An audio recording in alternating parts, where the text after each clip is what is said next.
Painkiller Ready, episode 538 with our guest Tucker. Taylor?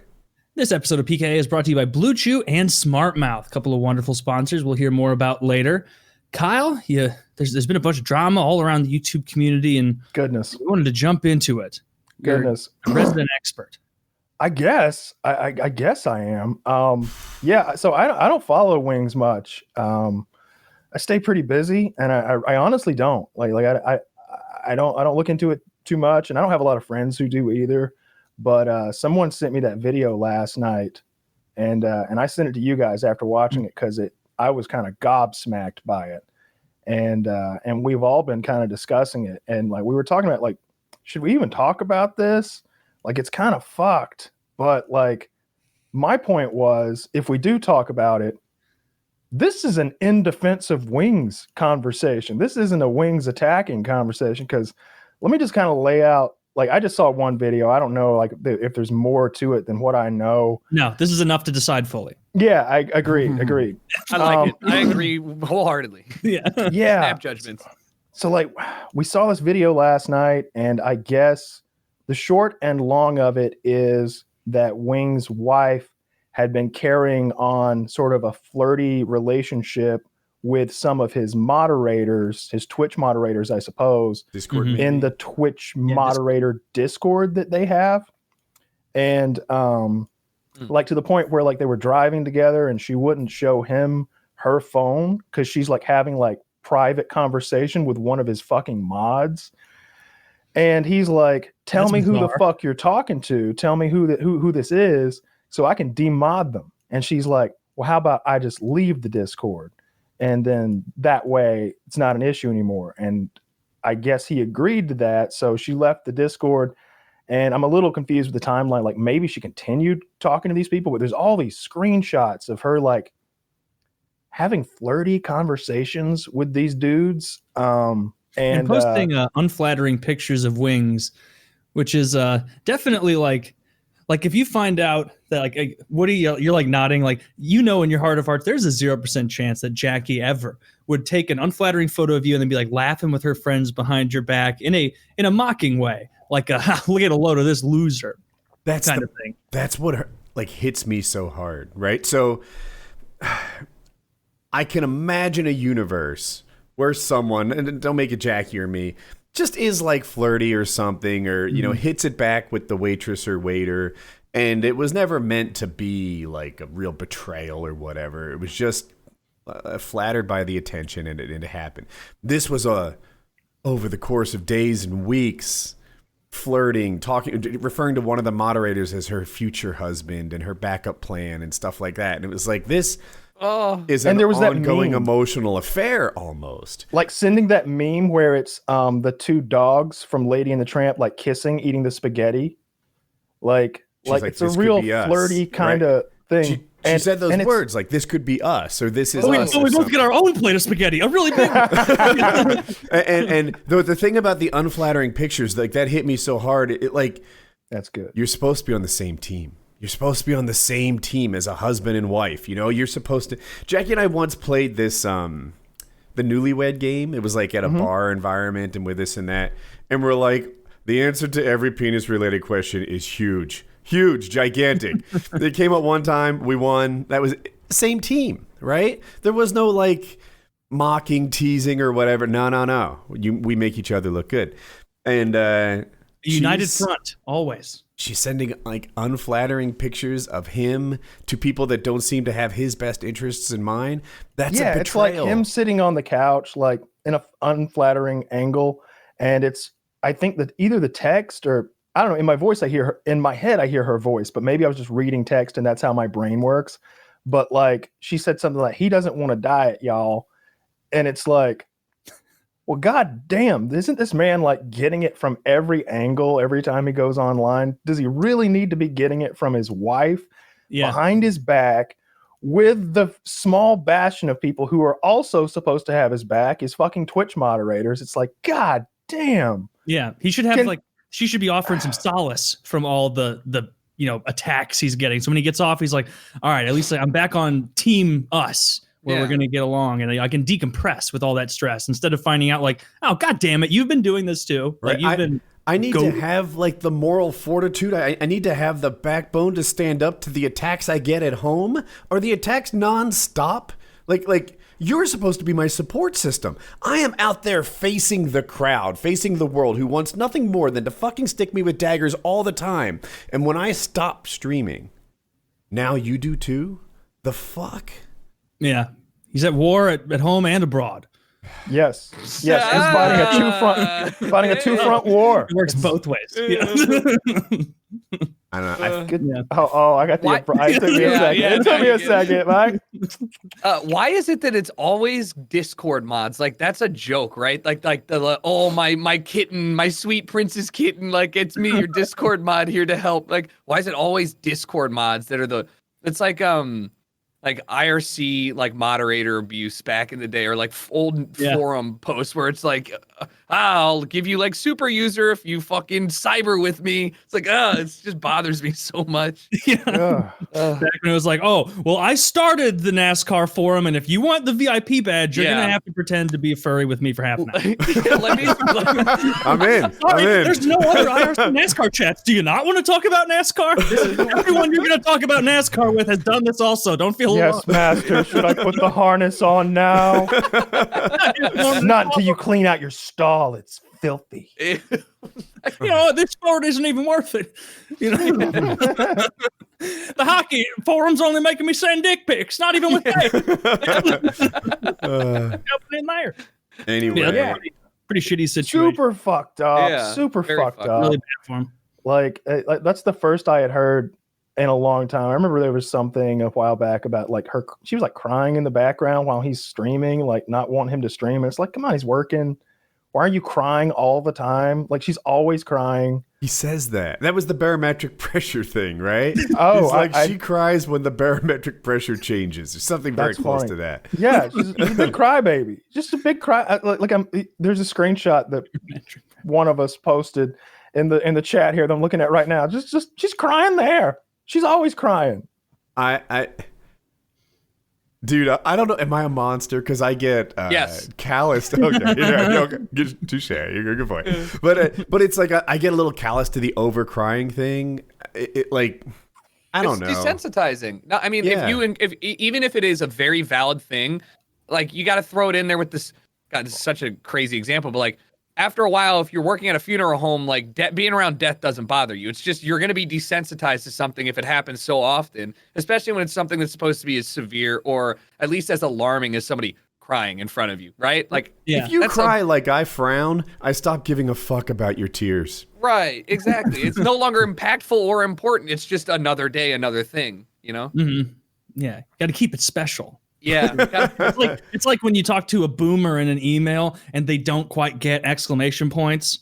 Yeah. And it's like you're screaming at me like, oh, I'm so excited to get this report from you. And it's like, I know, I'm working on it. Like 4 exclamations. Love you. Yeah. Put an emoji. Hey, some of these attacks are hitting a little close to home. All right?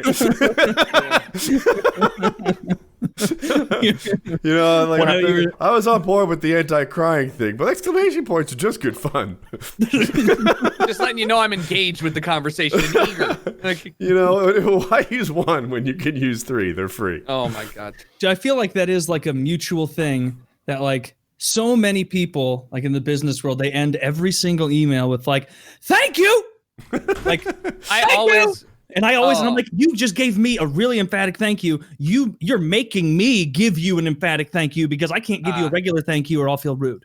I like the standard best comma, and then you're like best, like just best with best. Just don't talk to me. Just there's my signature. Or the worst is at least working with people who in the music industry think that they are from the UK, but they're not. So they'll say like, cheers, mate. And I'm like, you're from LA. Like you can't, this is so weird. I like to leave it at the end with a nice in Christ. In Christ.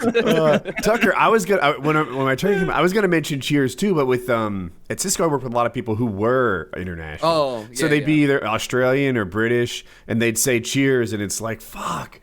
Cheers is so cool, but I can't. Yeah, that's endearing. You're like, nice. What do you say? Like, cool. Like, there's no cheers in the U.S. It's a casual. Yeah, like, just make your own up. Like, tip top. Yeah. That Australian dude called me mate. I can't call him mate back. You can just say, thanks, bud. Thanks, bud. Right? I use dude a lot, but I don't think it's as good. Yeah, it's not. Dude, it's weak. Yeah, people are really stoked to end the email. I'm waiting to get a thanks cunt from an Australian. I'm like, oh yeah, we made it. Yeah. Thanks, cunt. Because it'll have an exclamation point. Exactly. Wow. Kyle, is that another blazer? It is. It is. This is what probably 2 of 8 at this point. Something like that. Yeah. Something like that. So Tucker, Kyle. He's a blazer guy now. And That's my thing. He's a blazer guy. I chew on a toothpick now. We have thing. Fuck, I need a thing.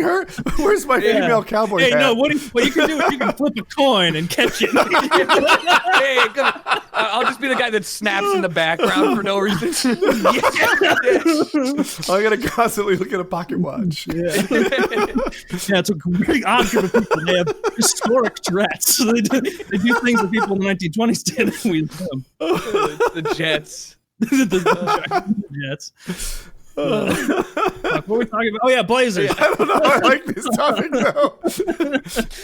Yeah, Kyle doesn't dip his toe in anything, whether it's video games or whatever. When you're in, you're in. And so you're like, I'm liking this blazer.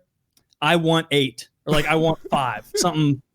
And we're at the beginning of the rotation. Yeah, I just kept clicking, and they've been arriving. It's very like 2012 E3 game dev. So you got the graphic tee with the blazer, probably some like straight fit jeans, and then some like maybe some Reebok sneakers on, maybe. Got my flippy floppies on, but okay, all right. That's a very Bethesda fit. You know, he always walks out with like flip flops. I like this one more than last week's, but I can't tell if it's because of the jacket or because of the shirt. Because I like the V-neck look more. Yeah, V's are strong. Strong. Gives you some angularity. I don't know the words for what I don't know what it does. Makes it look better. I like the shirt. I like the shirt too. Yeah. I have a fashion problem in that I don't like graphic tees, and they're clearly what's in style right now. Great big fucking pictures on your chest is what shirts are supposed to look like. I think shirts are supposed to have, and I don't right now, like a little, like the Izod Blizzard or something, like an emblem, whatever it is. Like that to me is like the correct answer, but that's not what people are doing now. I got lots of polos. You can buy plenty of. Taylor's literally wearing a shirt like that. Is he? Yeah, Taylor, let's see it. Can you see? 50. He's wearing his Carhartt. Yeah. The Carhartt thing. See, what Taylor has is what I think of as correct. But it seems like all the kids now want. Correct? Yeah, it's correct. What do you mean? People have been wearing graphic shirts for since they figured out how to make screen printing. I mean, it's like it's a tale as old as time. Yeah. Ancient Romans were like wearing like a really crappy, like a really shitty fresco. They were wearing togas, and it was like 45 AD Coliseum champion togas. There's a big fucking sandal that says "Just do it" underneath. Primo. I wonder if they had like brand. I think it would actually say Nike. Isn't Nike Greek for victory? Yes. Wow. Well, the thing is, I don't know that. I didn't know that. Yeah. You learned something. Yeah, I want to say that like they had the battle at Marathon, and then that one guy ran all the way back to tell everyone that they had won. The messenger. He's exhausted. Yeah. He utters one word, Nike, and then drops dead of exhaustion, and that's why we run marathons. You know, I really should have, like, if the victory was already won. No, it's the Greek goddess of victory, but I do remember that. I mean, they're probably related, but it's the Greek goddess of victory is her name. Nike. Okay. So you were spot on. They would have put the pieces together and be like, Nike, what, like the shoes? Not quite getting it. But yeah, like if I'm running, first of all, there's no way someone's tracking with you for the whole 26.2 miles, 24.6. I don't remember how long the marathon is. 23.2, right? It's 25.2, I think. 25.2? Or is it 26.2? It's one of the two. It's a very high amount of miles, and there's no way that someone was like tracking him. And so like I would get like a mile away from town, take a breather, make sure you're not going to die after it's done, and then just show up. You're still going to be tired. They're not going to. They don't know when you left. Like take your time. What do you mean? Oh, you're talking about the messengers. Yeah, I'm talking about the messenger. Who's but their whole job was to get there fast. So if they, I mean, you're right. Nobody was like wow, this guy's running 45 minutes behind schedule. Like, what a dick. Sucks. We won, but when we get here, we kill him for lolly. I wonder if that's a true. Tucker nailed it. 26.2.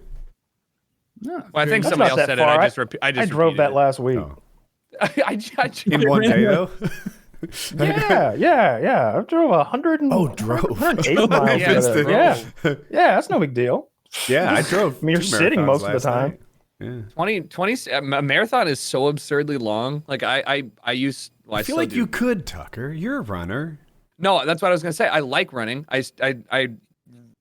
I mean, I've taken a break because I hurt my foot for the last month or so, but I was running like 3 miles a day, which is, it's over 5K. It's a healthy amount, but I'm not doing it for length. I'm running to be tired after the 3 miles, so I'm pushing it. I don't know if I could, even running at like a comfortable pace, do more than 5 miles before, like, it would seriously, like, my joints just hurt. I mean, like, the amount of work that you have to get up to. I think a couple people I know who have wanted to run a marathon. They're like, all right, this is the year I'm going to do it. And they train the whole year. And then maybe like one of them has done it in that year. They've all gone on to run it, but like, it's so much endurance and stress on your body. I have no doubt in my mind I would not be able to make it anytime soon. No shot. Have you ever thought about trying for it? Like really trying, or no? No, it doesn't seem like a fun goal. No, right? Some people love running, so love running, but like, it's fun when you get the running high. Go watch the end of a marathon. They're all just like falling over. Their calves are moving and cramping. They're like, like none of them are. It's like, all right, I like sex, right? You ever thought about having sex for like 8 hours in a row? Oh. What about the blisters? You know what puts that thought in my head? Every so often a woman's like, yeah, I was in labor for 24 hours. And it's like, whoa. And imagine making a baby for 24 hours. That's too long. I want to make a baby for like 15 minutes. Yeah, I never believe them when they say that. I think that they had that like the first 16 hours was like, ooh, I get a little rumble in my tummy. Oh, feeling something here. Like the first 16 hours of that 24 was like a case of bad gas. I need the and then for like 4 hours more, they were blaming your husband portion of labor. Yeah, I don't believe it. I don't believe that part. Because like after half a day of her like knees by her ears screaming in pain, they do a C-section, right? Like. As a husband, I would get desensitized to it. If my wife was there sweating, screaming, saying, you did this to me, 16 hours in, I'm surfing the web. Like, all right, I heard you. Enough. I'm grinding RuneScape. Hey, honey, Coles is having a sale. Oh, you're still going? Yeah. I thought that would get you. Kyle, you should, next time a woman brings up like a labor time to you, you should broach the subject, but blasé-like, and be like, yeah, I always wondered why they count the whole period when it's really only like 20 minutes of discomfort. Yeah. Say it like that, and then just leave that out there. Yeah, and I hear it's not even that bad. Yeah. No. I could do that. Have you ever bit your tongue really bad? Yeah, that's the worst. They now, say that's the worst is like pain of human having can 1,000 babies. It's Yeah, like, do that. it's like some absurd stat. They're like, and then you put them on the back foot, and you start off with like, but you couldn't possibly know what that feels like. Yeah. One more like responses to this. I was in labor for 24 hours. Like one time I stayed in bed that long, as if the two of you have that in common. Yeah. Oh yeah. I also had a like lazy day like that myself once. You just don't feel like getting out of bed. What can you do? Hey, maybe there's a marathon of Supernatural on, and you want to watch. You want to see if Sam makes it back from hell. I get it. Yeah, except I still have to get up and go to the bathroom. You were having some nice ladies bring you pans and things to take care of you. You should have babies more often. I think they actually get up and go to the bathroom. Do they? I don't know. Because it's if not you can real get labor. up and go to the bathroom, what you're going through isn't that serious. Yes, I agree. If you're not shitting and pissing yourself, you're not really about child labor. Like I don't want to hear your traumatic story, like you went to war or something. If in the middle of it you were able to like go take a tinkle in another room, get out of here. Soldiers poop in their foxholes. Men, wait, please tell me you've seen that football copy pasta. Like, this is a real game. Men shit and piss on the field. Gridiron, grab hard dicks. No, I don't know this It's meme. like the Gridiron grab. I was literally thinking of Band of Brothers where they poop in the foxholes. I am due for a rewatch of that show.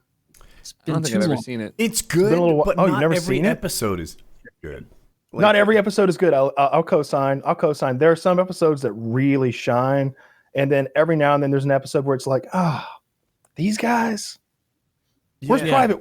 Where's like Colonel Lieutenant Winters? Yeah. Whatever that guy's rank is. Winters is my favorite. The red-haired guy. He's great. He's a perfect human, it seems. And you know, sometimes just like amazing things happen, tales of bravery, etc. I love that. And then other times it seems like there's a whole lot of administration or waiting or something going on.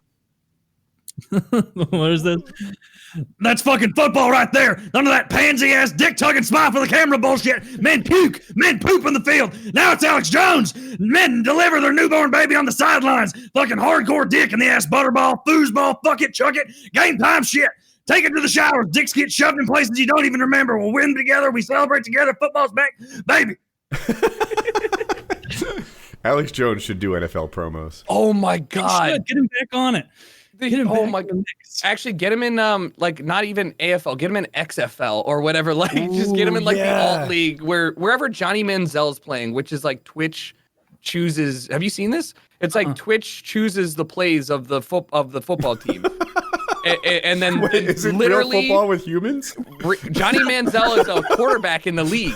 Okay. So Twitch chooses the plays, and then they actually just have to go on and do it. So it's pretty entertaining. It's not first good down. football. Fake punt. Yes! Yes, exactly. I wonder if they did that. It's like playing NFL Blitz 98. Everything is like the super far back fake punt. Because in that game you could punt like 130 yards. Great.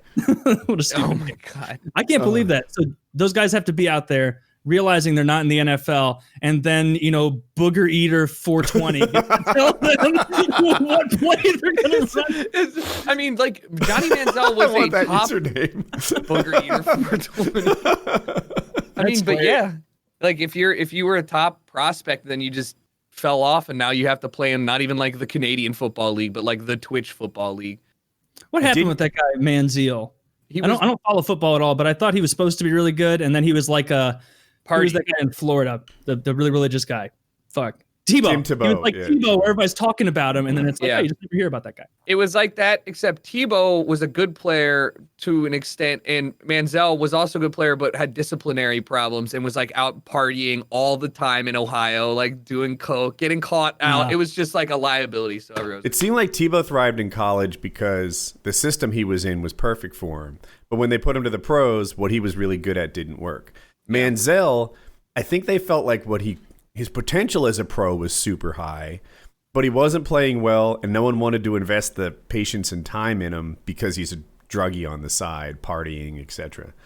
And so Hey, after didn't an ex-NFL player like murder a bunch of people yesterday Alex or today? Hernandez. Oh, yesterday? Like killed like 4 people, like a doctor, his wife, and 2 grandchildren, like murdered them in bring it South up. Carolina. what gun? I thought you were talking about Aaron Hernandez. What who- gun did he use? That's what matters in today's political climate. We need to know what to ban, Kyle. That gun has a problem with. Don't worry, I think Biden there was already banned pistol hand braces because the guy in Colorado used one to quote unquote fire his pistol more accurately.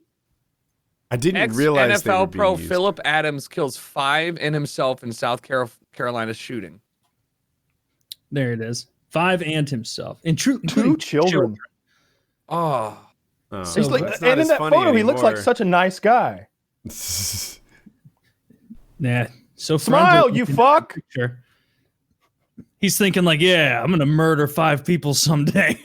That's what I'm gonna do. I mean, want you to know show what? everyone that picture, but it's You know what this is going to be, and I hope I didn't see if he got killed or whatever, but I hope that this is another case where they go and take his brain and then inevitably find that he was suffering from incredible CTE, just like think fucking about half that. of these Probably. people, right?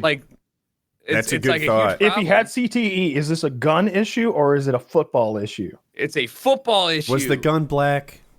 Because It was. they're the scariest guns. If it's black and it has No, it said plastic he used on a it. 45, so Oh, silver. I think Most they're likely okay. black. So he killed a 70-year-old, a 69-year-old, and then a 9-year-old and a 5-year-old. Wow, he ran the fucking table with them. Because I think those must have all been in the same. Yeah, they were their grandchildren. Jesus Christ! And I guess he killed himself. Did he? He didn't. And then there was another alcohol. shooting today in did. Texas. I think maybe there was a shooting today in Texas, and the guy killed 4 and maybe injured 1, and he's still on the loose. Shootings are up. Jesus Christ! It's summertime. Hey, COVID's gone, baby. It's time for us to be number 1 once again. And the only stat that matters is gun deaths. This is what Yeah, we do. come fall, I expect some school going shootings down. to kick off. Oh my God. There's some real dark like over under odds that could be placed on mass murders in America. Can we do that? There we go. That's what, We just structure a bit. We've got a death pool going. We did it on January 1st, Tucker, and I picked DMX in mine. DMX is gonna give it to you. I was here when you guys chose your death pool. I was at that. Okay. Oh. So I was thinking about and DMX is It's a good Brain pick. dead. yeah, technically. What if you get a Terry Schiavo case? That's talked what about I that. said, and they were like, "Yeah, when they bury him, then we pay you." And I'm Right. like, I mean, or I guess autopsy technically, or something, yeah, right? They need to be yeah. prepared to bury or autopsy. That He's gonna be actually dead. Yeah, he Yes. literally can't be on life support. He doesn't even. The second they unplug him, and then you wait 30 seconds, and it goes beep, then you get your money. If he Don't can even wait. fog a mirror, you don't get any money. Yep.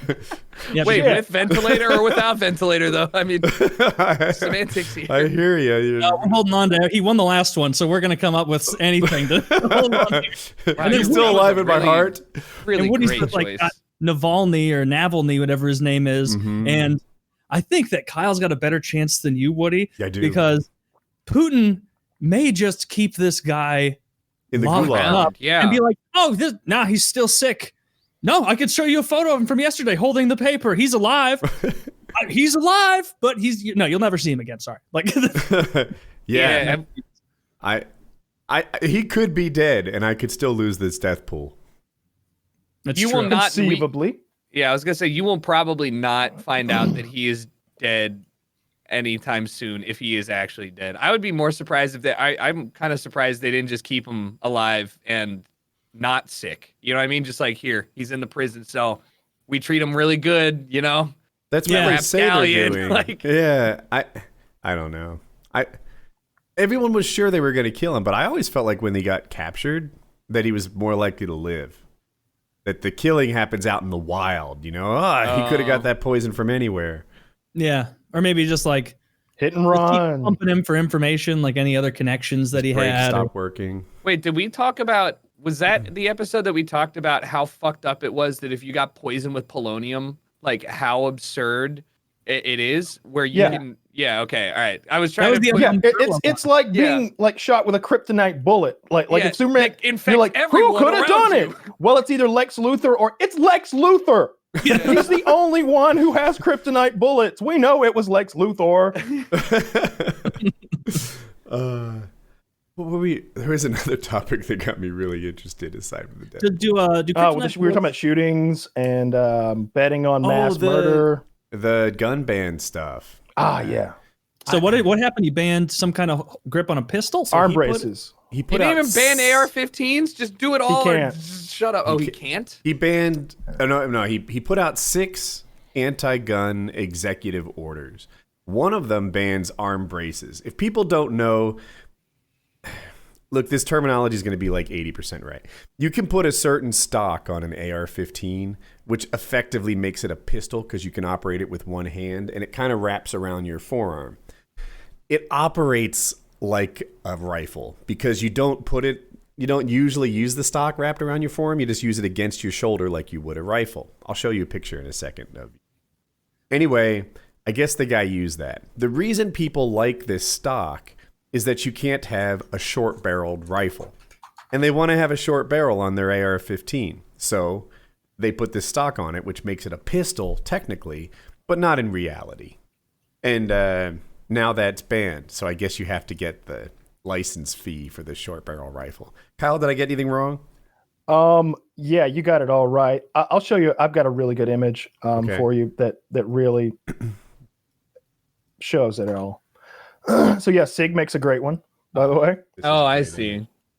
So it looks really so cool. this is still technically a pistol, and and what some people will do is when they don't have their local ATF agent looking over their shoulder, they'll just put that thing against their shoulder and use this as a short-barreled rifle without having to pay the $200 tax stamp, is what he said. Yeah, so you can totally imagine that thing. It's this stock is an invention to get around the ban on short-barreled rifles. Now, the bigger question I have is, why is there a short-barrel rifle ban? Nobody is sticking this gun in the small of their back and concealing it. That's silly, right? I don't know why there's a short-barrel rifle ban. I don't understand the logic behind it, but this is the way to get around it. Has there ever... I mean, I was going to ask, has there been a mass shooting where somebody has used a heavily modified AR-15 like this, or have they all been relatively standard? The only one I can think of is the guy using the bump stock from Vegas, right? And there was the bump stock in Vegas. This is what the guy was using in Colorado recently. Got it. Okay, so those two, the more recent ones, are the ones where we see it get a little bit more into, I didn't just get an AR-15 off the street and like we're ready to go. It was like we put some effort into this, or at least like we bought some accessories for the gun in the first place. Sure, I guess. Yeah. I mean, I was just asking for. It doesn't make a gun more deadly, and a short barrel doesn't make a gun more deadly. You could argue it makes it less deadly. It does. I think that they're. I think the only reason people think they're cool is that you can't really have it, so you have to go out of your way to get it, and that makes it cool. It makes it.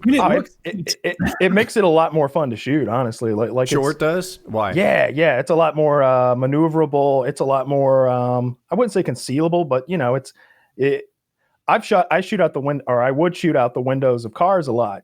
So it's real easy to like shoulder and shoot right out your window, over like a full length AR-15 barrel. Maybe in your house if you wanted to clear every room and closet. It's sure, nicer to have a close quarters stuff where you don't want the barrel bumping into everything, and someone even grabbing the barrel if you're in some sort of like military type situation. But yeah, I mean, it does slow down bullet velocity a little bit, but it's still going plenty fast enough. I always put myself in a school or a shopping mall and say, this gun's not more deadly, but there are other situations. Yeah, I guess so. The main thing I would say, it's more concealable. Obviously, you're not going to put it in the small of your back, but this would fit in like a violin case or like a backpack, pretty readily. That would definitely fit in a backpack. Yeah. It's kind of wild how after playing Tarkov, now I'm looking at it and I'm like, I know all of these pieces. Hey, I know. Hey, that's not the best ergo on that foregrip. You might want to change that up. Yeah. What a dumbass. 10 rounder in that. Ugh. Oh, good point. He's probably in California or something. Yeah. Right. It's a 20, but it's those things are cool. I've never really fucked with them. When I had guns, I could just make my own SBRs at will. So like wasn't really a thing. But they are neat. Well, they were neat. I guess now they're banned. I wonder if it's one of those things where they're grandfathered, and if you've got one now, it's still legal, or if it's like the bump stocks where it's like, turn them in by X date or you're a felon. I don't know that. Do you know what any of the other ones do? That was the easiest one for me to understand. The other what? There are 6 executive orders, and I didn't see them. I just saw the one about the arm brace.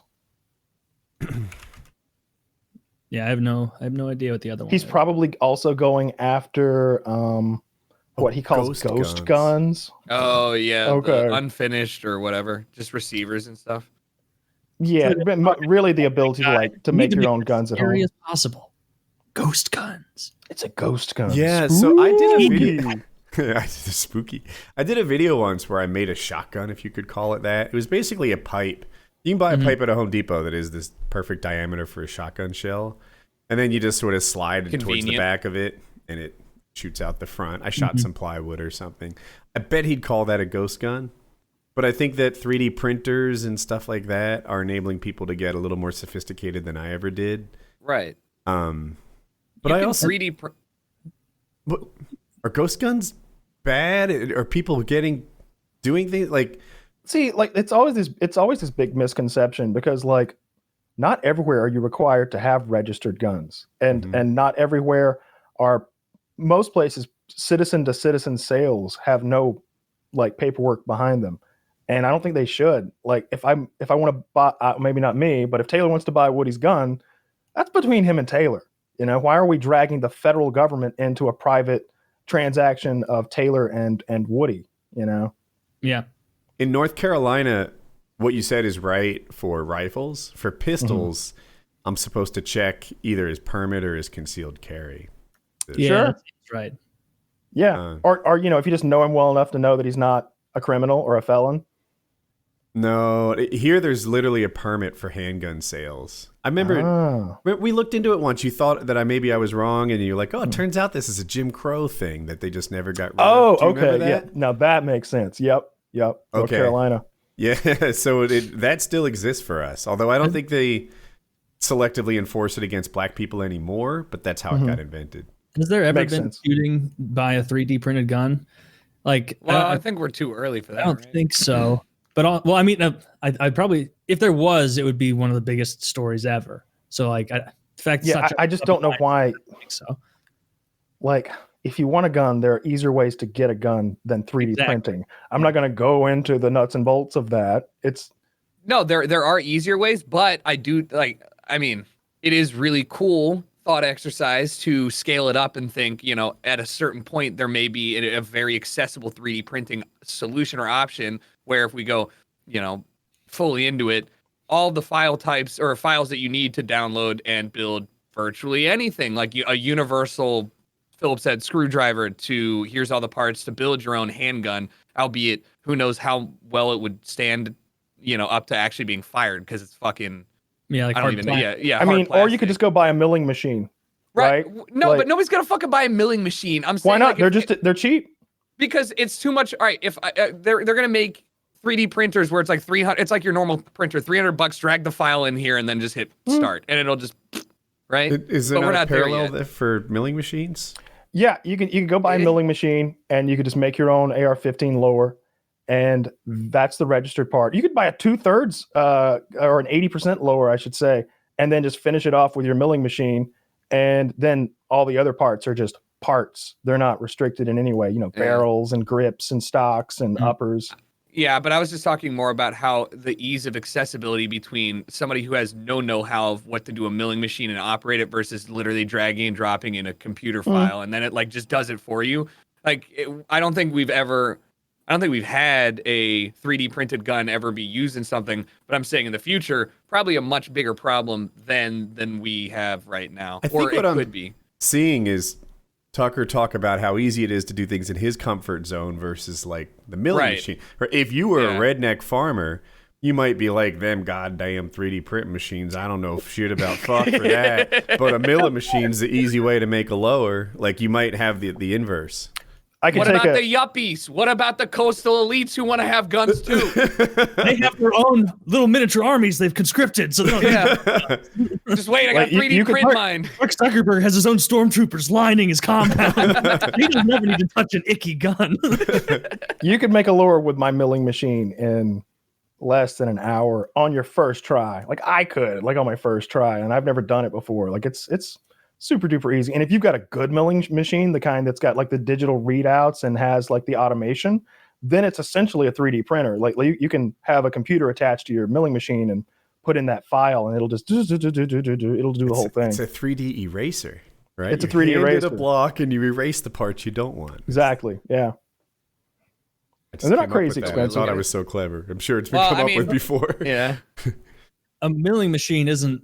A lathe is the really scary one that can rip your skin and your bones and all. Milling machine's like a drill press that can move around and hit it from different angles. Yeah, that's not gonna tear you up or anything. You'd have to. You have to really real bad decisions to put your hand in the milling machine. You could get sucked in, I guess, but you know, that's true with any piece of big equipment, right? I saw a video the other day, and it's like, I don't know what country, one of those savage countries, and they're trying to break up a couple of dogs who are having a fight. And meanwhile, there's like a PTO shaft, probably running a well so they can all drink semi-clean water that night. Mm-hmm. And one of them managed to get tangled in like a long PTO shaft, and it doesn't rip him apart or anything, but he's doing loop-de-loops around it like a fucking cartoon character, just like round, like end over end. Hilarious. Was he You said it didn't tear him apart, but are we to assume his bones were broken in 19 places? You know, it was hard to see how exactly he got tangled into it. It was like his shirt got caught or something. Like he was almost attached at the belt line to the PTO and going head over heels with the and like everybody's like, holy shit, I thought the dog fight was a show, but this Hamid is really doing some loop-de-loops over here. Now his spine has 130 vertebrae. Man, it doesn't kill him. I'm watching it right now. You're watching the dog fight one? Yeah, it's in pretty How did you find quality. I typed in PTO shaft dog fight. That'll do it. It's wrapped around. Yeah, so probably can't show it, but let's see what this is. Yeah. I hate this text-to-speech shit. Are you kidding me? Yeah, I'm just muting it. The text-to-speech style of video, are you guys that hateful of your own voice? Yep. Or their English isn't. Oh Look at him go! Look at him go! His feet are hitting the ground, and he's like a human plow. Wow! Oh my god! He became a tractor implement. Yeah. Man, machines are so much more powerful than us. We suck. Yeah, hydraulics and machines. Like even my tractor's not as big as that one. It's 45 horsepower, 47, something like that. But 47 horsepower will rip your arm off without slowing down. It won't even bog. Like what humans can offer as resistance to a tractor is insignificant. Yeah. I mean, all they had to do back in the day to like draw and quarter you is like, all right, we just need like 4 horses, and then we make sure that they don't move before we tell them to, because it'll tear them right apart. So just very slow with the whole like very. I was looking through like medieval on stream, racking machines. On Twitch. I was looking at like medieval tortures and things, and one thing like you wiggle around, you find new things to look at, and I was like, confidently talking to chat, like, there was some guy way back in the day who was a scientist, and when they killed him, they're like, blink as many times as you can. Oh yeah, the guy with the head. And then he kept blinking after they beheaded him, and so that's the way they knew that he was still alive for at least a little bit. And then a couple people, were like, that's absolutely not true. That's made up. And I was like, oh, is it? Yes, it is made up. Okay. I would like him to talk. Totally made up. Well, you can't talk. He's beheaded. It was It was to try and see how long the brain activity continued after the guillotine cut their head off. Yeah. And so it was something like, for that one, it was like 13 seconds of him blinking before he stopped. Right? Well, why? Yeah, but the worst. Why can't you I guess you need your lungs to exhale. Yeah. Yeah. Sharp as a marble over here. Yeah. I got it eventually. Opening and just put a vacuum or put like a Dyson in there and just say something. Yeah. Like that Russian dog. Have you seen that like Russian cosmonaut dog thing? It's one of the most fucked up videos ever. I bet it's on YouTube. The Russians wanted to see if they could keep a dog head alive, just the head.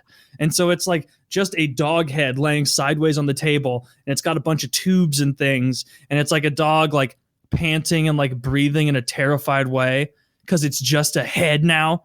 And it was like, how does this get you to space? Maybe I'm making up that it had anything to do with space, but let's see if we can keep just a dog head alive. Yet they're planning for Futurama.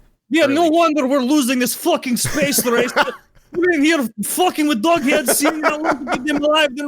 They stole all the genius Germans. Oh, we don't want the genius Germans. Let the Americans have them. Dude, I don't understand why America says it won the space race. What?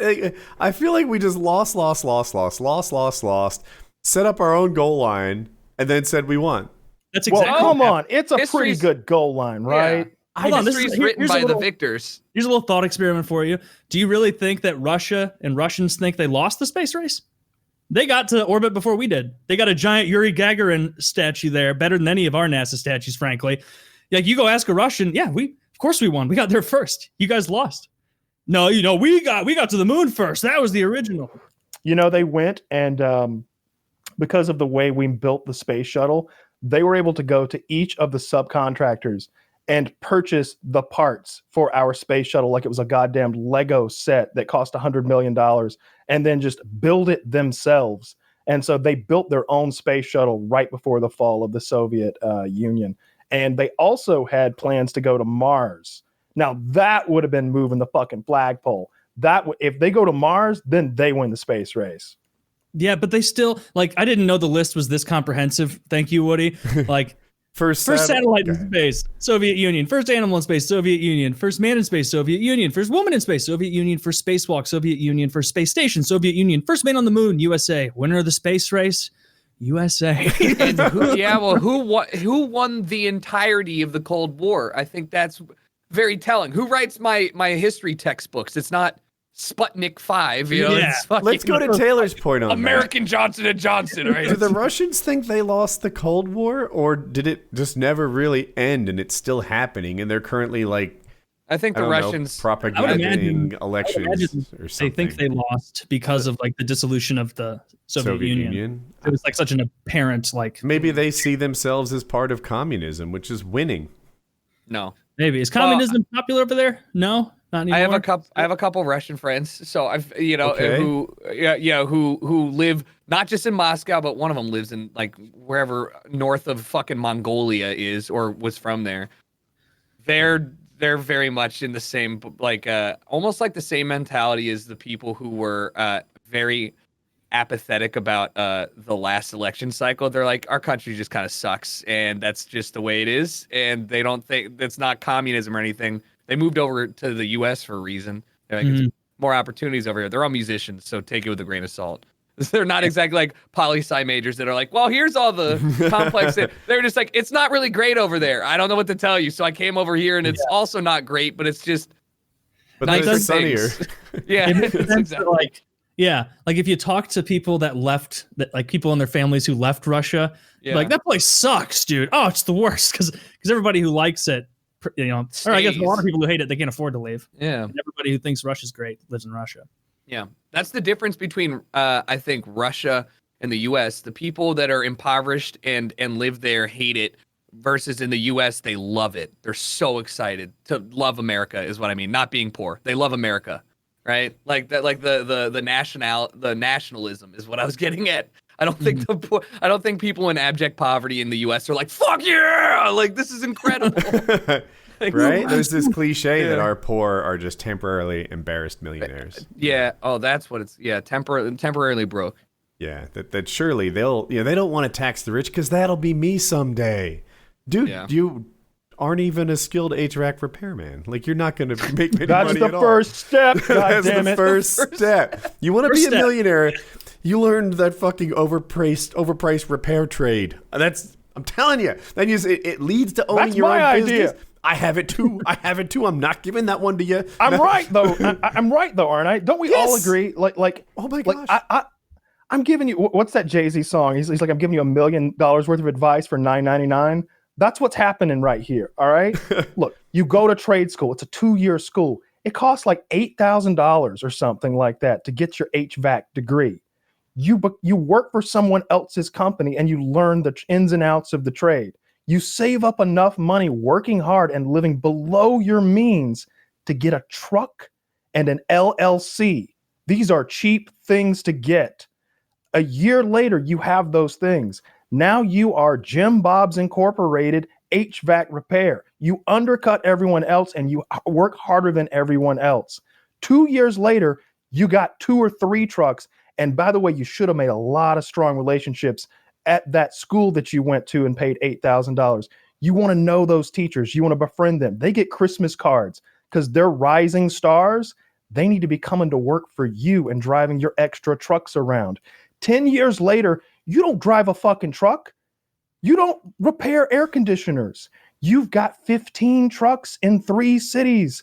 And little Jim Bobs of your own making are repairing AC units and all around the state. If you're a millionaire in 10 years. Dream, yeah. If Jim Bob's LLC does HVAC work the day that they say they're going to do HVAC work, they're already unicorns that stand out as titans among peons in the contractor industry. Just hit your deliverable dates and you'll get so much business that you don't know what to do with it all. That's a shocking life lesson for all you younger individuals that found your way over. If you want to get 50% credit on anything you do, just show up on time. Like that's like it's like the weirdest thing over 12 years of doing this is showing up on time to anything I do, and people are like, "Wow, we work with a lot of content creators. Why are you on time?" And I'm like, I don't know. And they're like, "Sick." And they remember it. Like it's like such a small thing. Just be on time. It's not hard. Just do it, and then you're already half the way to satisfaction or whatever. You're either early or you're late. If someone that's true. make a fucking good impression. If you're doing business with someone, show them that you mean business. I like to show up at 3 a.m. outside of my new boss's house with a mariachi band near his that window. Won't work. You show up in his bedroom with the coffee. I'm in bed with him. That would make an impression. With coffee. Hey, Mr. Rudiger, it's time for work. Your head's enormous. You can't fire me. You don't know where I've put your wife. Your head's enormous. All the better to eat you with, Mr. Rudiger. I repaired the HVAC while you were asleep. No, but and look, take that HVAC thing I just laid out. Maybe you're like, I don't want to work on HVAC. I don't know, become a welder. It's the same exact thing. Be a plumber, be an electrician. But my cousin's a master welder, and that's not me paying him a compliment. That's his title. Oh, master welder. He just went and worked for 9 weeks and made $30,000. Now, to be fair, he does this thing where he works for 9 weeks, makes his $30,000, and then lives on that till it's almost gone. And then he's like, I guess it's time to go back to work again. But look, for 2.25 months. yeah, for 2.25 months. So like, maybe he does that 3 times a year, and the rest of the time he's like a teacher, lazy in the summer, not doing shit, not doing fuck all. I hope you're watching Kyle's cousin. Yeah, he doesn't watch, but no, live your life the way you want to, buddy. I mean, he's enjoying it. But yeah, you could be a welder, any of the trades. Google your local trade school. Look how cheap those degrees are. Look how little amount of time and prior education are required. You got a GED, you're golden. They love that there. They want hard workers. Come on, get after it. It's easy. I have Kyle cousin questions. One, does he still have that pimp truck, the F-250 that was very nice? He's gone through like 3 trucks since then, and his most recent truck has like a major engine malfunction. So he's driving like a third car they had laying around while he gets the engine repaired. And like we were just having that discussion about like how expensive brand new trucks are right now. And he was like, I don't want to start all the way over with those payments. These trucks are $50,000. I'm not going to do that. I'm going to get my truck going again. I'm going to drive that until there's time for a new one. And then I'm just going to get a used one. And I think that's his plan. But no, he does not have that ridiculously expensive F-250 Triton, big boy, big balls kind of truck no more with the big old 8.12 liter, whatever the fuck it had in it. Like, had the biggest fucking diesel engine. I like that in this money context, 8.12 is bigger than 8.2 in my head. We don't do fractions in trade school. We use the metric system. No, he's beyond that. Like a set of tires for that motherfucker was like $2,000 or something absurd like that. They're like $500 a pop. Like he had like a brand new F-250, like whatever the top of the line engine is they put in those things. Like, I don't know what it is. I don't know diesels. Some like 8-liter supercharger bullshit. And I think he got like maybe not like a Lariat as well. Like, all leathered out and just sick as fuck. And I told him, I was like, hey, this works. This is fine. But you've got to make this a tax write-off. This has to be like your business truck, and you got to be traveling around to weld. And he didn't want to do that. He gets really homesick, which is something I can't identify with. I had a friend like that. Like we would go on the road to do FPSRussia stuff, and we'd be gone for 8-10 days, right? Driving from Atlanta to Phoenix, and in between we'd hit like 3 shoots. And we'd be meeting different groups of people, different firearm manufacturers, different kind of wild men who live in the desert and that sort of thing. And like, I'd be having a ball. We'd be meeting these Mexican women in like Southern Texas and like going to the bars and having a great time. And I'm just like, hey guys, you want to just stay for another week? Like, we're done with our work. Let's just party. Let's have a good time in Austin, Texas for a whole week. I'll pay. Let's go. Let's do it. Man, I gotta get home. My girlfriend. Which one? You've got a girlfriend here already. We all do. like, why are you leaving? Like, he did. He had like this pretty little Mexican girl that he had met down there. She was really cute. Nah, I gotta get home. And I'm like, what's at home that isn't here? Do you want to see your dad that bad? Like, it's not like you have kids. I live where you live. It's only so. I live where you live, and I hate it. I didn't want to put it down. I hate it. Someone asked me last night, like, what Conway, South Carolina was like. And I was like, I mean, look, it's not Baghdad. Like you're not getting shot at. It's safe. But there's nothing to fucking do. There's nothing to fucking do unless you drive half an hour in one or more directions. They got the like beach. Myrtle Beach is within, a half an hour, 40 minutes or something like that. But that's a trip you got to make. Like where I'm in Atlanta right now, it's like, you want to go do something? Yeah. All right. You want to walk or drive? Yeah, let's walk. Like there's shit to do. There's shit to do everywhere. Like not the movies are a thing right fucking now. But if I want to go to the movies, there's a really, really nice like Cineplex thing like 3 miles away or something like that. But aren't we now just arguing about the difference between people who want to be like, out in the middle? Because like I'm the same way. I now live in the middle of downtown LA, and I count like today. I was like, I got an hour before I got to stream. I'm gonna just go for a walk, maybe order some food a mile away, walk to there, get it, walk back. Like just it's like the convenience is something really nice.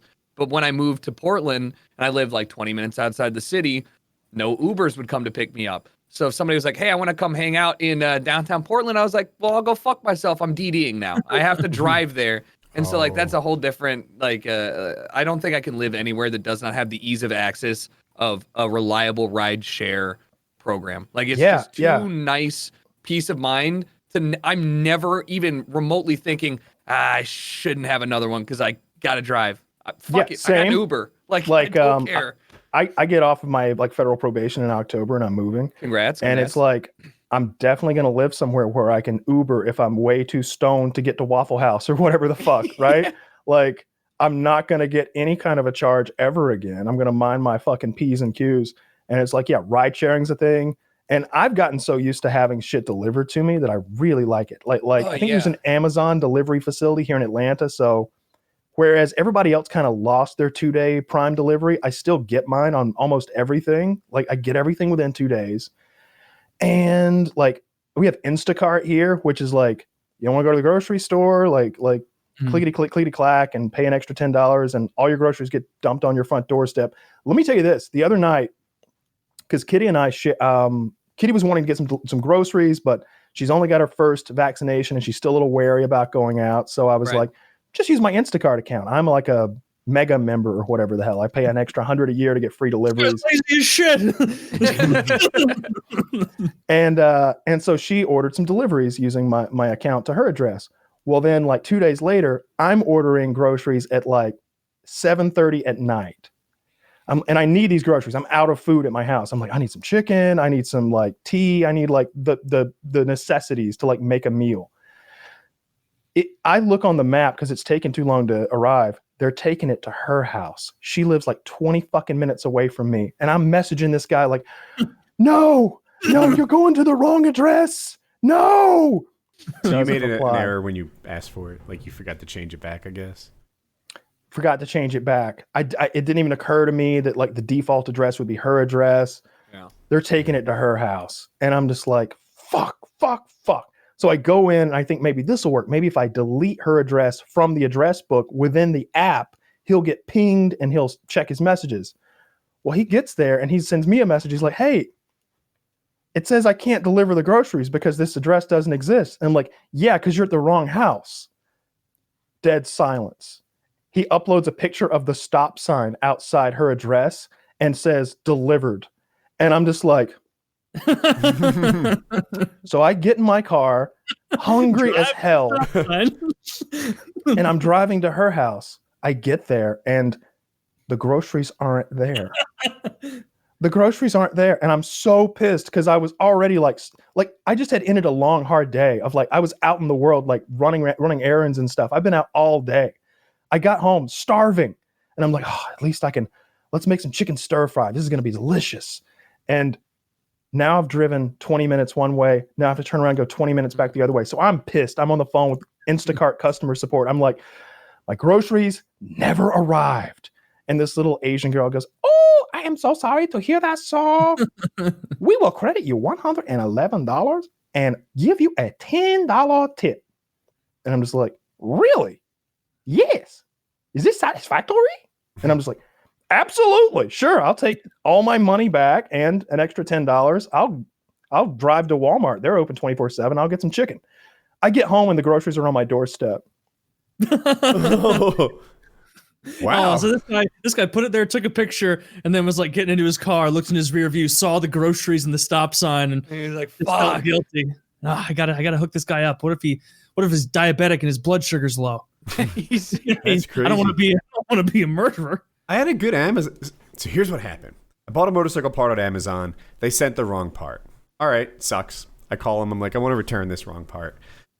They're like, oh, but it wasn't from Amazon. Like Amazon, I guess, was the facilitator of the sale. They just shipped it from a third-party seller, yeah. Exactly. So when I go to return it, they want me to pay for shipping.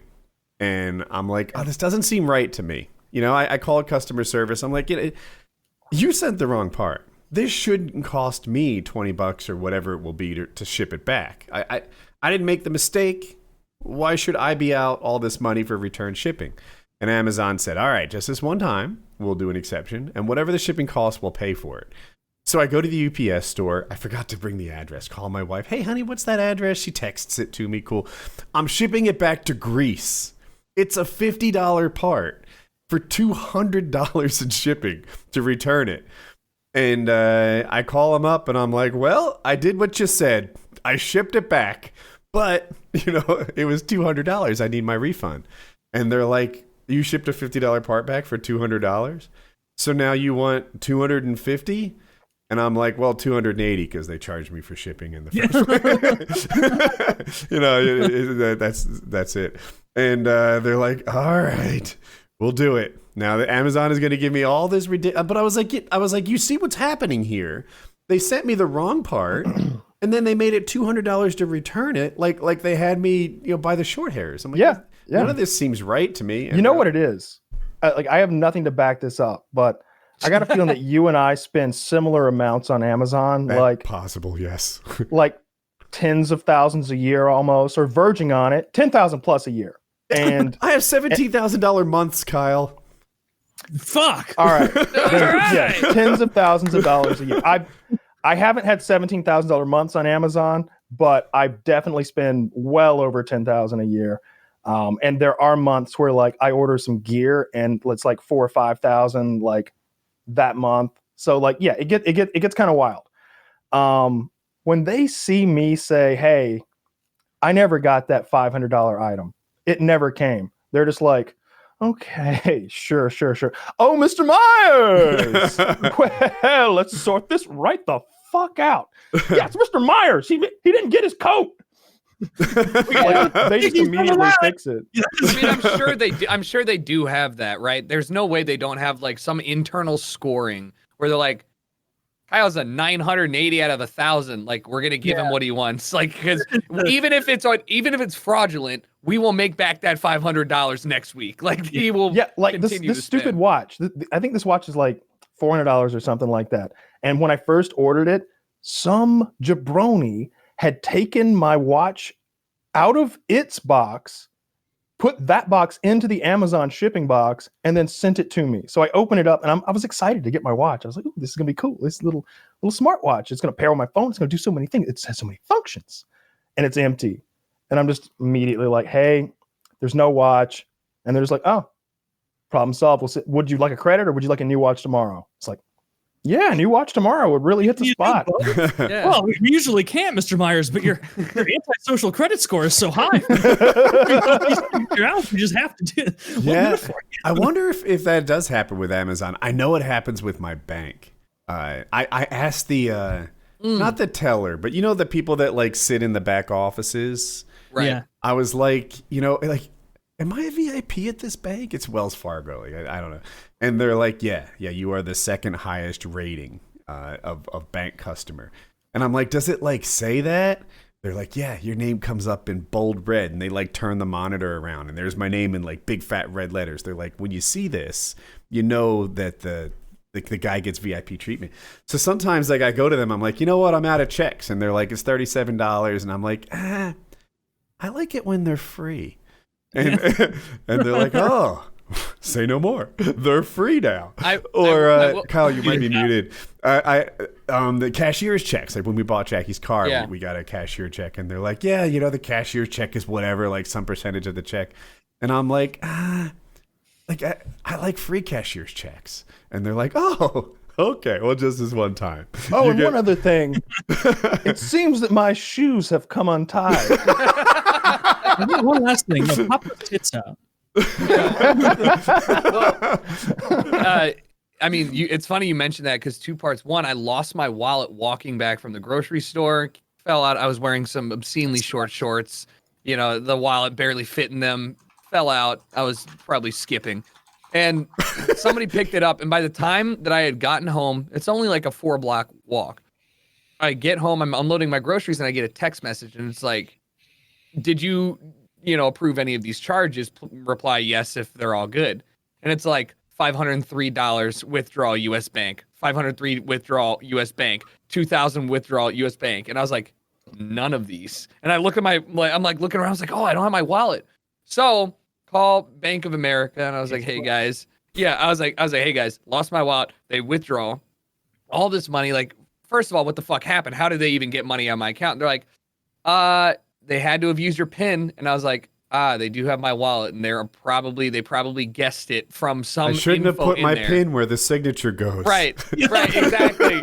I mean, but in my head, I was like, my PIN isn't that obvious. It can't be. So I was like, are there any failed transactions? She's like, yes, I see they tried 19 times before getting it correct. And I was like, so you mean to tell me they tried 19 times on one ATM and you guys didn't say, this looks suspicious, maybe we should just block this card? And she was like, sir, I did notice that on last Saturday night, it seems you bought 8 pitchers of beer and then failed 14 times in a row. Yeah. And all of those charges were substantiated. Yeah, and I'm like, yeah. So I'm like, hey, I'd like to obviously open up a fraud claim. And she's like, yeah, this shouldn't be a big problem. Although I will let you know that it does tend to be a little bit more of an issue if they actually successfully withdraw the money with your bank card that has a PIN on it. I was like, sure, no problem. 20 minutes later, I get a call back from the branch head in like my local branch. She's like, hey, just letting you know we refunded your money. You're all good to go. Sorry about that. You should change your PIN, by the way. Obviously, it was a little too easy to guess. Let me know if you got any problems. By the way, the Dodgers games are going to come back soon, and we have preferred client tickets. So if you ever want to go to the Dodgers game, let us know. I was like, that's a real thing. And so tying this in, Tucker just cucked my bank experience. Well, here's how I learned about this, because I asked when I set up my account a couple years ago with them. I was like, hey, just letting you know, here's all my shit that I do. If you guys have any preferred stuff. He was like, oh yeah, we totally do, and you qualify great. The one who told me about this was T. Martin. Trevor was with Chase Bank, and when he moved back to Orlando or wherever the fuck, he was like, hey, you guys should probably sign up for this. It's pretty easy. You should qualify no matter where you are. Basically, they take the top clients of whatever local bank they're in, and they give them credit.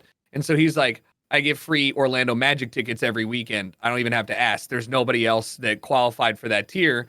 So he's like, just go ahead and ask. Yeah, if you're at a significant income level and you live outside of I live in LA. If you live in a city or anywhere that has like a reason to have some preferred client stuff, just ask. Just be like, you got any preferred stuff? Because even if you have more than like $5,000, I'm sure they'll bump you up to like you're not in poverty level. They'll be like, sure, here, you get free no overdraft charges. Like, we'll throw it in. We'll throw it in for you. Then at least it's like Woody's story. Then at least when you're preferred, like your name shows up in like fully block text. Blocked. For a person, it's like translucent. You don't quite. They're like, what's your name again? The problem is you only have $600 in your account, so I'm getting all this in wingdings right now. It's like I can't. Can you read this? I can't help you even. Oh my god, that's too funny. Kyle, you're muted. Yours is in crayon, and each letter is a different color. It's a ransom note. It's like the kindergarten kid logo, kindergarten cop logo. I had another cousin update. Does he still restore vintage tractors? No, that's kind of like a one-off kind of thing. Like he knows how to paint. Like he grew up with like me and my dad, and like painting like cars and really anything like that. So I think he's done that maybe one or two times. For some guys who are in the area who have like some vintage tractors, like really old, like classic John Deeres, because there is such a thing, I suppose. Yeah. Dude, yeah, I was gonna say if he's doing that and you see him, I'd love pictures of that. That kind of thing would. Yeah. I'd love to see restored tractor pictures. If I ever see our neighbors again, if I'm ever at their place, I'll take pictures because like they're like super mega farmer rich. It's an interesting kind of rich. Yeah, like thousands and thousands of acres of owned and leased land, and like multiple combines, multiple semi trucks and trailers, and like grain bin operating bullshit. And their hobby is collecting old timey tractors. So like every one of them, they're like, yeah, well, this is that one they only made, right after World War II for those 3 months, and then they came out with a new model 6 months later, and they collect them all and then restore them to like pristine condition with that yellow and green. This paint one's job. got a small engine used to start the bigger engine. Runs on propane on the little one and diesel on the big one, and it's just like, wow, that was okay, neat. That it's fun that Bofors gun that I shot. It had a Ducati motorcycle engine to power the turret. That was fucking cool. What? Like, what do you mean? Can you walk me through it? Because I don't understand how you'd use a motorcycle engine to power a turret. So like the gun sits on a tripod and you sit inside the gun. Like it's like one of those, like you're sitting on a chair inside the gun, right? And you've got a joystick to control it. Now, if like your engine isn't working, you can go manual controls and you can turn a wheel that goes up and down and a wheel that goes left and right. And with just minimal effort, you're rotating thousands of pounds of gun in any direction. But it's also got a Ducati motorcycle engine on the bottom that you kickstart that thing, and it's just powering the joystick. So you can just cool. Like a video game, and you're swinging what's like a 12-foot long barrel hard enough to knock someone's fucking head off. When you're like, I started getting it going round and round, and they're like, hang on tight. If you fly out of there and it gets locked into go mode, that tank's full of gas. Like there's no stopping it. That's cool. Yeah, I'm showing people the video a little bit. Don't copyright claim me, Kyle. I'll log in quickly. Kitty, get on the case. Shut it down.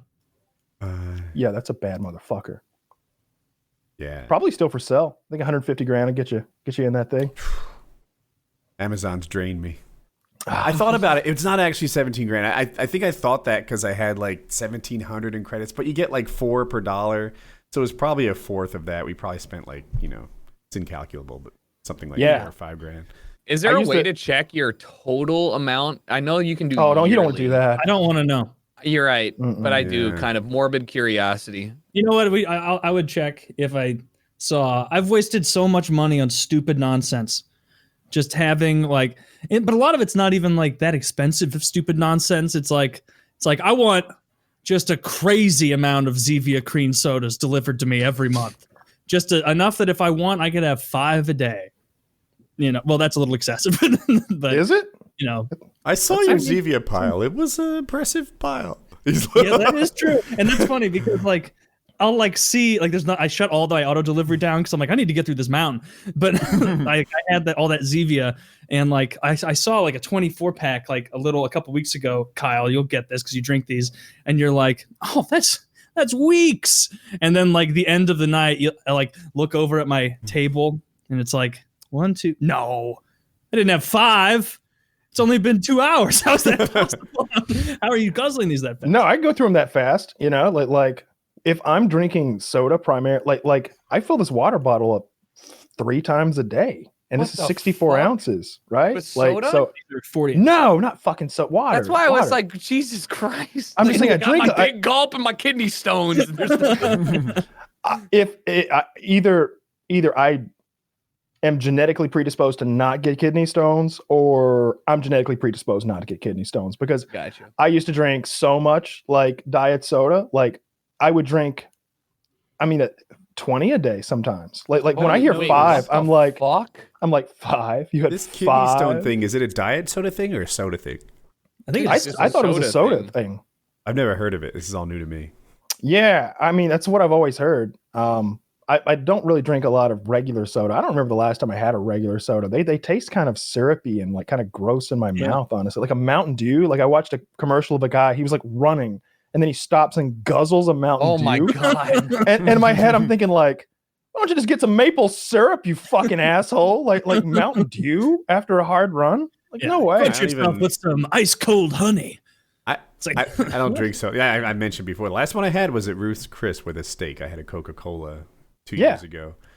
Oh, you know what's really... wait, you remember the exact date that you had? Because he drinks them so rarely. Yeah, yeah. All right. I also very rarely drink real... I'm sponsored by Monster, but I tend to drink their non-carbonated stuff. But the only time that I ever think to myself, man, I could really go for a soda, if we're not talking about like some sort of like club mixed drink, is like Mexican Coke. If I walk in and I see a glass bottle Coke, I'm like, fuck it. I don't care what time it is. I need Pepsi that. too. Like that's the good Coke. It's too good. The thing I've been drinking lately, like they're kind of expensive, so I drink maybe one every other day or something like that. It's Coca-Cola Zero with coffee. Yeah, Coca-Cola Black was what the... All right. When I went to Tokyo a couple years ago, they had just rolled it out. And so I was like, I got to try this. It's got to be really good. I searched all of the vending machines, eventually found one, tried it. Pretty not that great. It just tastes like cold coffee mixed with Coke. Yeah, you that's what I want. Have a different... You want that? I love it. I love it. It's such a treat. It tastes like I love black coffee and I love Coca-Cola. It's Coke Zero with coffee, and it's a 12-ounce can or something like that. It tastes like Coke when you first drink it, and it finishes like coffee, and I love them. And it's not as carbonated, I think, as regular Coke. It doesn't have that. It's not as sharp. Yeah, it doesn't give me heartburn the way some soda will. It's not as carbonated, I don't think either. Yeah, it's really tasty. It's like the only soda I've drank in a while, and I really fucking love it. But you got to buy them one at a time at the grocery store. You can't get like a 6-pack or a 12-pack, and they're like, I think they're like $2.20 a piece. So it's like, Rip off. Well, that's bullshit. It's like Let me get a 2-liter of Dr. Thunder for 99 cents. Exactly. Yeah. Aren't Monsters like $4 or something at a quickie mart? Nah, two for $4 was like the dream deal that I was like growing up, and I was like, fuck yeah, 2 Monsters, $4. Like, let's go. I think I don't know how much. Still they cost. seems like a lot to me. They are expensive. If you get, like, I've ordered before the 24. They've still got a couple over there actually. The 24 packs of the Monster Zero Ultra, the white color. That's the best flavor. Favorite. Yeah. Yep. Don't bother with the red. It tastes weird. Don't waste your time. Just go. Orange is okay. Tucker all right. by Monster. They're all good. No, I'm very I literally only drink the hydros, Kyle's which are muted. just water. And then, good. He's like, good. I'm glad I'm muted. And then the Ultra Zeros are the ones that I drink too. But yeah, anything else is too sugary, too sweet. I don't like Yeah, I agree with you. I like my carbonated water though. Like you don't seem to like carbonation that much. I really like the Perrier's. I like them. It's I feel so like gross. I want to like it. I want to like it. And like when we would go to like a Morton's or with Chris, they're like sparkling or still. And I remember someone ordered a bottle of sparkling water. And I'm like, yeah, sure, I'll have some of that. And just being like, oh, what have you done? I felt like White Boy when he was like wanting like a fancy meal, and he's like, I want a glass of red wine to go with my steak. And Kitty's like, well, this one would pair well with it. And he gets his red wine. He's He put it back he couldn't swallow it. like a child. He's like, oh gosh. He made it pass his lips twice instead of just. yeah. He was like, not into that. Then he got sparkling a Coke. water sucks. Yeah, they I went have to Topo Coke. Chico in my fridge, which I thought I would like. Right? It's little less sodium than some of the other sparkling waters, right? Which have like 10% of your daily value. It's a lot of salt. It's the least refreshing water I've ever had. Like sometimes I'm thirsty and I'm like, I want a couple big gulps of that water. But if it's fizzy water, have a couple big gulps and you're like,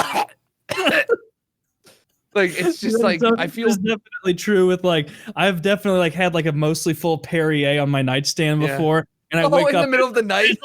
It's middle of the night. You wake up and you just like. Or really, in the middle of the night, you hear the hiss, and you know it's not time for that kind of drink. Like if I'm like waking up and I'm hungover, it's Sunday morning, I got drunk the night before, and I roll over and and you get like 4 glugs in before you realize the mistake, and then you just you can feel all the sizzle and everything, and then you have a huge burp.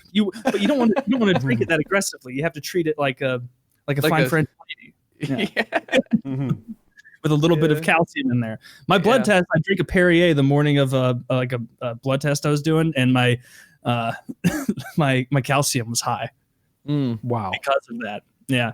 6% of your daily calcium in one little Perrier. Wow. So if I crush all the fuck milk, I'm drinking Perrier. I'm giving my kids Perrier in the bottle. Just the most expensive way to get your calcium.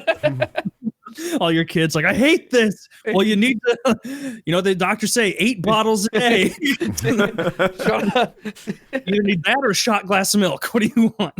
Hey, Woody, have you watched Falcon and Winter Soldier? I'm caught up. There's 3, right? 3. Yeah. I watched all 3 yesterday. I guess I like it, especially for a show that features maybe my 2 least favorite of the Marvel characters. Like that was Captain America, right? What? With the Winter Soldier, I thought that referred to Captain America. Is that not right? No, the Winter Soldier is Captain America's best friend who he thought died, but had actually been captured, repaired by the Soviets, and turned into a mind-washed assassin with Soviets a vibranium arm. Is it Soviets or Nazis? Hydra, Soviets. Oh, I'm not sure. I think, one or the other, something like that. See, it was definitely Cold War related. I think it's the Soviets. I think I got some hammer and sickle imagery in my head. That makes sense. In winter, cold. Yeah, I think it's the Soviets. But in any case, it's pretty good. Like one thing that annoys me is like one of the main characters, the Falcon. He's like trying to get back with his family, his sister, and then they've got a Bubba Gump style shrimping boat down in Louisiana, and they go to the bank to try to get a loan, and they get denied the loan because they haven't existed for 5 years, because Thanos disappeared everybody for 5 years. And it's like, the banker made a good point. He's like, isn't there some kind of a fund for you guys? You Avenger superhero types, or like, didn't Tony Stark ever give you any money or anything? And it's like, he totally would have. There totally would have been a fund of some kind. Like, all you'd have to do is start a fucking nonprofit, be like, Avengers Corps, funding the Avengers because this shit's expensive and we don't have time to work a 9 to 5. And like, plenty of people would donate. Our own Avengers party, you can donate to it. It's not going into certainly not going into me, Tony Stark's pocket. Don't believe that. Like there would be something like that, or even like if you're the Falcon, you could stream on Twitch a couple nights a week and make a killing, right? Right? Or you could do some sort of thing like before football games where you fly out and like do kind of an air show or something. Like the idea that this guy is having a hard time getting basic debt consolidation handled at a local bank for what's clearly a normal agricultural business makes no sense whatsoever.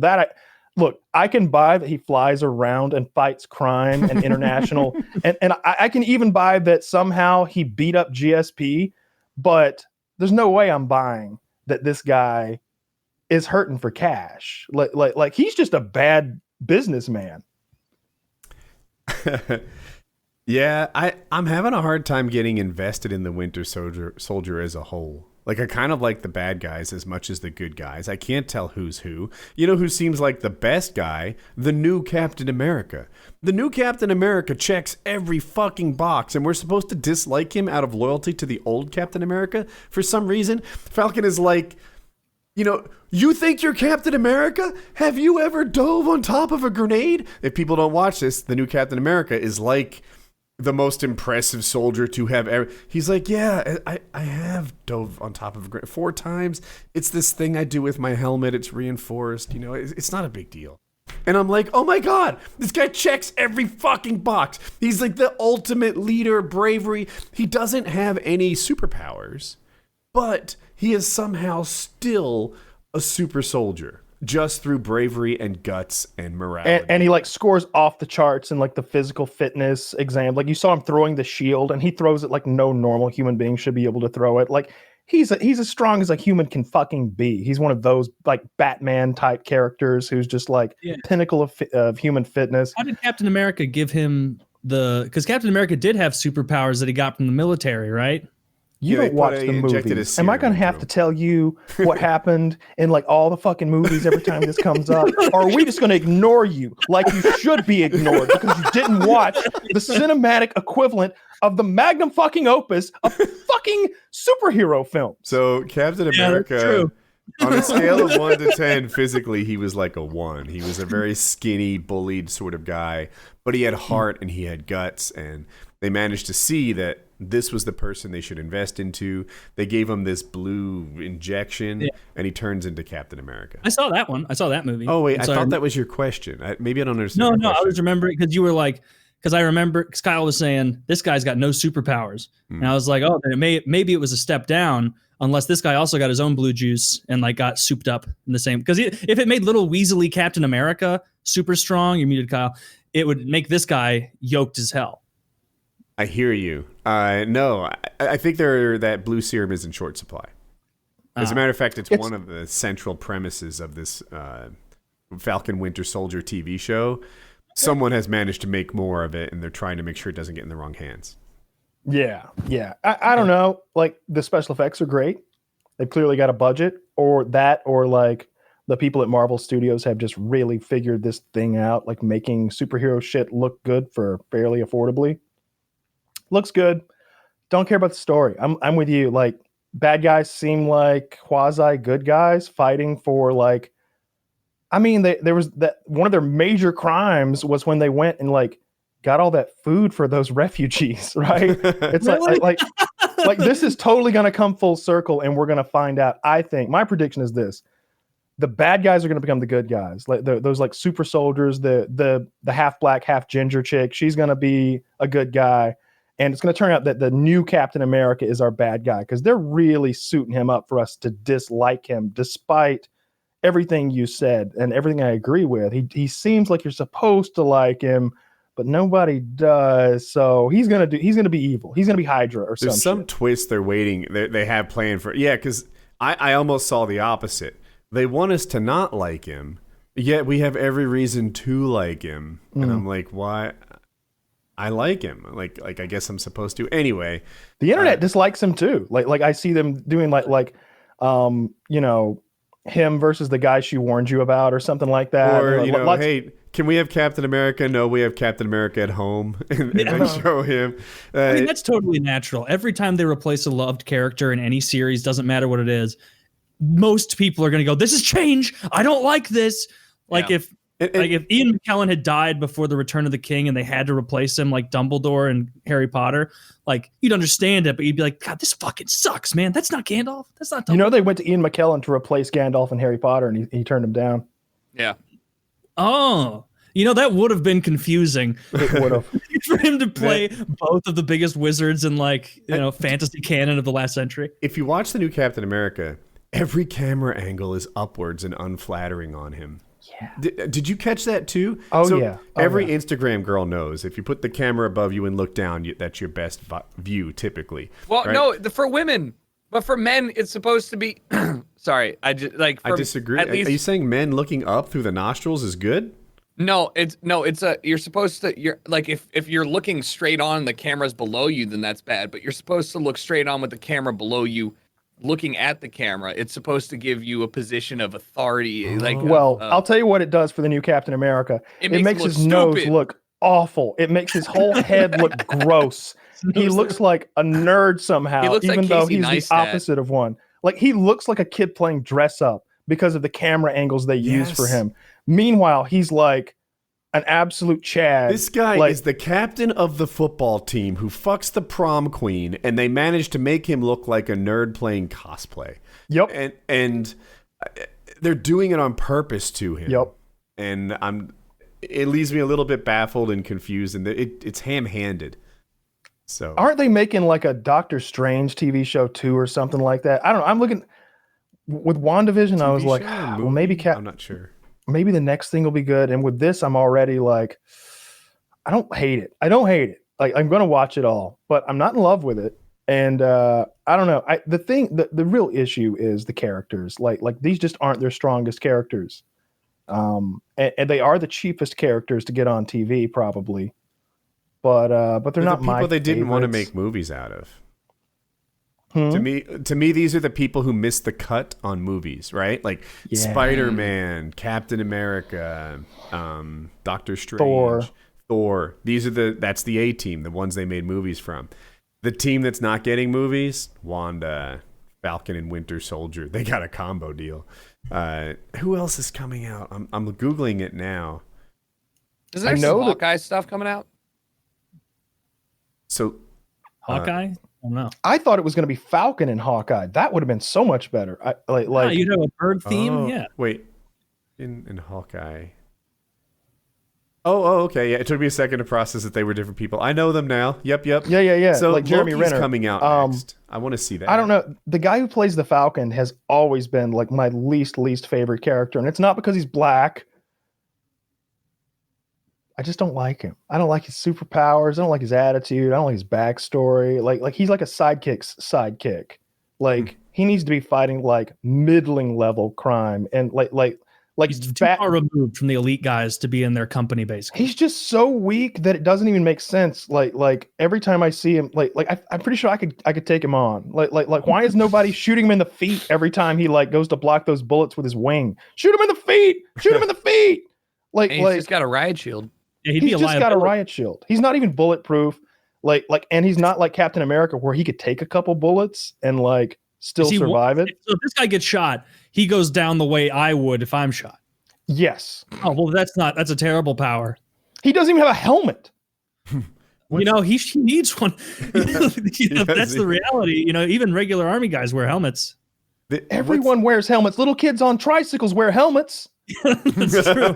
Imagine the thing that does him in is like a CTE, like he wrecks his bike completely off shift. And he's like, well, we just lost one of the greatest superheroes we had, guys. Thanks. Yeah, did you happen to the Falcon? Yeah, he tripped down his stairs moving. I want to talk about the Marvel shows coming out because they're interesting. So Falcon and Winter Soldier is the current one. All right. Yeah. Cool. Loki's next. Dude, that guy has personality. Big time. I look forward to it. I saw the trailers for it, and I don't know. I guess they need him to do something. These guys are experts in who he is. And he's like, I would never stab you in the back. And then the expert says, I followed your whole life. You've literally stabbed 8 people in the back so far. He's like, well, I would never do it again. And you have a special backstabbing knife. You're holding it right now, aren't you? I know it's invisible. And he's just like, So Loki, this is a butter knife. It says backstabbing. Loki steals every scene he's in. So I look forward to this show. This What If I don't fully understand, but the cast: Michael B. Jordan is Killmonger, Sebastian Stan is Bucky Barnes, Thanos, Mark Ruffalo, the Hulk, Loki, Nick Fury. The cast is a who's who in this thing. I was so confused because you were reading your cadence that you were reading that off was pairing them with the wrong people. You were like Thanos, Mark Ruffalo. Oh, I'm sorry. I was like, hopefully it's a little clearer on screen because they're looking at the No, you're It kind of goes downhill at some point though. Like we start getting to She-Hulk and Moon Knight. Look, I'm a pretty big Marvel nerd. One Hulk is enough. I don't know who Moon Knight is. Isn't it canon? I'm with you. So Hawkeye's next, Ms. Marvel. It is canon. There's a lot of Hulks depending on what the time period is. There's a whole family of Hulks when you go all the way forward to like Old Man Logan days. Do they fuck in Hulk form? Yeah. Yes. I want to see that. Babies come out hulked out. Yeah. What happens if you birth a Hulk but you're not hulked? You I've got to explode. ask these questions. Yeah. Now Did you see Aliens? Now that is a birth that I could get on board with being painful. Okay. You tell me you gave birth to a mini Hulk man. okay, that might have hurt. All right, I maybe wanna that see did take 24 hours. belly scars of just like, I don't know, like someone peeled an orange with compressed air and it just popped out. Well, you've seen the photo of Big Baby, right? The Big Baby meme from a while. I don't think so. It's like one of those babies that you look at and somebody took a photo and completely like family photo, all great and whatever. But then like look at the size of this. Oh wait, what do you mean it failed? Look at the size of this fucking child. All right, it says it failed again. Doesn't matter. No baby.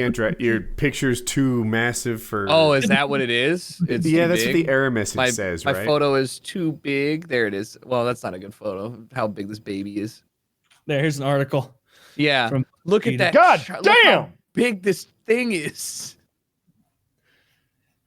It's a WWE veteran. How old is that baby? Are we sure that's just not like a chubby man that's been shaved? This is like the kids that they found in the Dominican Republic to go play like youth baseball, and it's like he's 13, and the kid's got like a full beard. This is like behind the music, like Wee Man, where are they now? Oh my God. Specific fetish things. He was born 7 pounds, basically.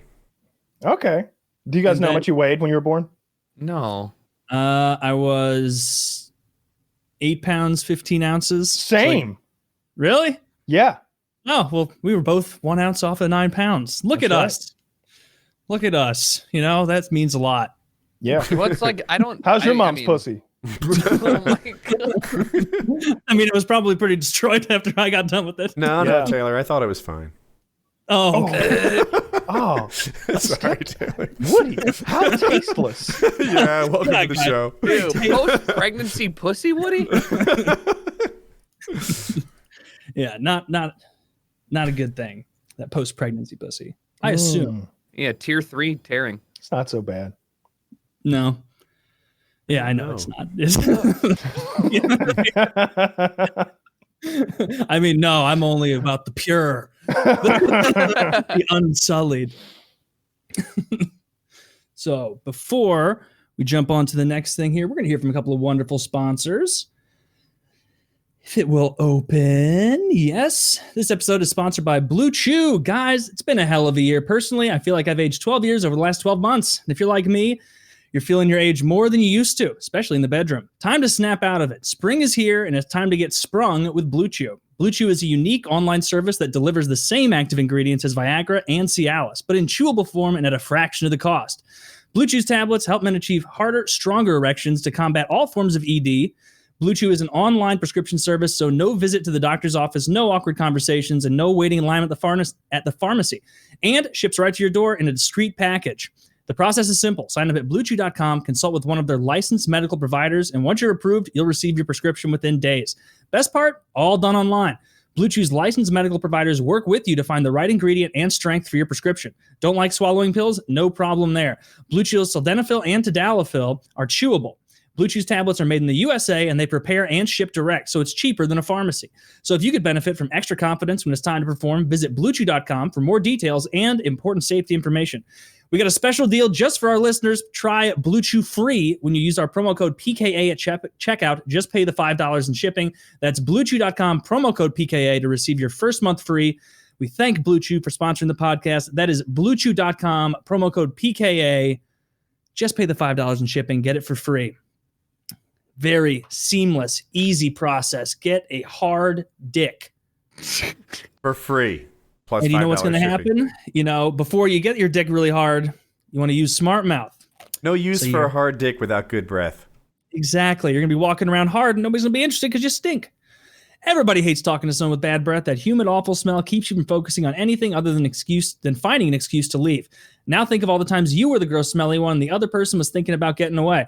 You probably can't think of any examples. That's because we rarely have an accurate read on our own breath odor. In other words, you could be walking around with trash mouth and not even realize you're grossing everybody out.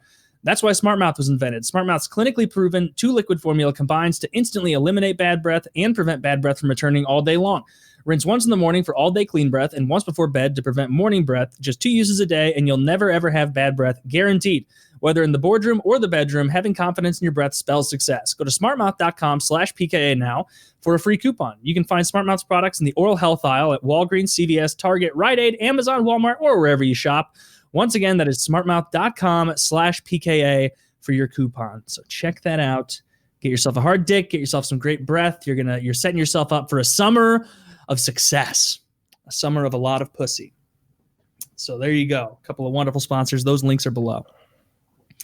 And we're back. All right. And we're back. So I was I know nobody really followed the drifter thing, but I was looking at another thing that I'm sure Tucker's been following, maybe closer than me. So there's this streamer who I actually know is a fan of Woody's. His name's Ludwig. Yeah. Ludwig. Oh, really? And he's like, he's enormously popular, and he's been doing this thing like just where every time he gets a sub or a gifted sub, it adds 10 seconds to how long he has to stream. He's on day 25. Yeah. 25 continuous days. He's at, I just checked, 220,000 subscribers on Twitch. 220,000 subscribers. Like, that is second highest all time. Ninja's highest peak was 289,000, I believe it was, during the peak Fortnite Twitch Prime craze. We're talking the most wild subathon ever. Like, when people do like subathons, this is what you're thinking of. Like, let me make this person literally not be able to go off stream unless they're taking a shit. So he's built different. It's unbelievable. Like, he's been streaming for 25 days in a row now. How do we handle sleep? He sleeps on stream. He sleeps on stream. Yeah, he has a race car bed. He sleeps on stream. He's paying his mods. I think his daily expenses are $80,000 a day. He pays his mods $1,000 every single day to moderate the chat, to entertain when he's off. When he's asleep, they do media share. The mods check the media share. They do podcasts. They play Uno and whatever. Yeah. All while he just fucking sleeps. 30,000, right, 40,000. Yeah, they're just at the gym. Yeah, they're at the gym. So he's probably just working out now. It's all inside of his house.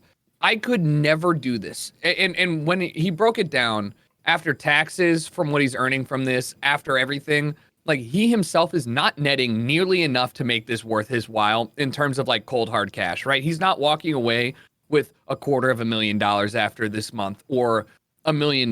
He's walking away with like $50K after he pays his mods, pays everybody that's involved with the stream running it, pays his taxes, etc. And also he already half goes to charity as well. So all this stuff, bad. Good news, he went from like 1.6 million followers to 2.5 million followers in a month, right? Like his average viewership went from like 18 to 20,000. Small, fucking poverty level, right? So now man, I would edit that.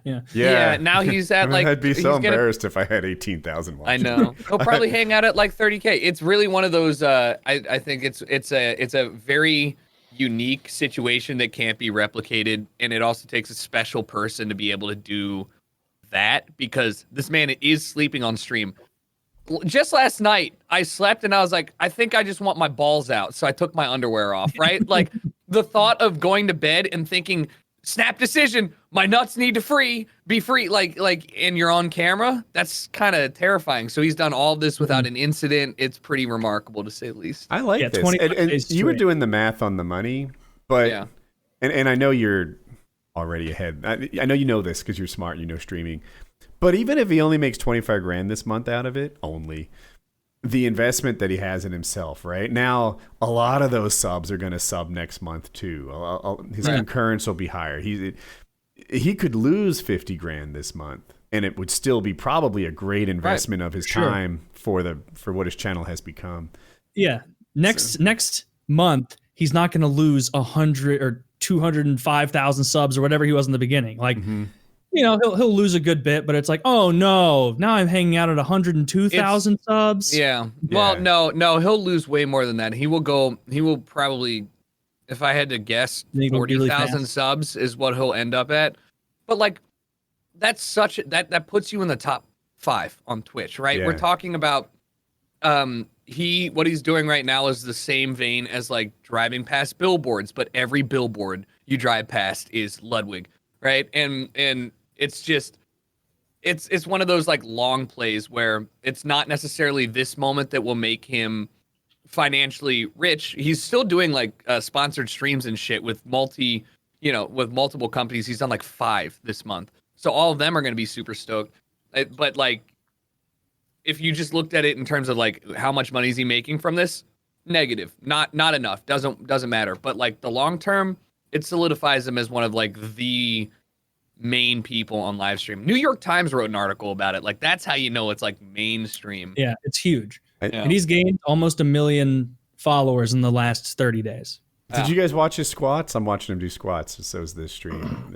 Let me see. His squats were great. That looked pretty heavy. I didn't do the math on it, but it looked pretty heavy, and his form was perfect. They have They have a good group of people at his house. Like people, they work out together. Yeah. That's the other thing. Sorry. Looks like he's got Taylor beat with the cases of soda in the background. Damn it! Oh my goodness, he does. I think that's all yerba or whatever. Yerba mate. That stuff tastes pretty good. How heavy are those dumbbells in front of the sodas? They look like 95s 70s. Or something. Yeah, I would guess 70, 75. Okay. All right. Well, hold on. I mean, I don't know what they're using, but like I have dumbbells that look like I'm literally curling like 150, but they're all sand filled, so it's just 25 pounds, right? So these look like the Iron Hex ones to me. They look like those are Iron Hex dumbbells. Yep. But I mean, you can't do something like this without also having a whole house of people, like his girlfriend that he's living with. They'll just make food. Like everybody's complicit in just continuing the content, which is so hard to get anybody to jump into. Their own content compound.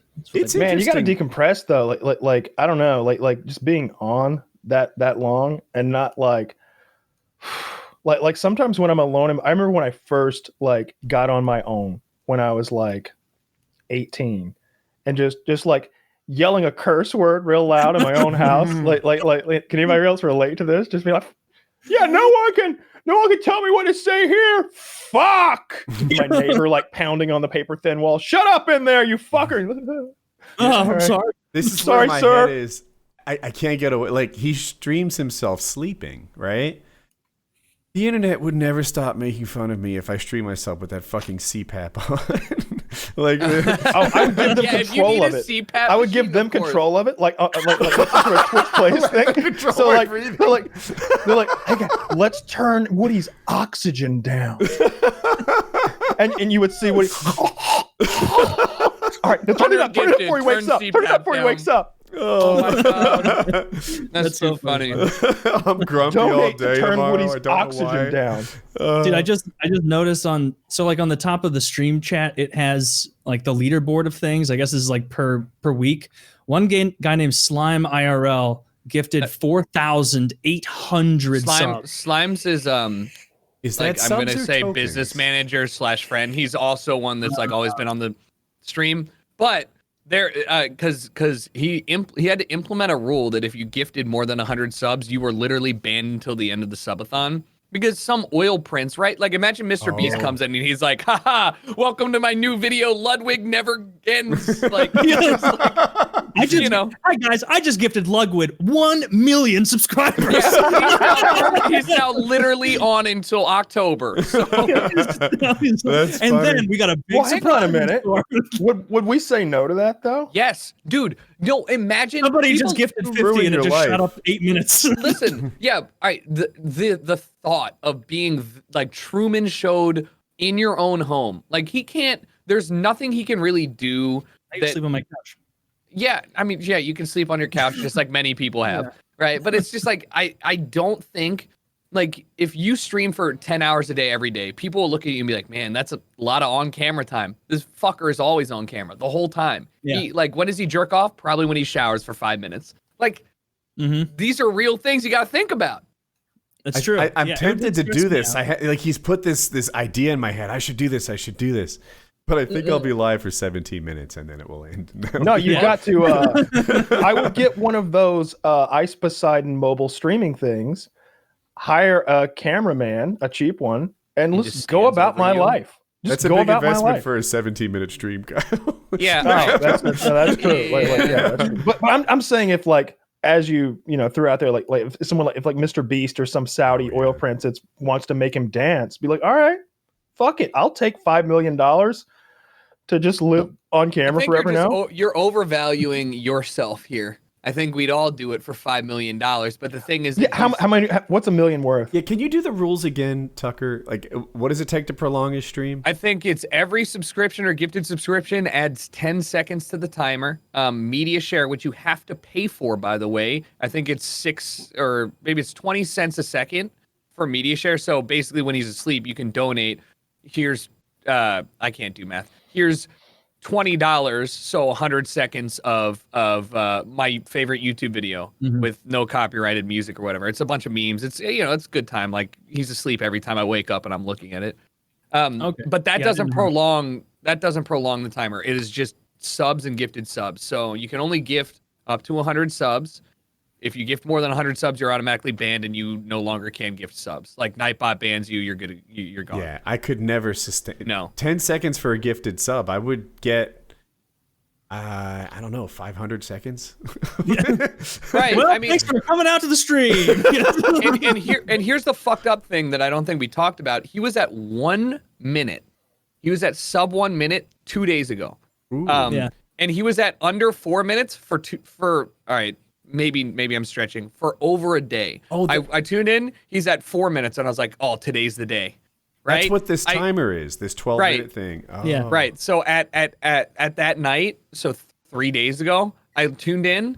It was when my parents were in town. So they left Friday. So Thursday night, he was at like an hour, and I was like, "Oh, it's going down." And then 2 days later, I was like, he's at 4 minutes. It's finally done. I woke up the next day. He's at 4 minutes. I'm like, today's the day. Wake up the next day. He's at 1 minute. I'm like, today's the day. I wake up the next day. He's at 24 hours. Yeah. and so like a bunch of people had just ended up gifting 100 subs each, and they all got banned. And so that's why we're now prolonging this fucking thing another 3 days. I think he was at sub 4 minutes just a few minutes ago. Oh, really? Yeah. I didn't know what I was looking at. So, but yeah, he's at sub 12 right now. Yeah, he's just. Do you think he's just going to walk over and pull the plug the moment it happens? No, he said when he initially started, I believe he said that he could see this going for a month, and my dumbass was like, no, right? Like there has to be a conceptual upper limit into how much money people can spend into it. But when it becomes a cultural movement, when it becomes not just about what Ludwig's fans want, but it becomes truly a Twitch phenomena, like you saw with what was that? That Twitch plays Pokemon, right? Where like. Yeah. Like even random, my mom sent me an article about this and she was like, you know anything about this guy? And I was like, yeah, it's this fascinating story. When my mom is getting articles about it, that's when you know somebody's like, I don't know about Twitch, but this seems funny. Here's $5, right? Yeah. It becomes a whole different thing. So why do they squat outside the rack? Is anyone still watching? I'm fascinated by this stream for some reason. It's just me. I think they're squatting outside the rack because otherwise all the action would be on the far left side. They're trying to center it, I imagine.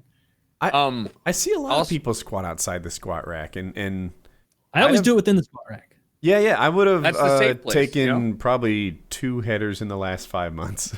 Yeah, without that's why I bought the squat rack so I can do it inside there. You know what I want? I want a rack mountable easy curl bar.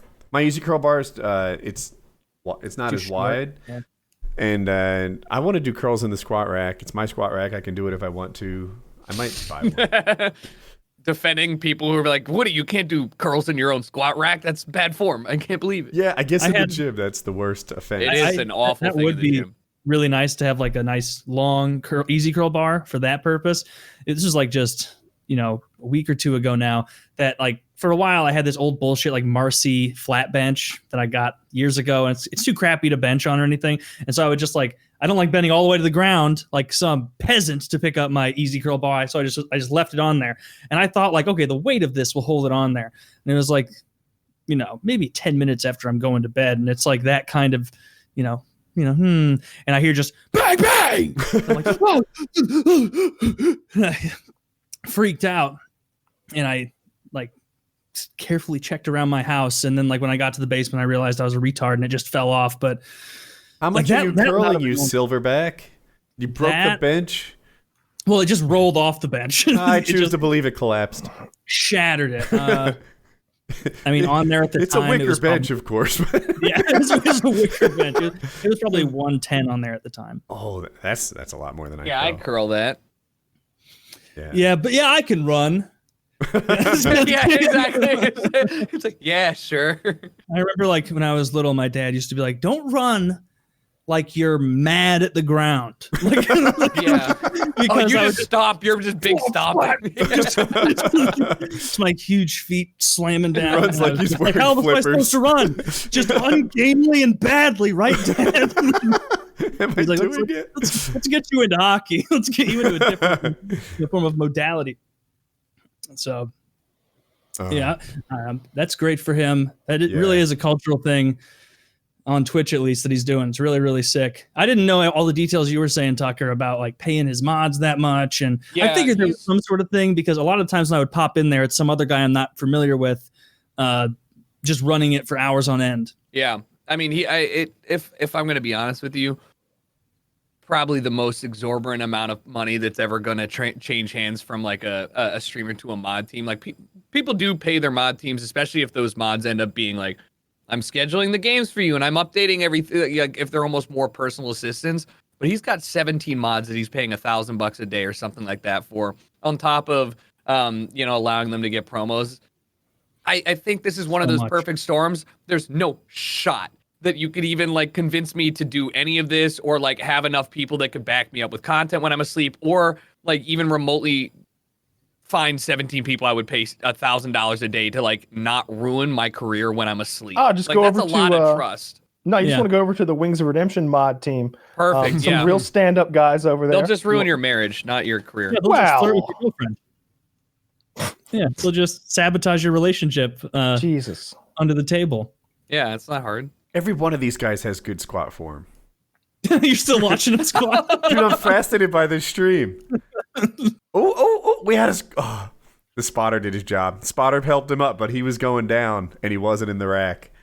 Well, this is also to me one of those interesting things where Twitch, Justin TV, started out as a live streaming platform. The people that founded Justin TV, 24/7 live stream cameras set up in their apartments. Like, the whole concept of the platform was to stream yourself doing everyday life things. And then they eventually pivoted because they had signed some Dota 2 organizations. I don't remember. I think it was EG and some other people. But they said, hey, we're going to sign you to exclusively stream Dota 2, among other esports stuff, on our platform. And that's what really kicked off the gaming sphere. And then eventually the IRL part fizzled out.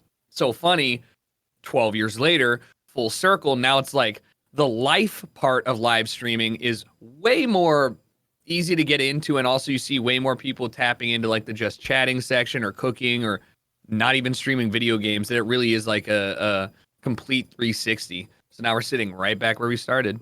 I got temporarily kicked off of Twitch for streaming IRL stuff. I didn't even know it was against the rules. What'd you do? I was doing home repairs, like fixing gutters in the rain that were dripping, and I don't know, just hanging out with the stream. I think I had a promo video to make, so I streamed me making the video, and I think I edited it with the stream. They had good ideas that made it better than it would have been. It wasn't like anything that is naughty, like in the slightest. No, I know what you mean. But the admins came and they're like, "What do you got to stream games?" But like, I was multitasking. Like, I'm literally fixing gutters on a ladder. When how long ago was it? 5 years ago? Yeah, okay, yeah, 5 years ago they were really weird about this stuff. And the admins were telling me in chat to stop. And my stream even got cut off. I didn't know what happened. My key changed or something. I brought it back up. I was like, sorry, guys. Weird. I don't know. And then the admin managed to get my attention. He's like, Woody, that was me who shut you down. Stop coming back. You're not allowed to do this. And such a weird thing. I was like, oh man, I never had any like malicious intent. I thought this was people were enjoying the stream. Yeah, just live streaming in general. I know. And it's crazy that it took another 3 years or 2 years after that, after 5 years ago, to make about it. Right. Yeah. So anyway, now this guy, biggest stream probably going on at the moment is a guy weightlifting. So Summit's got like 70,000 people watching him. What is he playing GTA RP? I turned it off, but I just glanced. He's probably got like GTA RP or stuff. I mean, it's crazy how it to me it is wild the scaling that Twitch has done. Not just like we were talking about Ninja and that was kind of like a unique flash in the pan that really solidified streaming and gaming as a mainstream thing. But to look at the current climate of how many people are averaging over 30,000 viewers. And I'm talking American speaking. Fucking Brazilians are out here just like 200,000 concurrent, live streams. YouTube, 1 million concurrent live stream viewers. Spanish speaking is incredible right now, or I guess will be incredible continuously. Like, it's wild to look at this and then go back 5 years where if you broke 10,000 viewers, like, you were the upper echelon. There is nobody bigger than you on the planet. And now it's PUBG Mobile has 1 billion downloads, and the guy who plays PUBG Mobile has 300,000 concurrent viewers on YouTube. Just such a different and also a very aggressive growth of live streaming in general. Yeah, it's huge. And nowadays, the YouTube, that's not where the money comes from either. Ad YouTube views. That's it. It can be good, but like, it seems like it's all about the streaming money. So. Yeah, if you have a good CPM, then it's always about YouTube and stuff. I asked a friend of mine. He was like, "Yeah, I put mid-roll ads every 4 minutes." I was like, "What the fuck?" Don't people hate you for that?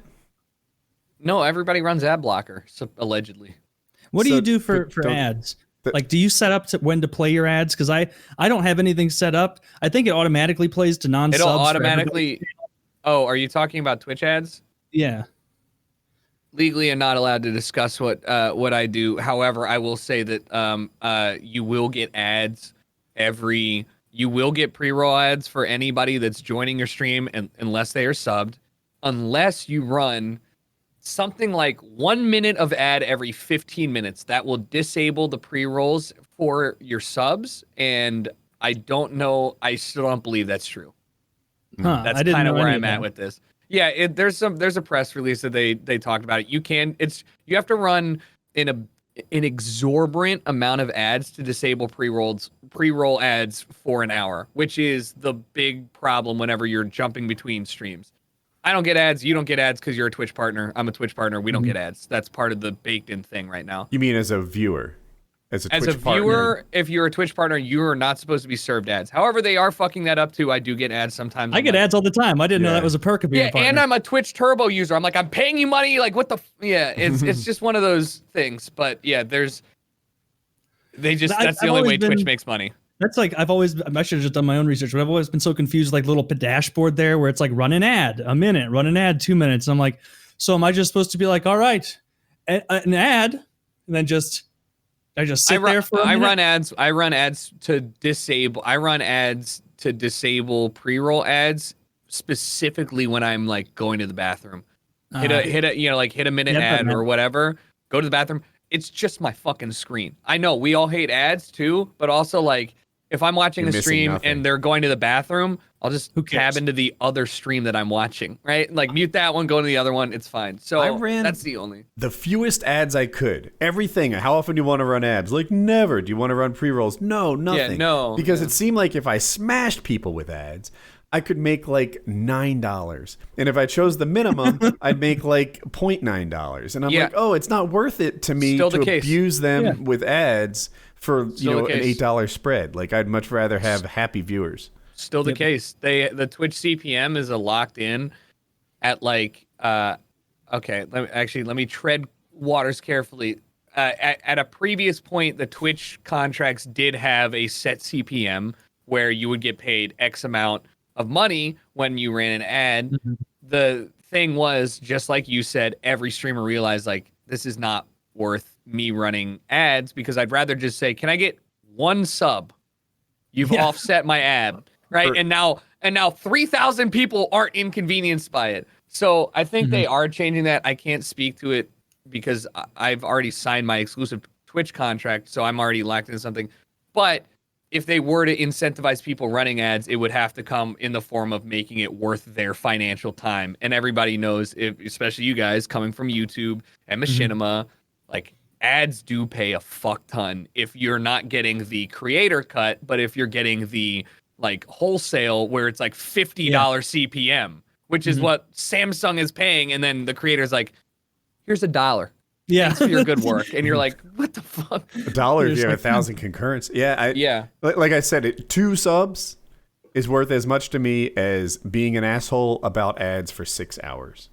Yeah, so it's kind of wild. Just don't do that. Yeah, try to make your subs happy. But anyway.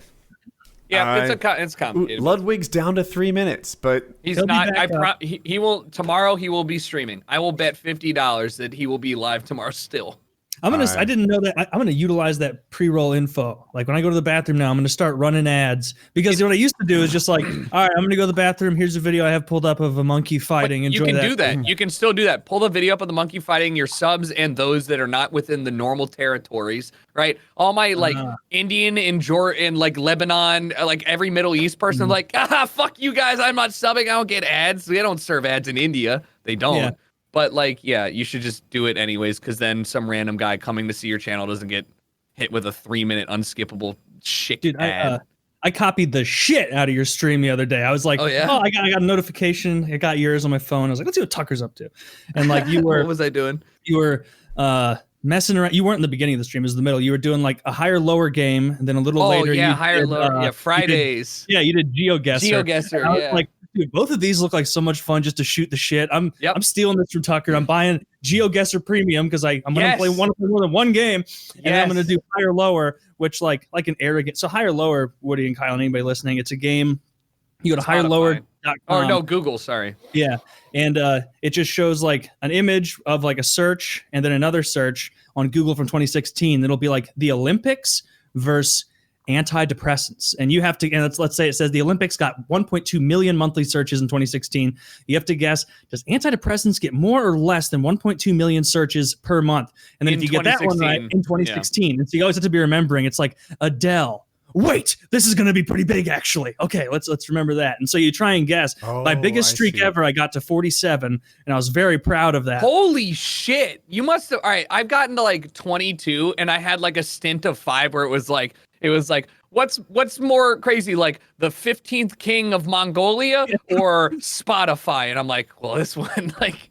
This one's easy. But then every once in a while, it's like Michael Jackson and Jack Nicklaus, and they'll both be a million, and you get a freebie. I got a couple of those that save me. Yeah, it's called higher or lower for those who are watching. These are I have an affinity. I don't play games on Fridays. I just stream internet things. I look at Zillow houses. I do higher lower. GeoGuessr is one of my all-time favorite games. It is so addicting. And they've done so much since I started playing, where it used to just be like, you can make a map, like good luck, to now they have battle royale. They have closest it's to under a minute. Oh. It's not. It's literally I'll give you $1,000 if the stream ends by the time that we're done with this podcast. There's like, okay, but where do I lose in this? All right, fine. You don't lose. I was just hoping that you your generosity. Yeah. But yeah, I mean, you already cucked me at the bank. You can do it. There's no way. Geo, what the fuck is it called? GeoGuessr. GeoGuessr. My God, Kyle, Woody, have you guys ever played this game? No. Yes. Basically, you hit play and it puts you into, I've mostly done just the open world version, and it puts you into a random road in a random country region of the world, and you have to click around, figure out where you are with like road signs and clues, and then try and click in the world as close as you can get to your beginning position. And sometimes it's really fucking hard if you're like in a rural area and it's like, all right, well, we're driving on the right, miles per hour, clearly America. There's a lot of trees. Okay, so this could be Georgia, could be Tennessee, might be Alabama, maybe Mississippi, Northern Florida, Missouri. And it's like, all right, we're not really narrowing it down. We need to find something. It's easier when you get like Europe or the U.S. I was looking at all of the manhole covers when I go into the inner city areas, and you can usually like read a city name there. What is your tip? Because everybody in my chat was like, dude, you're just getting lucky. Tucker's great at this. No, I mean, and you know what's so fucked up is I'm like, I think I'm good. Ludwig is like another tier above, and then there's the GeoGuessr wizard on YouTube. This guy literally, like, it's offensive. Like, he's not cheap. He'll find a rural town in northwest Brazil with a population of 35 people and get it right on the mark. I mean, the amount that like I've gone to like map porn. You know that Lithuania is the only Eastern Bloc country that lists their cities on their road signs from furthest to closest, but every other Eastern Bloc lists them closest to furthest. So if you see that and you see like a slash through an L or like a little Z with a little an accent, it's Lithuania, right? Like or like red dirt. It's got to be South America or Australia. The Battle Royale mode has an affinity for Bhutan, Lesotho, or Eswatini. Like those three countries will almost always those appear. last three things weren't even real. You'd stop fucking with us. No, I know it's trying to trick us into thinking Swolsfatini's a place. Well, they're all like Botswana. It's like southern Africa. I believe it's just. I think everybody should just. It is you can play one game for free, or it's like $8 a month to sub. It is I'm bored and I'm going to fill 30 minutes of my time because they have like daily challenges where it's 2 minutes and 30 seconds. They'll just throw you out there. People cheat in this game. You can cheat. It's very apparent. You got to like view source, find the GPS coordinates, put it into Google, and it'll tell you. I'm not going to do that. Guy. Yeah, don't be that guy. Just fucking guess. What's the point? But also realize that if it's a straight road, if it's a long straight road, it's probably Russia or Brazil. And if you see overground gas pipes, like there's a road and there's a gas pipe, it has to be Russia or Eastern Bloc. Nobody else does that. It's just Alaska, maybe? No, I promise it is not Alaska. Okay. Yeah, it's weird. Okay. Man, I want to play more, so I learn these little tricks of the trade. We should. We can do next. We'll figure it out. We should play head to head. We can do little we can play the same map at the same time, and then figure it out. It'll be a good time. We'll have a nice shit talking GeoGuessr stream. Yeah. I'm like, oh yeah, you bet you didn't see that flag, and you're like, what flag? Where's the flag? And I'm like, a couple streets over, better go look for it because I'm locked in. It's Northwest Argentina. It's gotta be. Every once in a while, I'd be like, anybody have any ideas on this? Because someone was like, don't talk to chat, and it's like, yeah, I'm Twitch streaming right now, dude. You're not allowed. I'm gonna talk to chat. Oh, I minimized my chat. There's no help. It is only me in that moment. Yeah. But then you can make jokes. If I'm a viewer, I think I prefer to be. Actually, that's one of the big ways I measure a Twitch streamer. How are you paying attention to me? Right. No, and I am fully engaged with Twitch chat any other time. But however, when we're doing GeoGuessr, I'm talking at them, and this is their time to celebrate in that one of them Googled where it is, and now they all know, and so they all are like, haha, dumb fucking streamer doesn't know this is like Bismarck, North Dakota. What an idiot, right? So because without my stream. Yeah, it's like an us versus them, because otherwise some kid is from there and he's like, how do you not know Pepe's Pizza? It's my next door pizza from New York. I don't like. Dude, I played chess on stream. Dude, on one hand, chat is amazingly good at chess. I suspect they might be using a computer, but in any case, every move they made was the perfect move. The downside is it takes them 90 seconds to get it to me. And this is timed chess. So it's like, do you want to make the perfect slow move or your own fast move? For chess, if you're playing the 10-minute games, because I do enjoy it, and I'm also very new to chess. So for me, it's nice to try and play solo. And then what I'll normally do if I'm like really caught up in the very dark trenches of 500 ELO where nobody really knows what they're doing, I'm like, I'll like throw out what I want to do, and then I'll look at chat and, allow them to be like, no, yes. Because if they start saying like A5 to C3, like I just kind of glaze over. But if they're like, bad move, all right, I readjust. There's too much with chess for me to like put it in the board and get it. What do you have the most fun streaming? Like what days are you the most? Friday. I'm sure it changed. Friday, it's always like, all right, fucking easy Friday. We're gonna have a good time. Literally, all I do is get up. I get up. I get to stream. I have drinks in the fridge. We just do GeoGuessr. We look at weird Zillow homes. We look at Sotheby's, like the elite of the elite. Just go through gaudy, awful taste homes, and then play like Who Wants to Be a Millionaire. Look at meme videos on Reddit for 2 hours, and that's the stream. Like I don't do anything. I just enjoy, right? Like that's my favorite. It's just, I did even less than that recently. Like with this green screen, I just downloaded a bunch of backgrounds of places where people I can do impressions of might live. And for 4 hours the other day, I was just like, now I'm in Springfield. I'm going to try and work on Homer. Exactly. It was, and people are like, do Obama as Russian. It's like, oh, this is fun. It is. Yeah. It's a blast because like, you do get ripped on it. Where it's like, that's not even fucking close. And I had to be like, no, guys,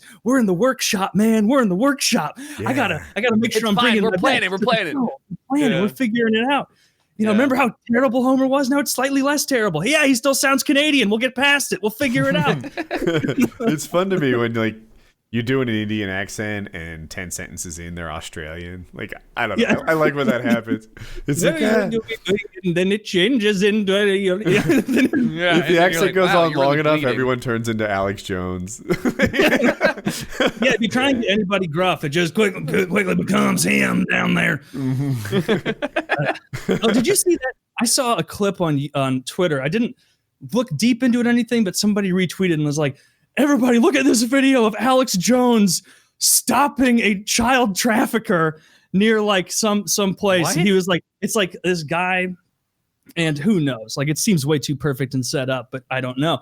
But like, he's basically like in front of a car that's full of kids and a guy, and he's like standing in front of the car, like, I know what you're doing. You're taking these kids. You do not have a permit for these kids. This is a child trafficker. I will not. No. And like the guy starts to pull, and he's like leaning forward cartoonishly to like stop a car. Like, you're a child trafficker. Like, try and find it on Twitter here. Jesus Christ. I got to say that for all the, this is not me discounting the fact that it is absolutely a big problem, but like every time I had a connecting flight through the Atlanta airport, like the overhead PA system every 5 minutes was like, if you see any kids that are uncomfortable, please report it to the nearest like guard. Atlanta is the #1 child trafficking destination, like, or like changeover, or like inside the bathroom stalls in Atlanta airport. Every bathroom stall is like, if you are a victim of child trafficking, call this number. We will save you. And I'm like, I don't know if I'm just inattentive, but I've flown through this airport a lot, hundreds of times. Never seen anybody be child trafficked through here. Like, it's just like they're very heavy-handed with it. And I'm like, is child trafficking a serious thing that's actually happening all the time? It is. It is. But it's not in plain sight. That's what I was saying. I was like, I don't know if this is a really big problem, but it has become a QAnon thing where Matt Gaetz. You're like the buffoon wing. Not all Republicans, but the buffoon wing of the Republicans are just excited about child trafficking and love to believe that we've got a real problem with like vampire Democrats, Hollywood actors who are pedophiles. You guys didn't get your... I don't think you have to frame it that way to say that like there is definitely a child trafficking problem. Sure. I was just saying, I didn't know. How, like, has this changed? And every time I hear about like trafficking, it's not what I think it is. Like, why isn't it the biggest story in the world that like 42 kids were saved by the police? And it's like, oh, because they were actually like divorced parents who just kept them 6 hours too long, and you're kind of making it out to be something it isn't. Yeah, there's always data points of truth all over the place. But I think just like you can absolutely recognize that it's a problem that we have without being like it's demons and it always turns out to be bullshit. It always turns out to be divorced parents who kept their kids past the. Well, the same thing with the border though. It's like. Take a guess at how many unaccompanied minors there were coming across the border last month from Mexico. Over the course of a month? Yeah, I'll go. No, 15,000. 20 sounds good. Yeah, it was 20,000. It was like 18,500. Huh. Never second guess yourself, man. Hey, that's the biggest rule in GeoGuessr. And that's how many they caught, right? Like that's how many like you go and you're like, it's Eswatini, and now all of a sudden it's Angola. Who thought? You get lost in the woods. You got so they caught 18,500. So like, who knows what the real number is, right? That's probably unaccompanied minors. Right? Unaccompanied minors. Is that meant to be child trafficking? That means literally, or would they not be accompanied if they were? No, child trafficking. All right, not a lawyer. I do believe that in the strictest sense, it means you are bringing a person under the age of 18 across state lines. That you are not the parent or legal guardian of. Like you don't have permission. That's what. Or human trafficking, where it means that you are getting somebody into a country illegally.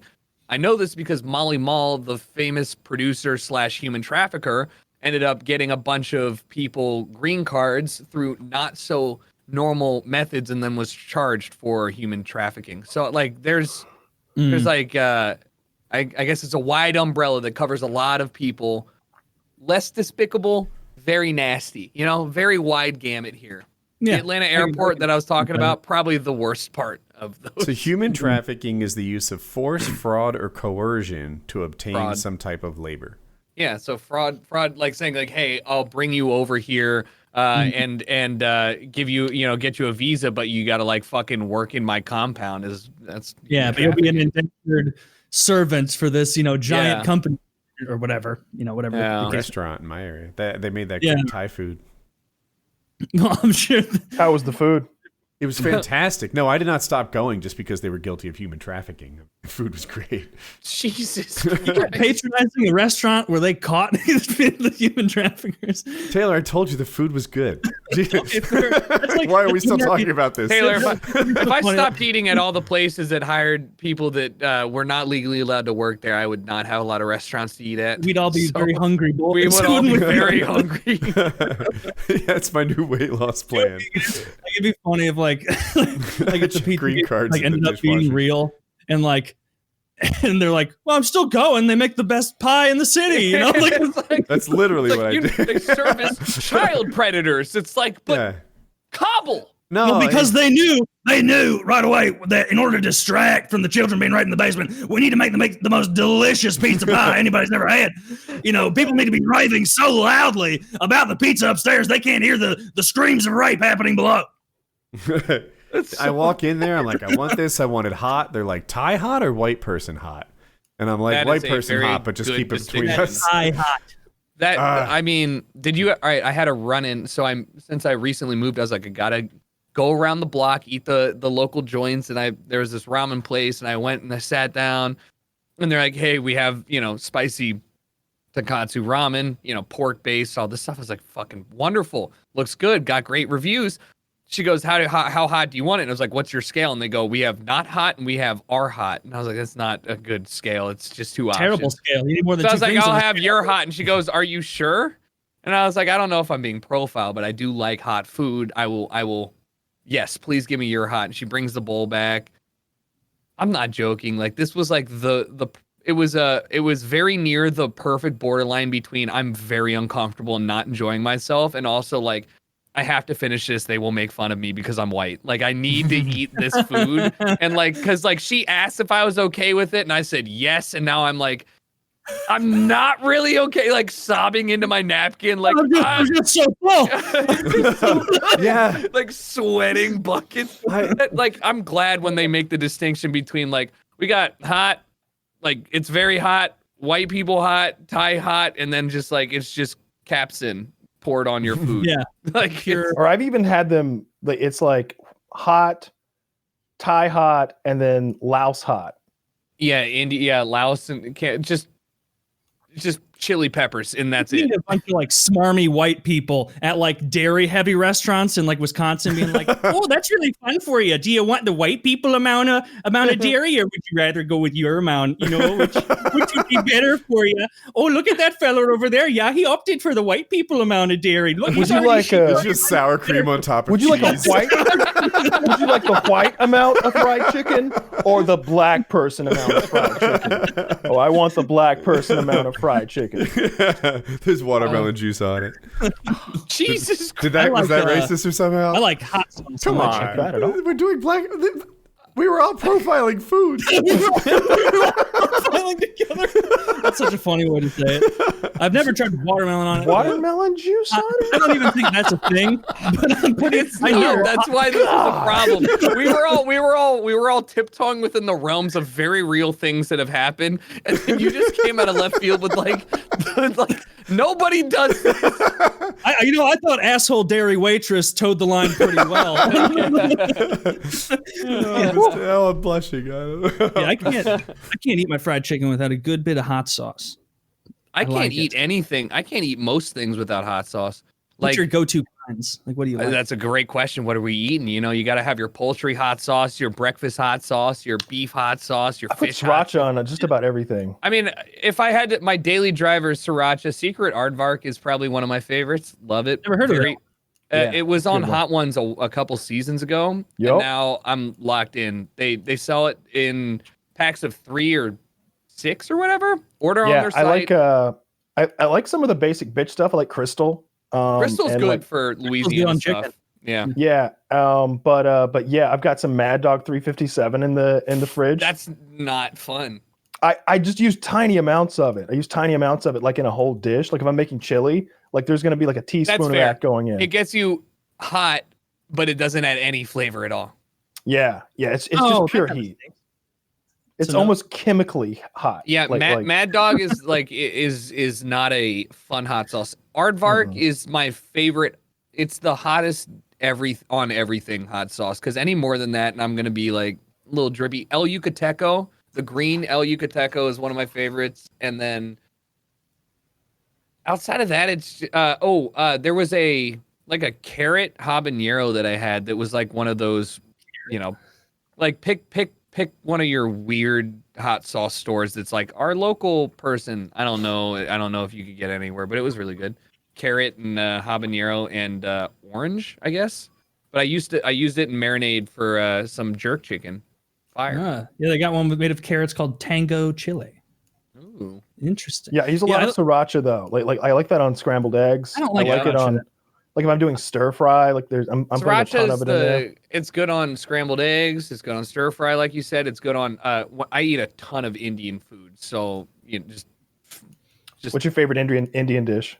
Oh my God, mirchi tikka. Like some good clay cooked chicken, very spicy. Or I mean, everybody's a fan of tiki masala. I like butter chicken. I like curry. I like a good dish that I can eat with rice and that has like its own sauce. Mirchi tikka. Butter chicken, curry, and rice is my go-to. I ate a lot of Indian because I work with a lot of Indians, but it is a good way to get fat. Butter chicken, curry, and rice will plump you up. There's a ton of butter and butter chicken. Yeah, go figure. Garlic naan, you're just scooping it. Yeah. I like lamb vindaloo a lot. And I get it like Indian people fucking hot. That shit is so good and so like when I eat something like that, I bring a box of Kleenex and I'm blowing my nose multiple times. When you get the clear like takeout dish and you can see the puddles of like transparent red grease on there, and you're like, I'm gonna shit myself. That's red chili oil. It's gonna be tough. Yeah. It's kind of a basic bitch one, but on eggs, scrambled eggs in the morning, I like either just Tabasco or habanero Tabasco. I feel like it's really, really sharp. I don't like I don't know why, because they used to have Tabasco Cheez-Its that my parents would get, and I don't know if I just don't like the because Tabasco's vinegar based, right? Yeah. I do like vinegar based barbecue sauce, but for hot sauce, unless it's going on like a po' boy, like Louisiana style or like Creole style stuff, I don't like vinegar based hot sauces. I don't know why. It's just like a weird tang to it almost. I like the tang. I like the kick. Tang. Same reason I like pickles.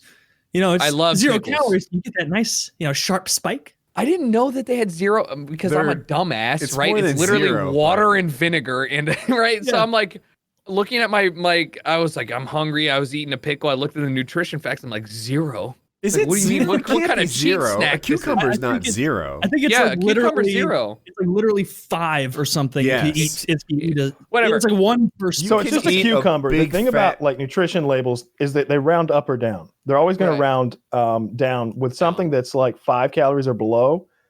They're going to say 0. So like there's some pickles. There's some calories in pickles, but you're going to burn 3 calories opening the fucking jar. Yeah, and it takes you more to digest it, just like celery, than it does the energy you like get from it. A medium 4-inch pickle is 7 calories. Like you can munch slow down, chief. And that's the whole pickle too. That's like you're crunching on. You're stopping at 1 pickle, Brooke? Well, I usually get the spears because I like them next to my sandwiches. What a cheat snack, Yes. It's always the people like you who don't have weight problems who are like, something I found out today. And it's like, like I've done all the Googling, like find me the secret spells of zero calorie. Meanwhile, literally today I texted my friend. I was like, man, do you guys know how hard it is to eat 2,500 calories? Like, this is a lot of food that I got to ingest to put on weight. Like, I'm eating like 40 grams of protein. You got to pump those numbers up. That is barely more than my basal metabolic rate. I'm eating more than that. I was talking about, because I just started putting a collagen protein in my my coffee every morning. It's 20 grams of protein, but it's soluble in up to like 300 degrees, so it's great for coffee. No flavor at all. but it's like I'm not a big breakfast guy. I don't like eating breakfast, but I also can't gain weight and weightlift and like subsist off of no breakfast, 2 meals, and like I'm working out in the morning. So like stuff like that, I was just like, okay, we'll give it a go. What kind of lifting are you doing? Because I remember a while back you were just doing cardio, and you're like, I got to get into the lifting. So I bought a not a bench. I bought a fucking. Smith I bought machine? I bought a bench, but like not a bench press. So I only have free weights. So like I've just been doing literally shoulders, chest, upper body, and I hate doing leg workouts and lower body at home. Now that I got my vaccine, getting back into the gym. Wait, like give me a leg press. Give me something active. I don't like doing body weight exercises unless it is core or upper body. It's like, not fun. You're already like a huge runner. Like I know someone who's like, he loves lifting weights, but he runs incredibly like long, regular distances. And so he's like, yeah, I do. You know why I never have a leg day? Because I run 8 miles at a time. That's my entire leg day. When I come to the gym, I'm working on all the things that aren't getting hit when I'm running. Because I don't need you guys who are like, oh, you did 30 minutes of cardio afterward? Well, that's really neat. Yeah, I ran 8 miles. I'm not doing that. And so I understood his point of view. Like it makes sense. Well, I mean, I literally have to cut back on cardio because I have never put on weight. I am probably at like the best equilibrium between fit and heavy. Like I don't know the correct word, right? Than I've ever been, but I still don't have like the definition throughout my body. So I honestly like I'm past the point where I'm capable of doing this myself. Like I need a professional to be like, here's all the ways that we can reduce this and build it up, because pandemic was great. I'm coming out of it probably as fit as I did coming into, or as I was coming into it, but like more muscular, which is for me what I was looking at, because I've always been such a gangly, scrawny dude. It's just been so hard to put on any amount of like reasonable muscle mass and have it stay too. Yeah, because I bet because your natural diet is much lower than what you're forcing yourself to eat, and so like with your like natural inclination, I imagine you would eat a bunch, put on some muscle, and be like, awesome, back to my comfort level of ingestion. Wait, what the fuck? They're going away. Where did it all go? Literally. I mean also like I have a hard time. I grew to learn to love doing like upper body lifts and workouts because I hated lifting weights. There's something about runner's high and just getting into that zone where like it really is special, where you just forget about doing anything, and then it's 35 minutes later and you've run 3 miles and you're like, I guess I'm free to eat literally anything I want because I have to, because I will die if I do this again tomorrow. Has this ever happened to you, Taylor? What, where I've just zoned out and ran? No. Every step of running, I'm like, oh, maybe someone will kill me. maybe I'll be caught in the crossfire of a gang shooting. Someone will kill me. And meanwhile, like there's still a part of me, like if I'm on like my 10th rep of like my last bench set and like my muscles are shaking and it's unbelievably hard and strenuous, like in my head though, like I'm not disliking it. I'm like, it's me versus this. Like I'm gonna fucking win. Right. And part of the reason I'm gonna win is because I moved the safeties because of how confident I was. And if I drop this, nobody's moment, I'm gonna die. And so I have to get my safeties.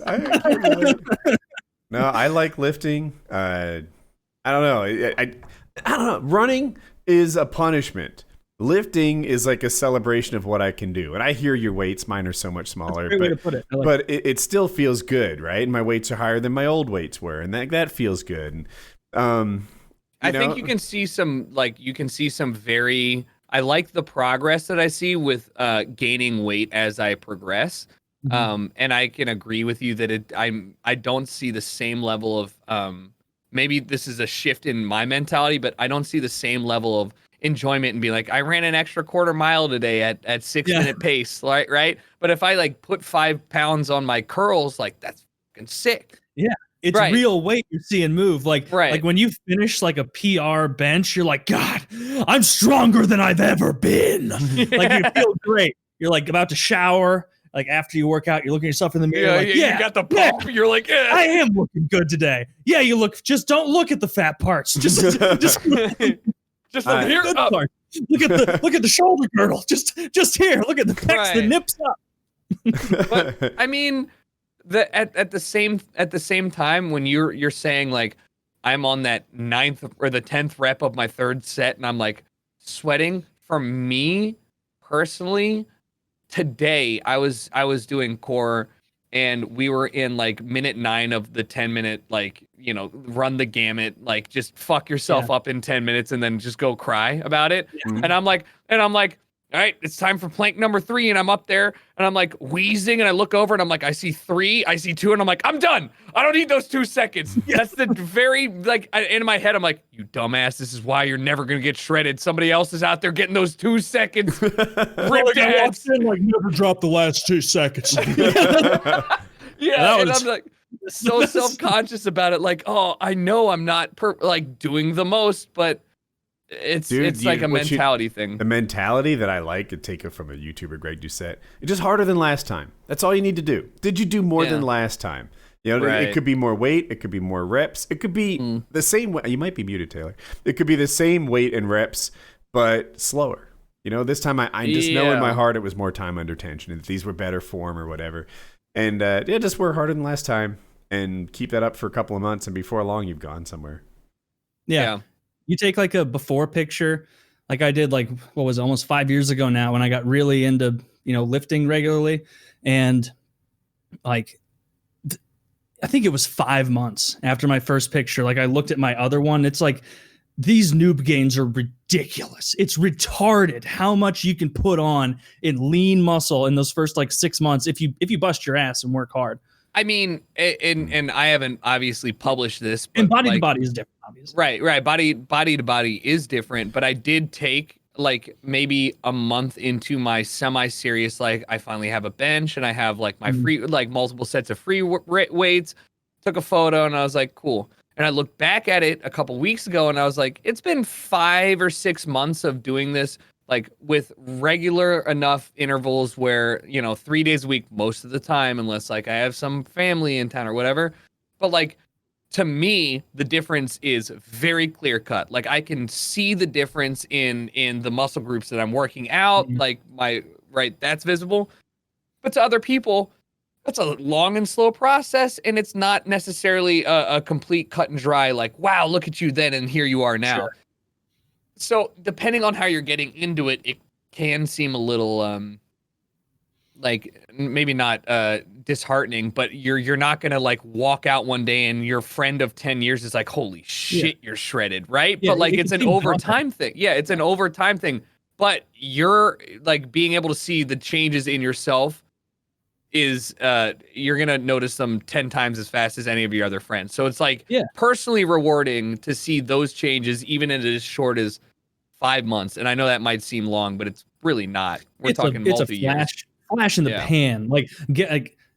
Maybe if someone's not into lifting 5 months, I should have clarified that. Like 5 months in lifting time is absolutely like, nothing. Like if you're not into lifting, you're like 5 months, that seems like a long time. No, like if you're a very experienced lifter, someone like Juji, for example, if he wants to build any body group in a big way, he has to dedicate months of time to like, we're focusing on chest for spring.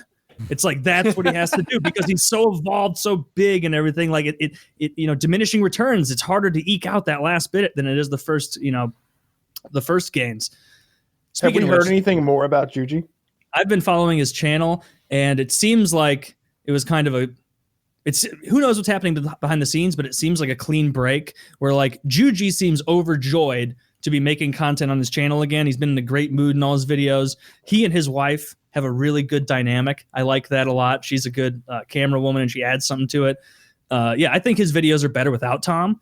I agree with Kyle's initial take of like, he was the sidekick the whole time. And, you know, whereas he was the sidekick that would like then soak up 4 minutes of screen time, where I'm really thinking like, come on, let Juji try the grip thing. Like, I don't want to see you do worse than I would at this.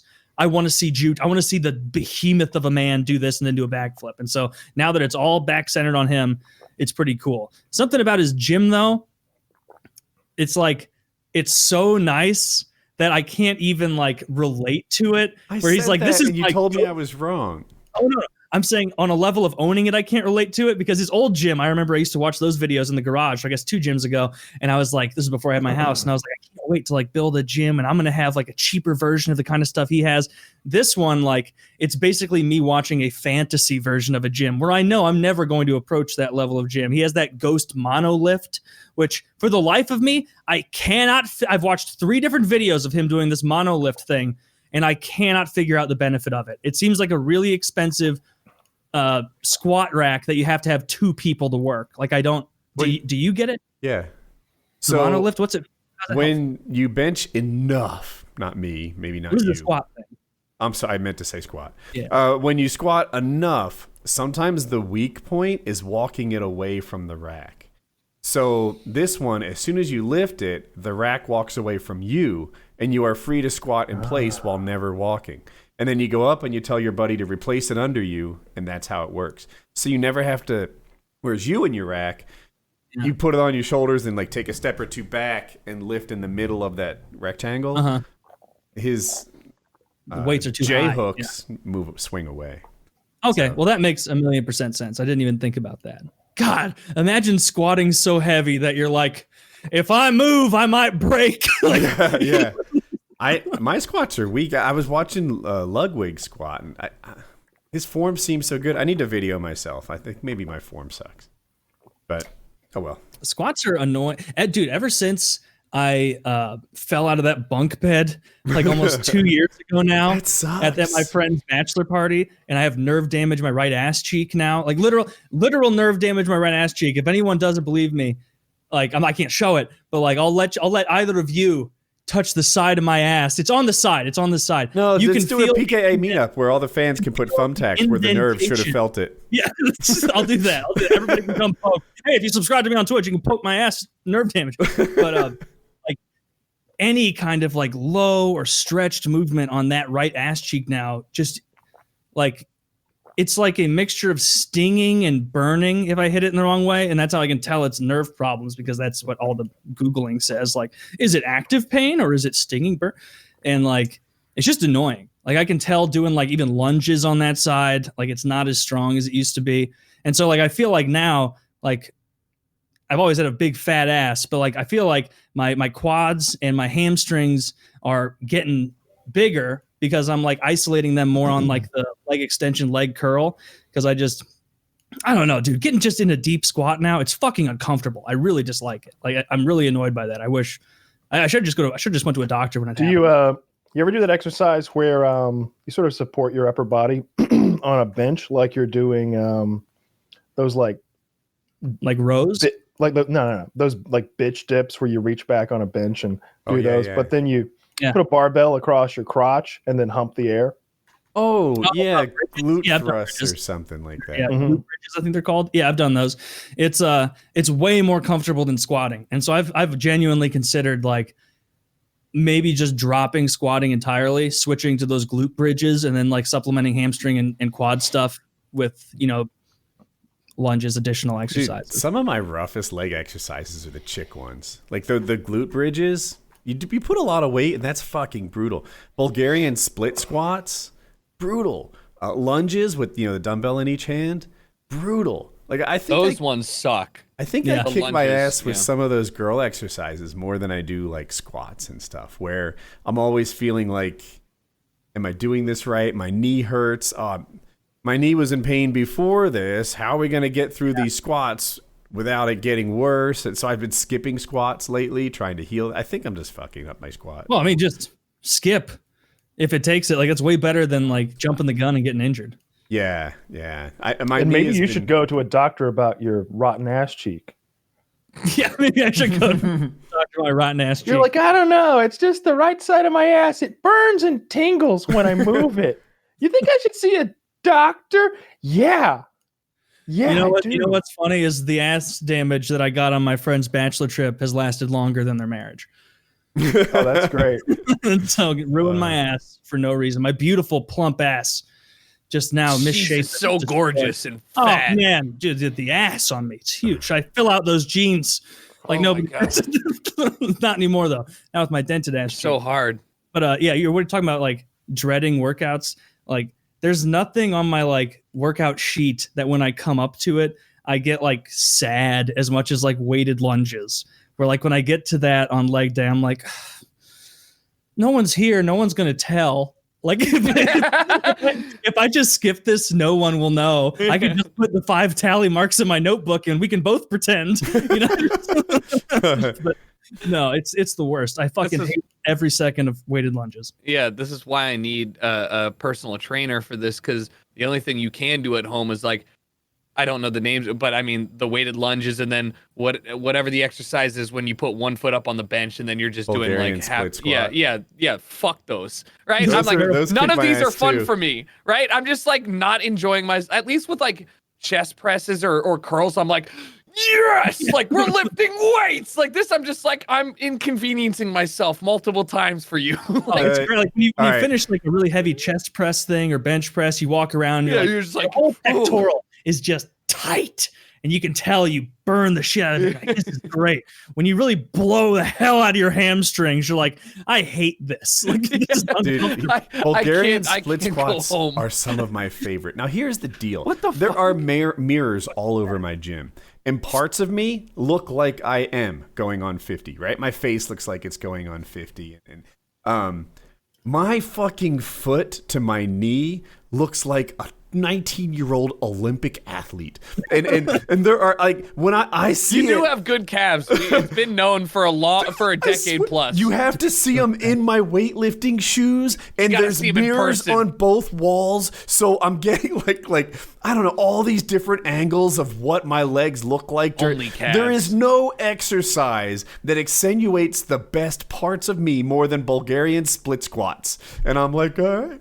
Time to look at me again. So, so that, and we get the photos of those. Like, it's funny. Like Woody, because we both just send our best body parts, and Woody's like, "Boom, these calves," and I'm like, "Fucking righteous! Hit a new arm circumference total," and you're like, "Very nice." And we're just throwing up core competencies.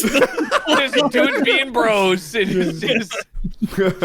What's your calf look like, Taylor? I don't see why that matters.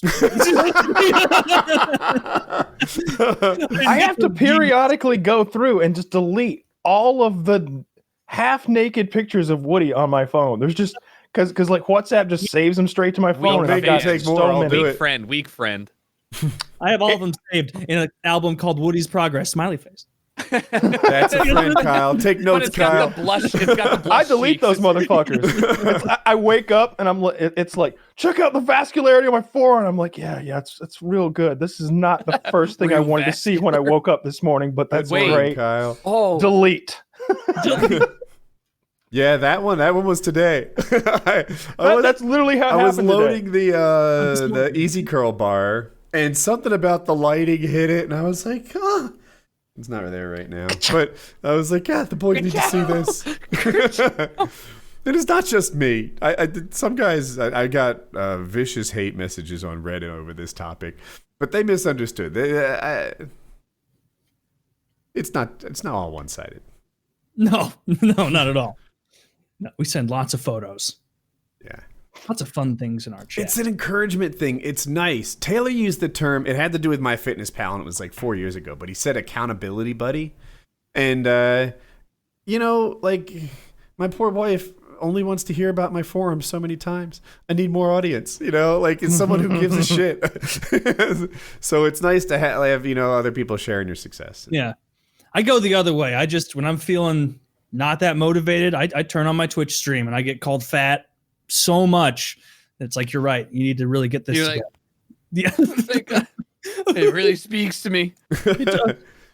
It does. Have you noticed, Tucker, that like, I don't know if it's everybody's auto mods are like kept like they're catching every single word now. They're catching Taylor, every word. I need to turn it off. There's a toggle switch. You just turn it off. There's tiers. Yours is probably set to like tier 1 or 2, which like filters. I used to have mine set to tier 1, but it would block people calling people cunts, and I was like, I got Aussies in here. Like, What's the one that is no restrictions? Because that's what I set it to. 0. When I opened my account. Yeah, and then all of a sudden, like, it tried to block the word like taint It didn't want to let people say "Oh, for shame!" Yeah, and it was like, this is absurd. Like someone's like, "You're a fat retard, and I hope you die." That goes through, and then it's like, drink my cum, and then that one gets held. Now, I have mine off, and I just have like blacklisted words in Nightbot because, like, you gotta do your due diligence, but the auto mod is some words that are Twitch sensitive.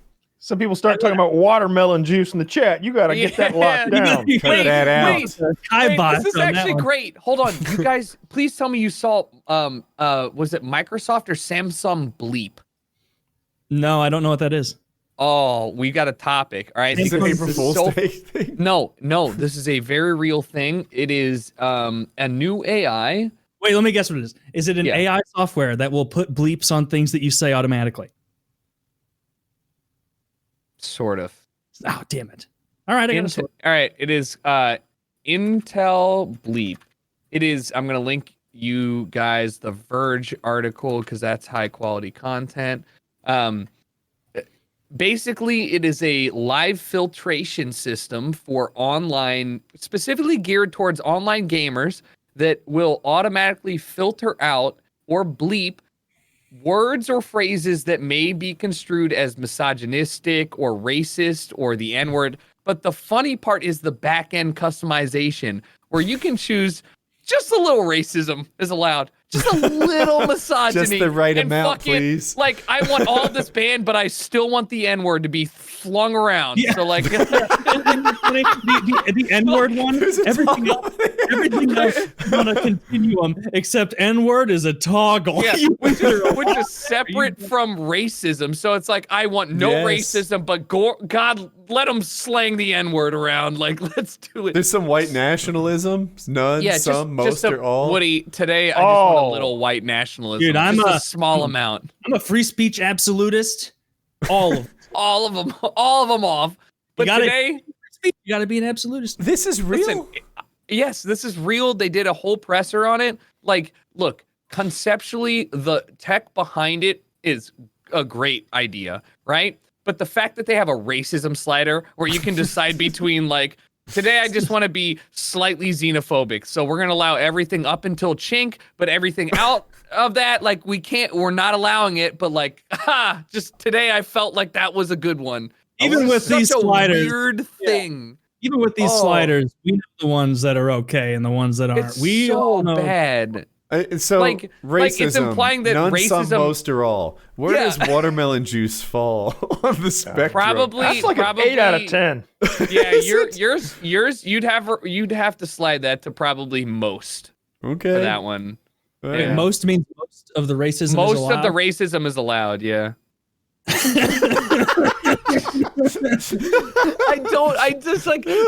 But here's the thing. So they're getting roasted on Twitter all the time, right? And until you brought up AutoMod, I bring up AutoMod's customization. Here we go. Discrimination in slurs. No filtering, less filtering, some, more, and maximum. So I literally on Twitch have the same options that they're roasting people for. I'm like, today I would like to less filter sexuality or gender. Misogyny, no filtering. Let them be misogynistic as fuck. Like, it's kind of like it's one of those ideas of really great idea, but awful execution. Just so bad.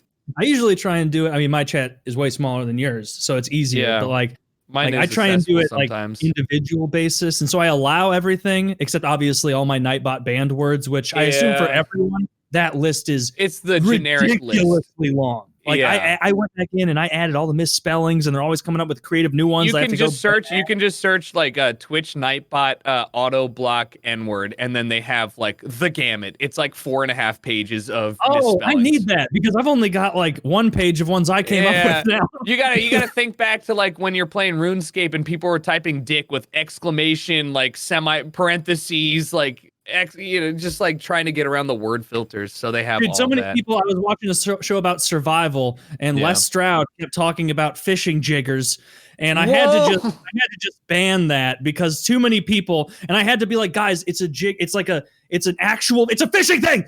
It's a fish, and they're like, I just had to be like, I had to you message. gotta do it. Yeah. I had to message my high T mod. Shout out to Roz. I had to message him during the middle of the stream and be like, people are getting rowdy with this. I know it's not technically against the rules, but this goes against the spirit of it, and I don't want anybody looking at this and being like, oh, he's daily encouraging it. Yeah. Joe Rogan used to talk about fighters that exhausted themselves, and he would say they blew their wad, which I guess is a poker term, but for like years he would die on that hill.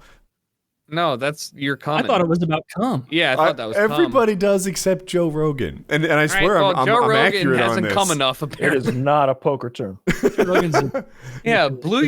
Don't blow your load is the same thing as it's wad. I know, but I'm saying I'm conflating. They are synonymous. They mean the exact same thing. Yeah, I agree with all of you, but he has said "blow your wad" on so many UFC commentators.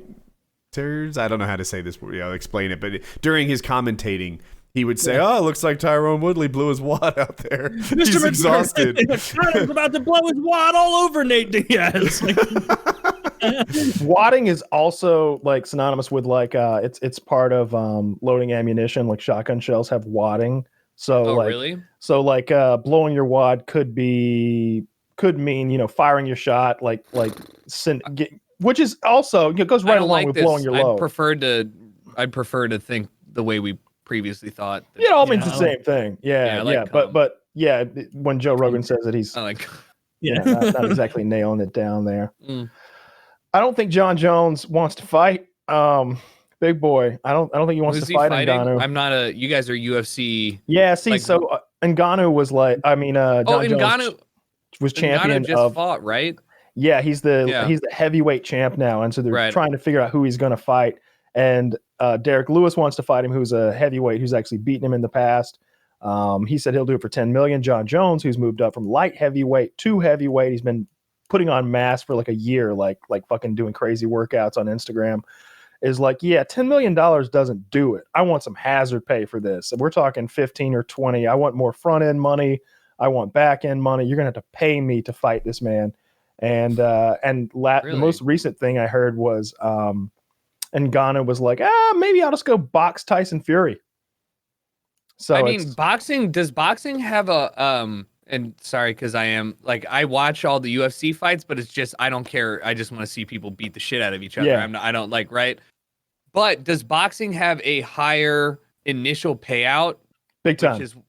Which is why we see people like Ngannou or so. Boxing is even more spread between the have and the have-nots, right? So the top of the card in boxing can sometimes make like 50 million, which should be way better, or even more, 100 million, which is better than you'll ever see in the UFC.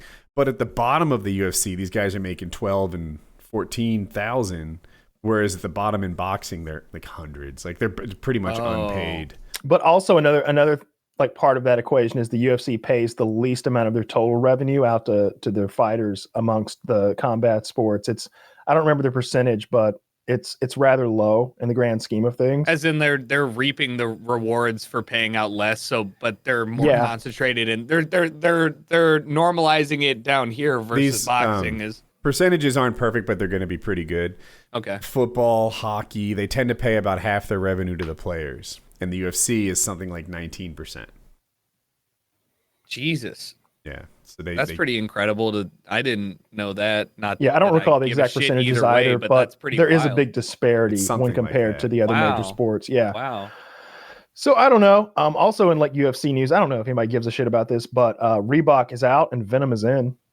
The uniforms look pretty similar to me, I thought. I figured they would. I figured they wouldn't like break the mold and go ridiculous with it. They have an aesthetic that they want to go with. And I do like the uniformity. Everybody kind of looking the same, maybe three different looks, like a real like small thing, a medium thing, and more of a board short type thing. I like that. I like that the women have like multiple. Back in the day when a guy had like a giant Condom Depot ad on his ass, yeah, that was fun to me. Like I don't know. It didn't make him seem like less of a fighter or less of an organization. I can see why, especially if the American audience, they're accustomed to watching baseball, football, hockey, where you don't have random advertisers on. Yeah, it's very NASCAR. Yeah, but I think what's happened is the UFC just took all the money for themselves. Like it used to be the fighters would go get people to sponsor them, Venom, Condom Depot, some casino, etc., and advertise on their shorts.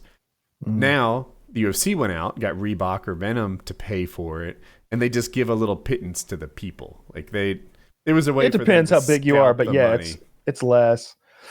Yeah, Jon Jones. I don't know if you watched that link I sent you. It's Jon Jones being interviewed on Steve-O's like podcast type thing. They do it in a van, which is interesting. Kind of a van life situation. Whose van dog is cast? I'm guessing Steve-O's because Jon Jones didn't touch it. Okay, where I saw a portion where he did. He kind of cuddled the dog. Okay. I was like, is this Joe Rogan will give his audience pot and alcohol to loosen them up a little bit, to make them a better podcast guest. I'm like, is Steve-O doing that with his dog? This putting the guy at ease? Maybe maybe I'm crazy. Maybe can't do pot and alcohol. I think he just lives in that fucking van and the dog's along for the ride. It might be just simple as that. Yeah, I found it to be interesting. I see Jon Jones' side of things, of course, because I like Jon.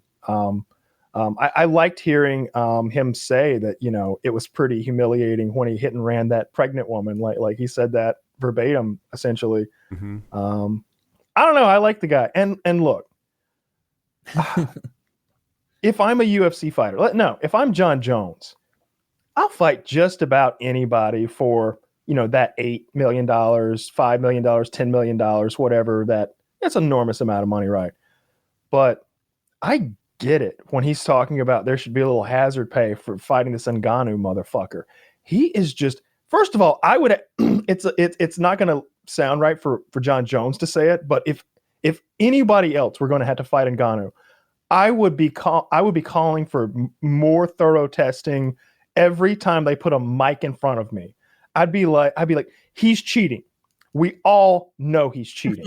You don't shovel sand as a kid and look like that. This isn't Conan the Barbarian where they just have a quick montage of Arnold Schwarzenegger as a child pushing like a wheel in the desert, and then suddenly clickety click, clickety clack, he's Mr. Universe. That shit don't happen. All right. This guy's lats, this guy's delts, this guy's fucking head are all just superhuman. He doesn't look like a regular human fucking being. He doesn't look like a regular professional athlete. Like, he doesn't look real. We need to test him more thoroughly. I'll pay. Look, I'll tell you, how about this? That's a good line. Pay me $20 million to fight Ngannou. Take 5 of it back and spend that testing Ngannou between now and when we fight, okay? I'm down. Here's what I want from Jon Jones, and it's what Jorge Masvidal. I got his name right? I'm blanking on it. Yeah, sounds right. But yeah, so Jorge Masvidal, he was gonna fight for the, I think, badass motherfucker title that they made up, and he said, Dana, here's the deal. I want a cut of the pay-per-view. You can raise the cap.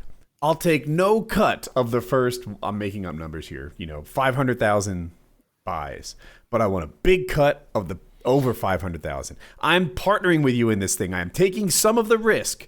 I will only get rich if this thing is the hit that I think it will be. But if it is the hit I think it will be, I get rich. It was a hit. He got rich. Jon Jones isn't doing that. Jon Jones is saying, look, I know historically I'm a shit draw. I'm one of the best fighters, or we'll say most successful fighters to have ever done this. But no one wants to watch me. Is he the foot stomp meta guy? He does some of That's that. more Usman. Usman is the guy I'm thinking of. So Jon Jones has been called for steroids a bunch of times. People don't like him. He's a boring interview. But one of his biggest problems is he's very good. So it almost seems like there's no Larry Bird, Magic Johnson fight of equals. He's been undefeated for like 10 years now, and no one can build a big name with him there beating everyone who crosses his path. So every time there's a Jon Jones fight, it's an A side and not a B side, but like an F side. No one gives a fuck, and it's just this mismatch, and he wins. All right, not this time. This time, we've got Ngannou, who's an A side, Jones, who's an A side. I honestly don't even know who should be favored in that fight. It is clash of the titans. If Jones went in there and said, hey, first $500,000, give me nothing. I want a big chunk of the sales over $500,000, right? Let's partner in this thing. I'll take some of the risk, but if this thing goes like I think it can, I get rich. I think Dana would do it. Instead, Jones is like, we're not partners.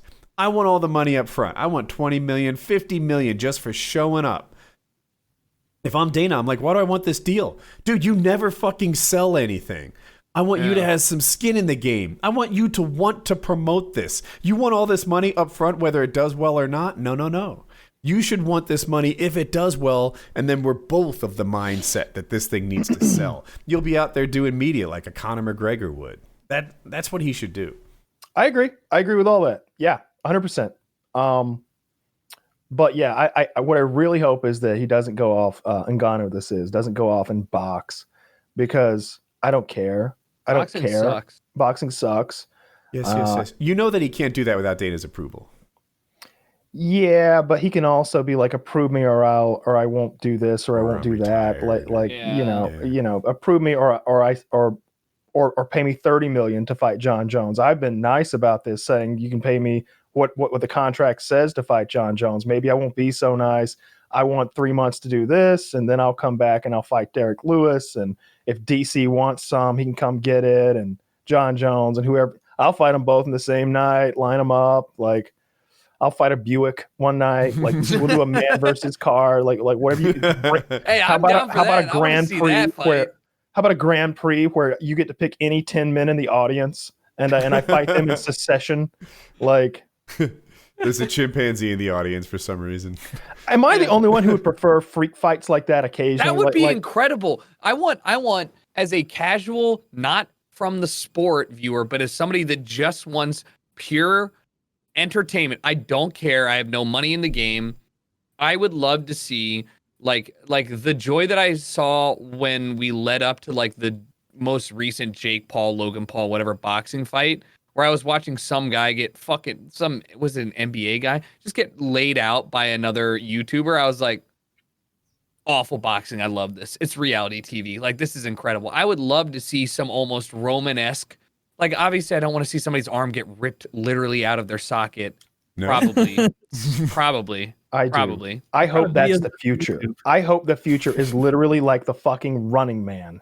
I'm doing a little Arnold Schwarzenegger binge recently. Last night I watched Total Recall. Tonight I'm watching Running Man. As soon as we're done here, The Running Man. For those who don't know, I think it might be on Netflix. Check it out. It's awful, but it's good. So it's this futuristic game show where criminals are thrown into a gladiatorial arena of the future, and they have to fight the champions who are like reality TV show stars of the day.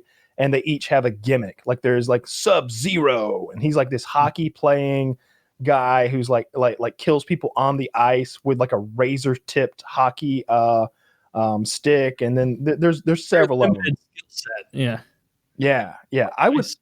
I think that should be a thing. Like maybe take our worst criminals, like the people that we know are guilty. Like, let's not throw any marijuana possession folks into the bunch. No, you have to do something fucked up to kids. But you know, the worst of the worst, right? Like, and throw them in there.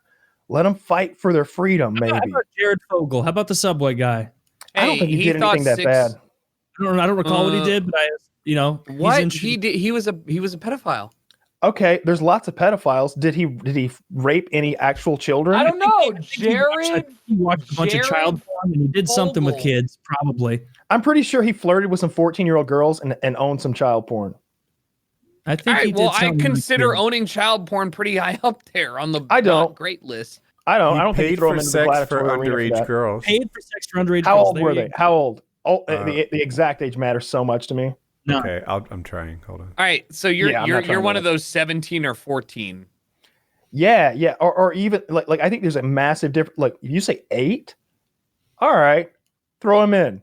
But if you say 14, I don't think so. Hold on.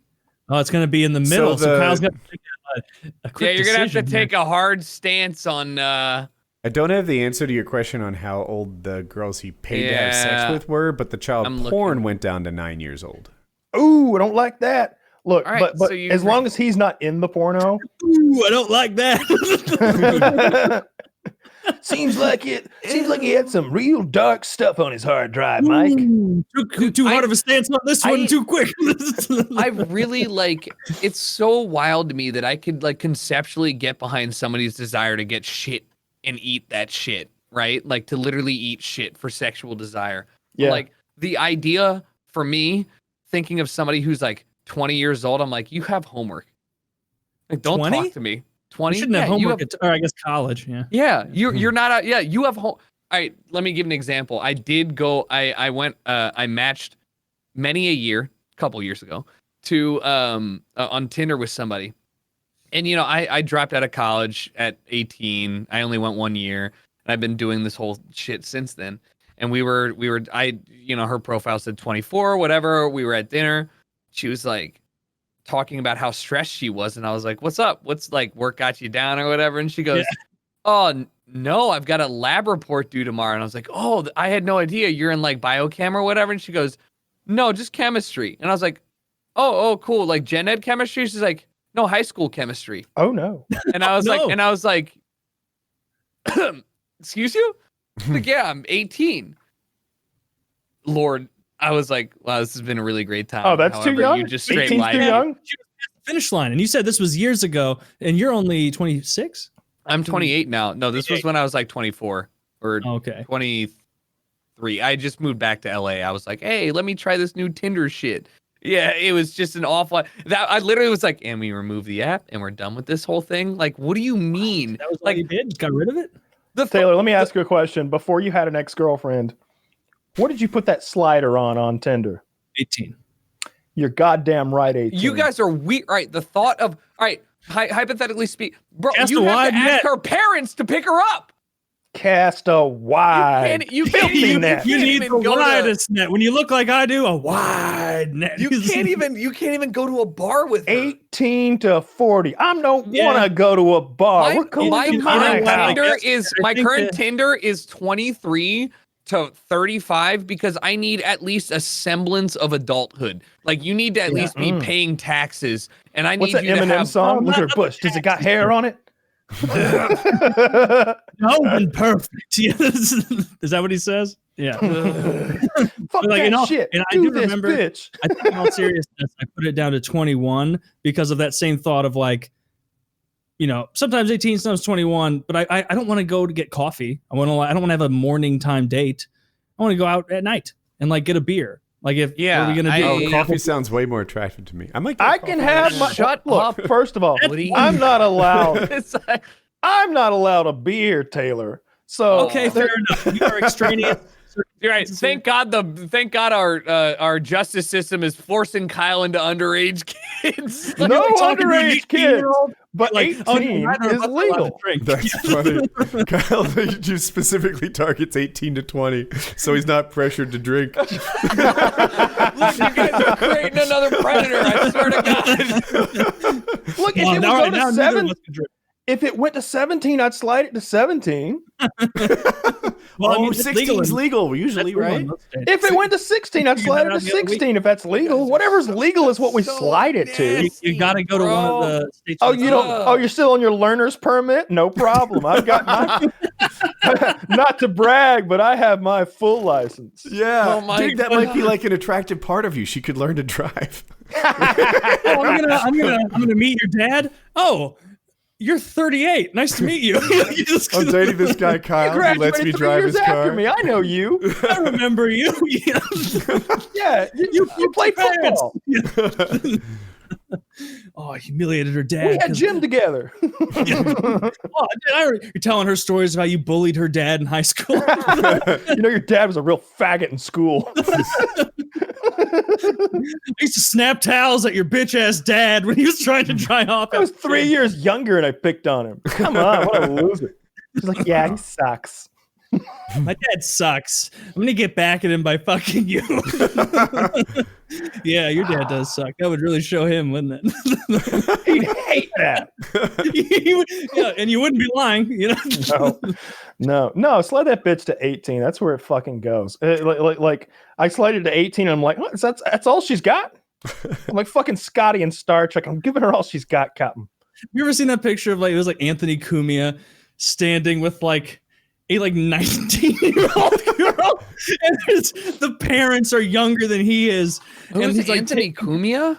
Anthony Cumia. He was on the Opie and Anthony show. Very funny radio show back in the day. I listened. I biggest influence. What makes me laugh now, I have to say. It was so fucking funny. They had all the great comedians. I love his guys.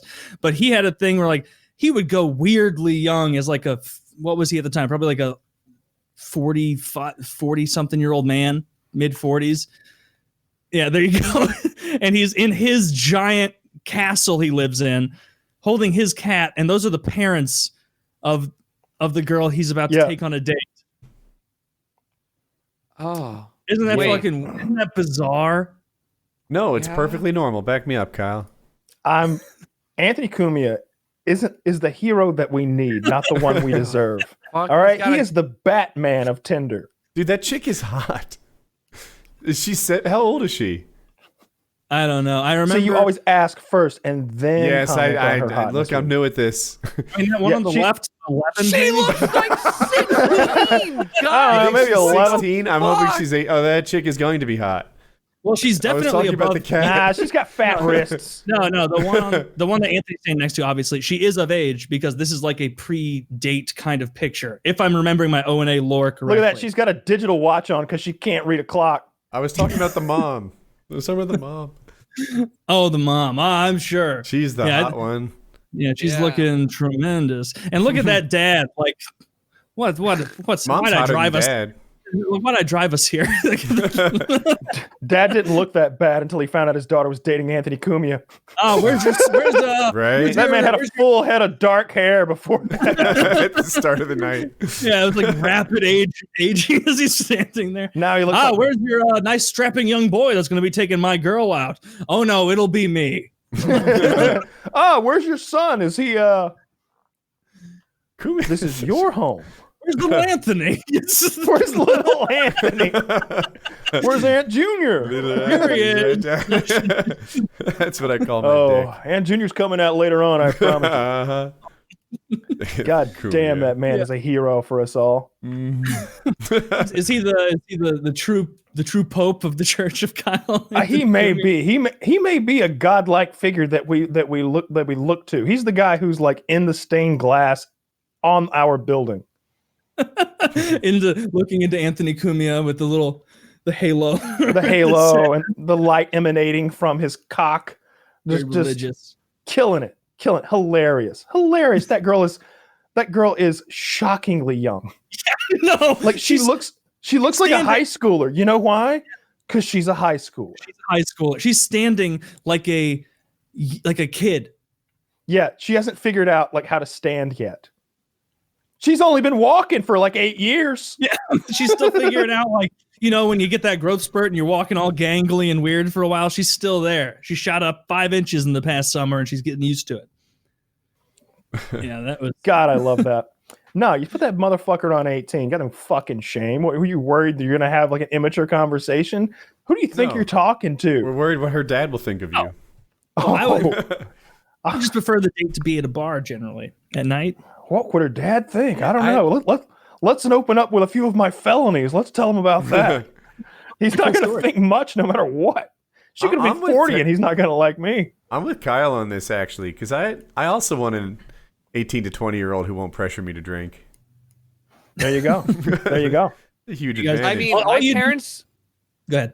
Oh, sorry. My parents never actually drank the entire time that I grew up with them, lived with them. Maybe I remember my parents having like a couple glasses of wine during like the family cul-de-sac fucking meal that they did with all the other parents, right? And they'd come back and my mom was drinking or whatever. But like almost never in my life did my dad say, oh, I'm going to have a glass of whiskey or whatever and sit down and watch TV. However, now that I am of age and since I've been of age, I think my parents have really ratcheted up the amount that they drink. I mean, to the point where every time that they come over or I go over, they're like, hey, we were just at the brewery. We got you this 32-ounce can of beer from the brewery. We're picking you up at the airport. We'll have it for you in the car. And then they gave it to me and they're like, there's no open container law in North Carolina. You're free to drink that in the back if you want to sample that. Like, I think that having a adult son has propelled them into alcoholism a little bit more than that, or they just hid it from you because they didn't want to get bad example. They were just no. My parents definitely never drank. Yeah, like much. I certainly never saw my dad get like tipsy or anything until I was a man grown. They would always have a couple of beers, like, but never like to excess. It would usually be like at the end of a hot summer day. You know, there'd be a couple of Miller Lights would come out, something like that. Maybe some margaritas. Yeah, some margaritas maybe, but like as I got into like my early 20s and stuff, and like my dad and I would like be playing poker together in bars, like we'd both be drinking and get a little fucked up, you know. Yeah, no, I don't think it was. I mean, even if you did like the whole like crab picking in the summer where it was like 19 families and we're all just eating crab and there's beers everywhere, I don't even think I saw my parents drinking then. They just didn't casually. They did drink at some point in time, but it was not like it was like a once a month thing. Versus now where they came over, they were just in town seeing my new place for the first time, and like the entire time we were drinking. My mom was like, well, it's like 7 p.m. What do you want to do? And I was like, I don't know, maybe dinner. She's like, yeah, let's go out and get some drinks and dinner. And I was like, yeah, let's eat first and then we'll get some drinks after. Like, what the Slow fuck? down, you lunch. She's like, maybe. Yeah, she's like shaking. She's like, maybe a little bottle You got of anything here?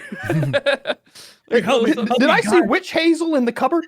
You've got mouthwash. This mouthwash is tasty, right? Like, dude, yeah, I'm looking forward to getting my dad. I'm looking forward to getting my dad stoned. I'm gonna take my dad on a little road trip. You know, in the fall. Is he open to it?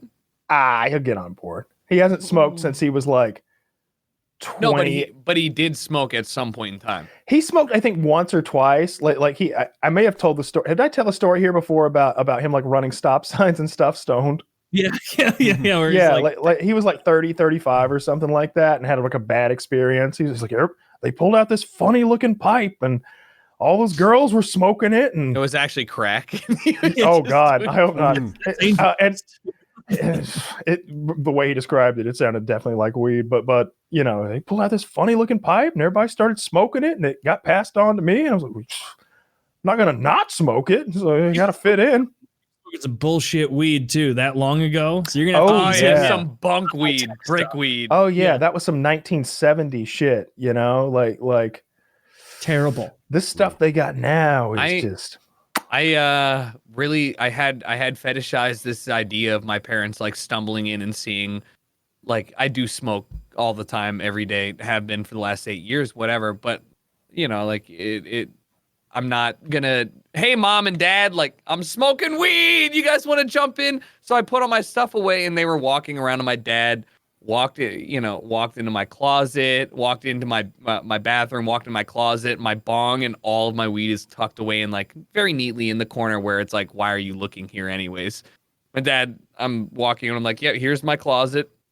He's looking at it, I'm like, that's my weed. He goes, okay.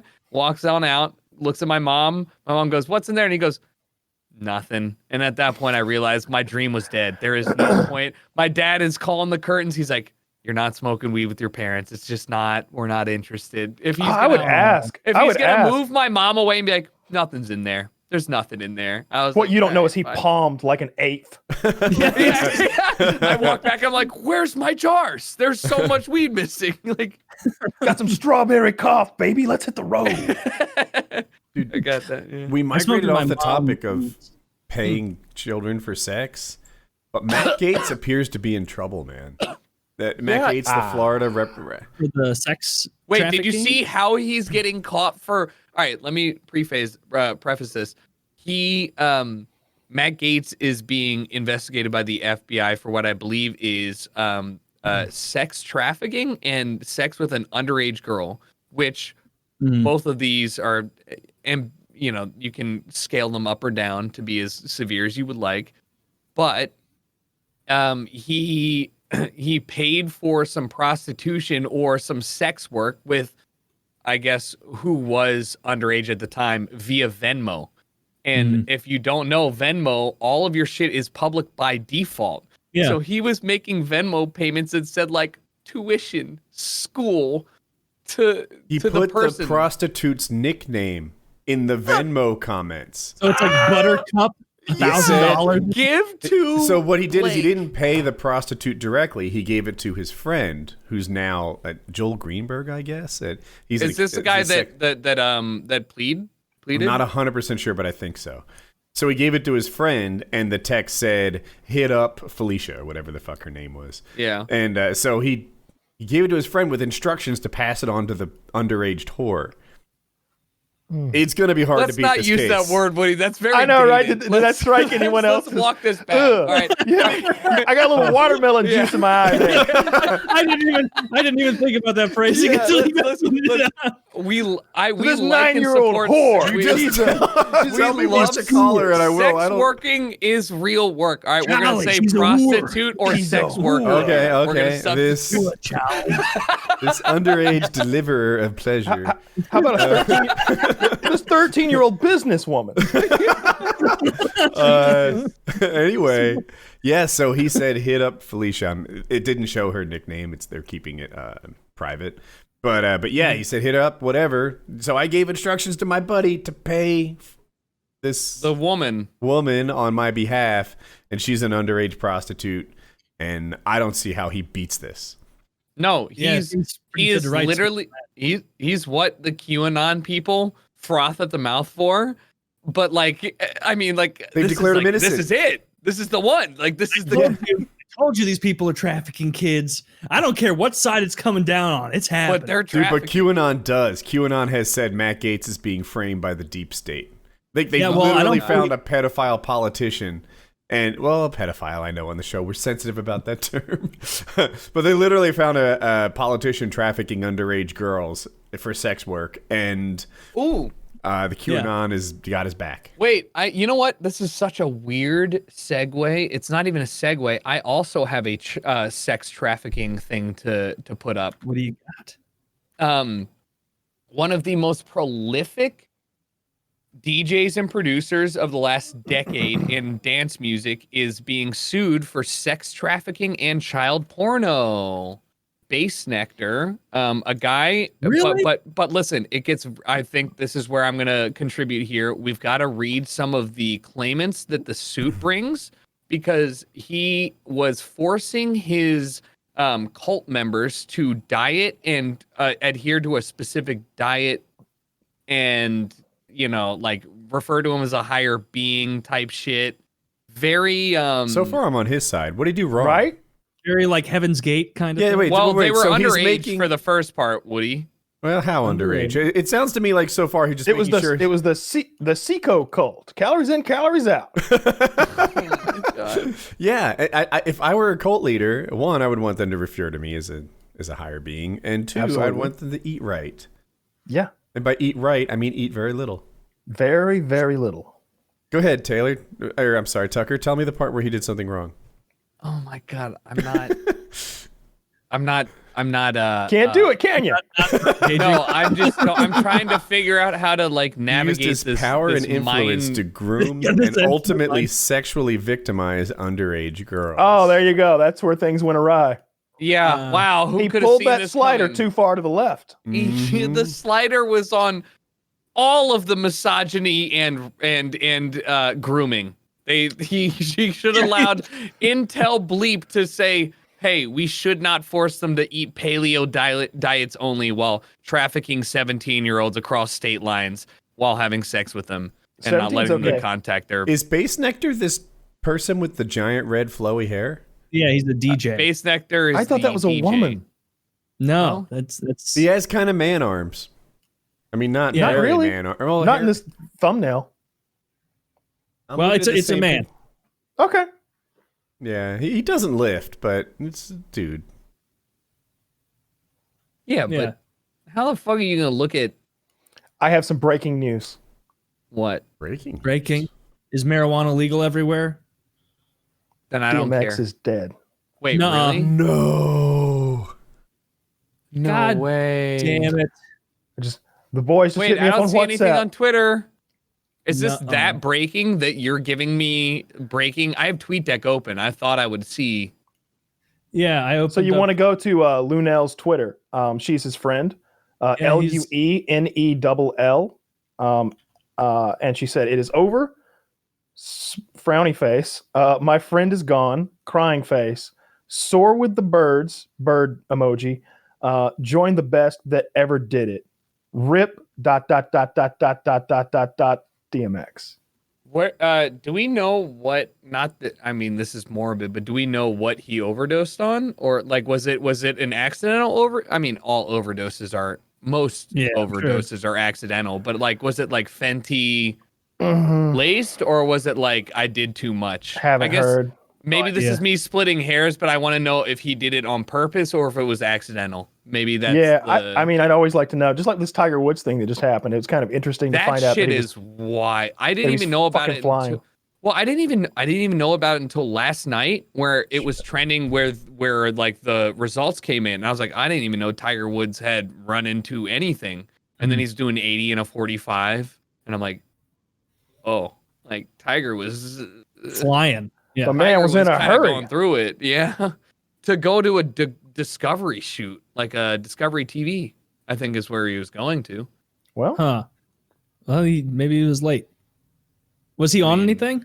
Was he on? Well, that's what they've admitted. There's no details on if he was on anything or if anything was in influence. It was just that he was going over that amount. And then I think whatever the local group was said, like, we admit some other things due to the privacy of the situation, which would imply to me, bro, you're not going twice the speed limit, not on something. Like, you're just not. I've never done that lots of times. Me too. 80 and a 40? 80 and a 40? When I was in high school, is fucked up. 80 and a 40 double the speed limit was my, like, I don't know. Like, if I wasn't doing that, I was a pussy. So 70 and a 35, 110 and a 55, like those were... I don't believe you. You're speaking in a weird Not only way. is it There's true, no way. but it was on a motorcycle. All right, maybe I feel more safe about that. There's nobody that's like... Yeah, that's safer. It's not safer. Like the double yellow line, I would just thought that was the motorcycle lane. I would just zip on that all the time. So, if DMX is indeed dead, do we do a new death pool next week? Yeah.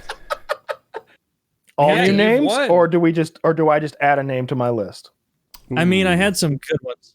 Yeah. Actually, I feel pretty good. I'll just add a name to my list. How about that? That I think we should have the opportunity to recast, and opportunity. Yeah. Get first choice on your own picks. There you go. Good call. You get to keep.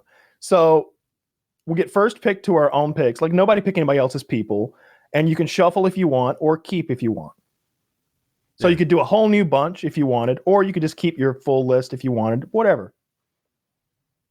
Fair enough. I like it. Yeah. Yep. Oh, I forgot. Because you don't want to lose Alexei, gonna die in prison. Yeah, and I secretly love Alex Honnold as a pick. Me too. I like him. I'm not going to give up the fact from Lost. He's a ticking time. He's a winner. He's a winner. I say it all the time. Every week. Fat people die quickly, right? They just they turn off. Skinny people wither away. Fat people snap, man. They just cardiac. That's true. That is true. It's like maybe like early 80s is where it's like, man, none of these people are fat anymore. And if they are, it's like an outlier. Mm-hmm. Like dude, there are. I'm convinced me I'm wrong. 1965, there were very few fat people. I'm looking around, watching all these documentaries. Right, there's fat people, but there ain't like. Oh, seems like so many of the guys so many of the guys were in Nam. You know, like I don't know. For me, it just seems like everybody's mobilized, everybody's getting in shape, everybody's working hard. There's so many jobs to go around because so many of the working men are overseas. Like, seems like a good time for physical fitness. In 1965? Am I an idiot? Yeah, it was. It's when it started. Okay, give or take. It ended in. I may be off by a year, but roughly, yeah. Okay. You think that they were more fit because of Vietnam? Yeah, I think so. I think you had like a huge amount of the American men that are in fighting age, like either in training or about to go into training, or who wouldn't have trained otherwise got drafted. Maybe. How much? Maybe this is super out of pocket, but like how many? What was the percentage of people that were of draft age? How many of them were actually drafted and then put into actual military training? Very small percentage. Right. Was it 50% or was it closer to 10 or was it more than 80? Like, I don't know how many of the, how many of those military ready people actually went through the motions and went through that? Because if it was a small amount, Yeah.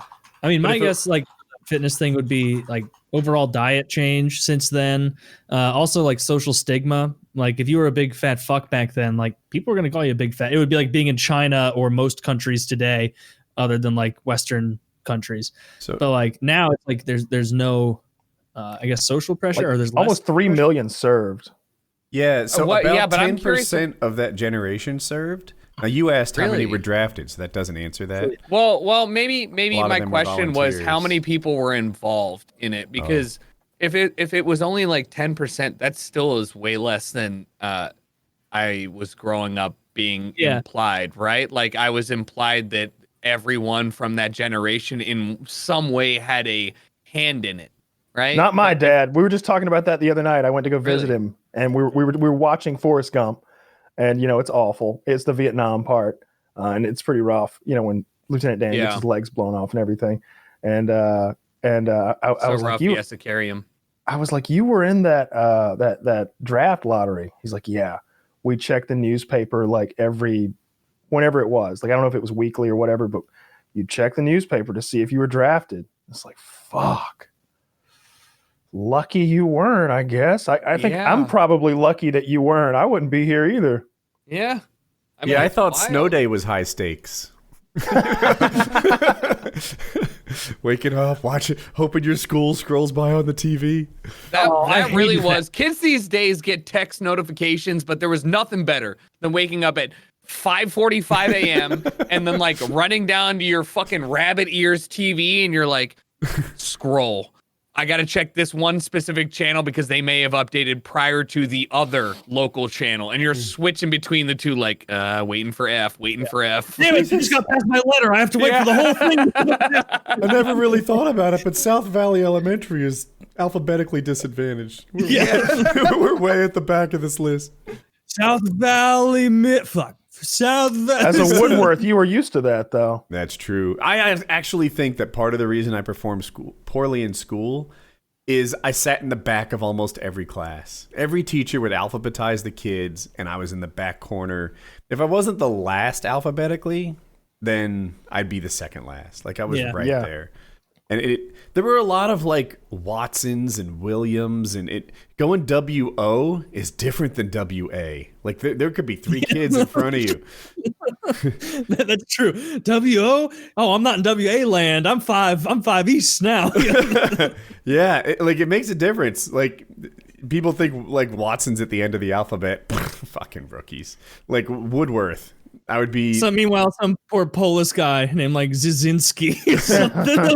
Dude, Z names are not common. Like, in my whole high school, we had like 350 kids in my class, right? So 4 times that for the high school, but this is my class. And I think I was like 5th from the back. Like, it was really towards the end. So. Do you ever like wake up and you're just like, I'm so glad I'm not in school anymore? Yes. Oh yeah. It's awesome. Because I get those nightmares of being like so unprepared that you can't catch up. Like, oh my God, I'm past midterms and I didn't realize I was supposed to be attending this. And that, dude, maybe school's too traumatizing, right? If I'm at 48 years old having nightmares about not keeping up with my classwork, maybe they fuck me up a little too much. I agree. I have the same kinds of nightmares, dude. Yeah, like it's like this. We went a little too hard, I think. Why would you guys have those nightmares? Neither of you cared about school. Right. I cared enough that it was scary. I guess I did. Maybe you don't have nightmares because you didn't fail like we did. I don't know how Kyle did, but I failed a lot. I had some really bad grades. Maybe you just don't understand how hard it is to suck. Maybe I was too stressed. I kept doing my work. Every well, that's adult one human reaction to stress. Every adult human has has some sort of like reoccurring nightmare, and I do still have my high school nightmares have been like, oh, I didn't do enough studying and I'm gonna fail this. But my personal one that happens way more often is I am in an airport terminal and I'm going to my gate, and I get there and the gate has been changed and I now have to find my way back. I have never missed a flight in my entire life.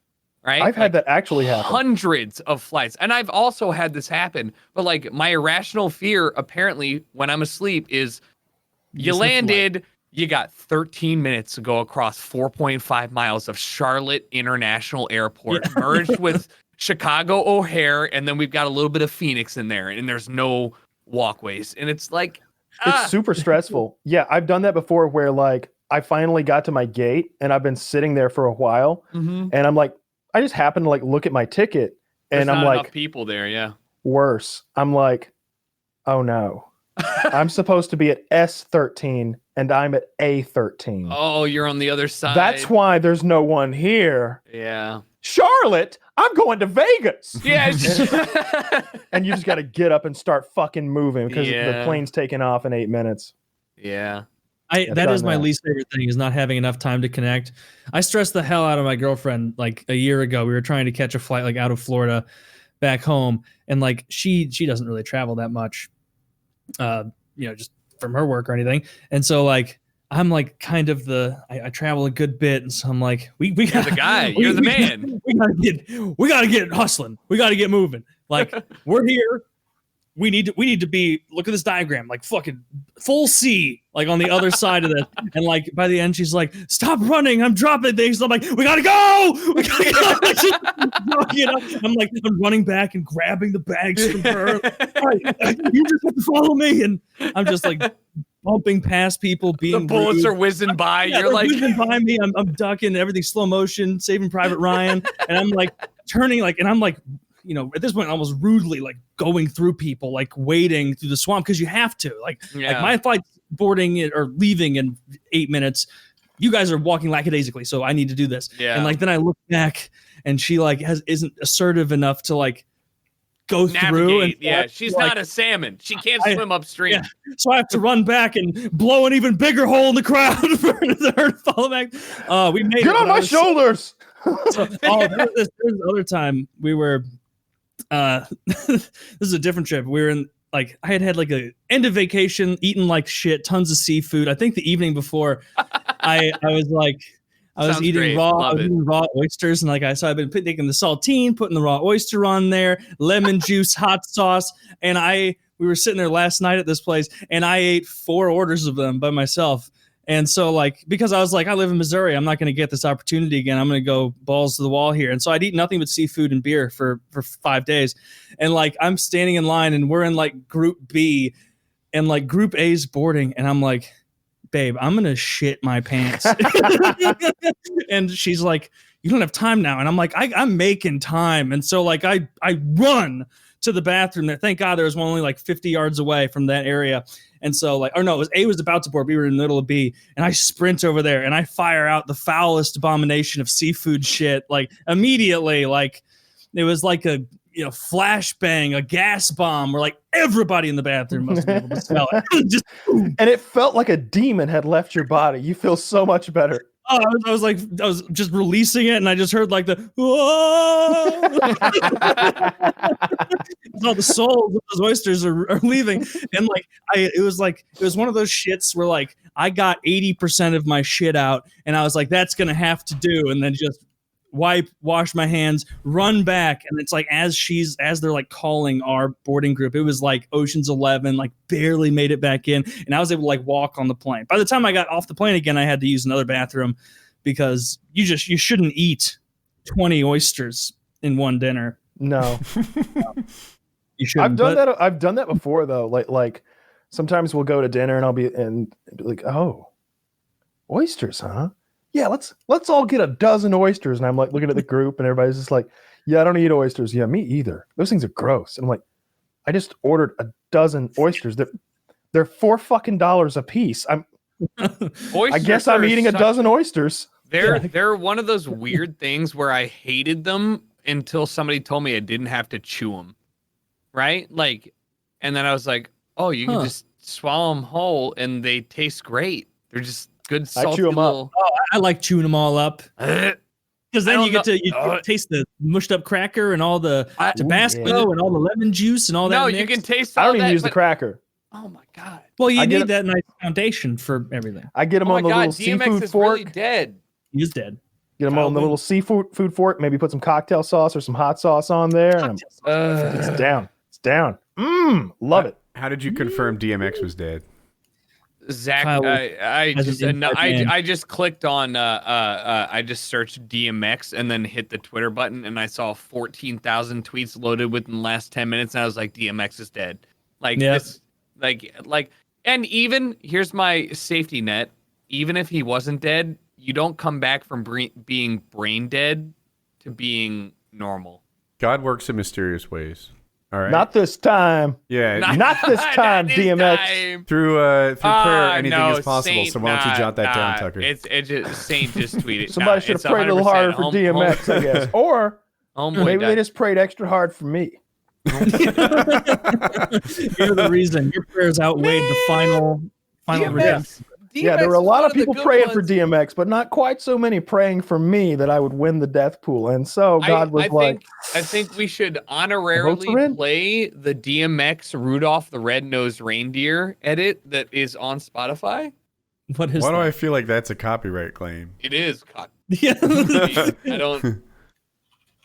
I'm on the DMX news, and all they say is things look bad. Like no one is confirmed his death.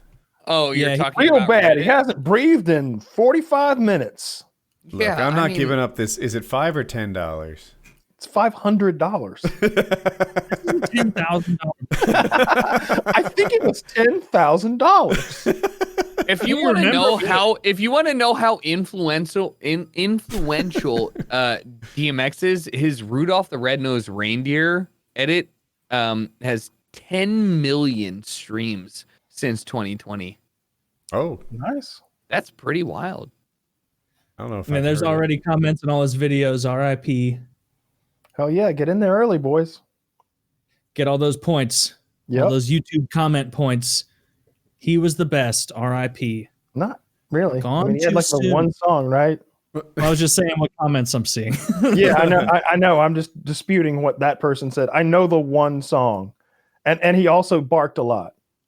His Wikipedia says he's still alive. Well, Wikipedia, my goodness. Well, let me fix that real quick. He's definitely dead. He's definitely dead. This isn't a ruse. There's nothing that says he's dead aside from Twitter. It says RIP on Twitter. Everyone's watching this on Saturday. Wait, Woody. I'll bet you $20 right now he's dead. Woody, $20. No, thank you. This is one of the... So then why are you not don't want to throw bad money after the new media of Twitter as the TMZ breaking news? I'll admit you're 99% right. That's just not enough to get me to part with $10. This many people on the internet can't be wrong. Man. Now it says RIP DMX and rest in peace DMX. So many people tweeting that it's got 2 hashtags. So yeah, Woody, he's dead. He's definitely dead. We got him again. I mean, you're on a 2-win streak, right? I think so. I think you're on a good one. Oh, yeah. Here's a person that apologized for tweeting that DMX had died 2 days ago. Yeah, 2 days ago. Everybody gave me shit too when I said DMX was dead 2 days ago. Well, who's laughing now?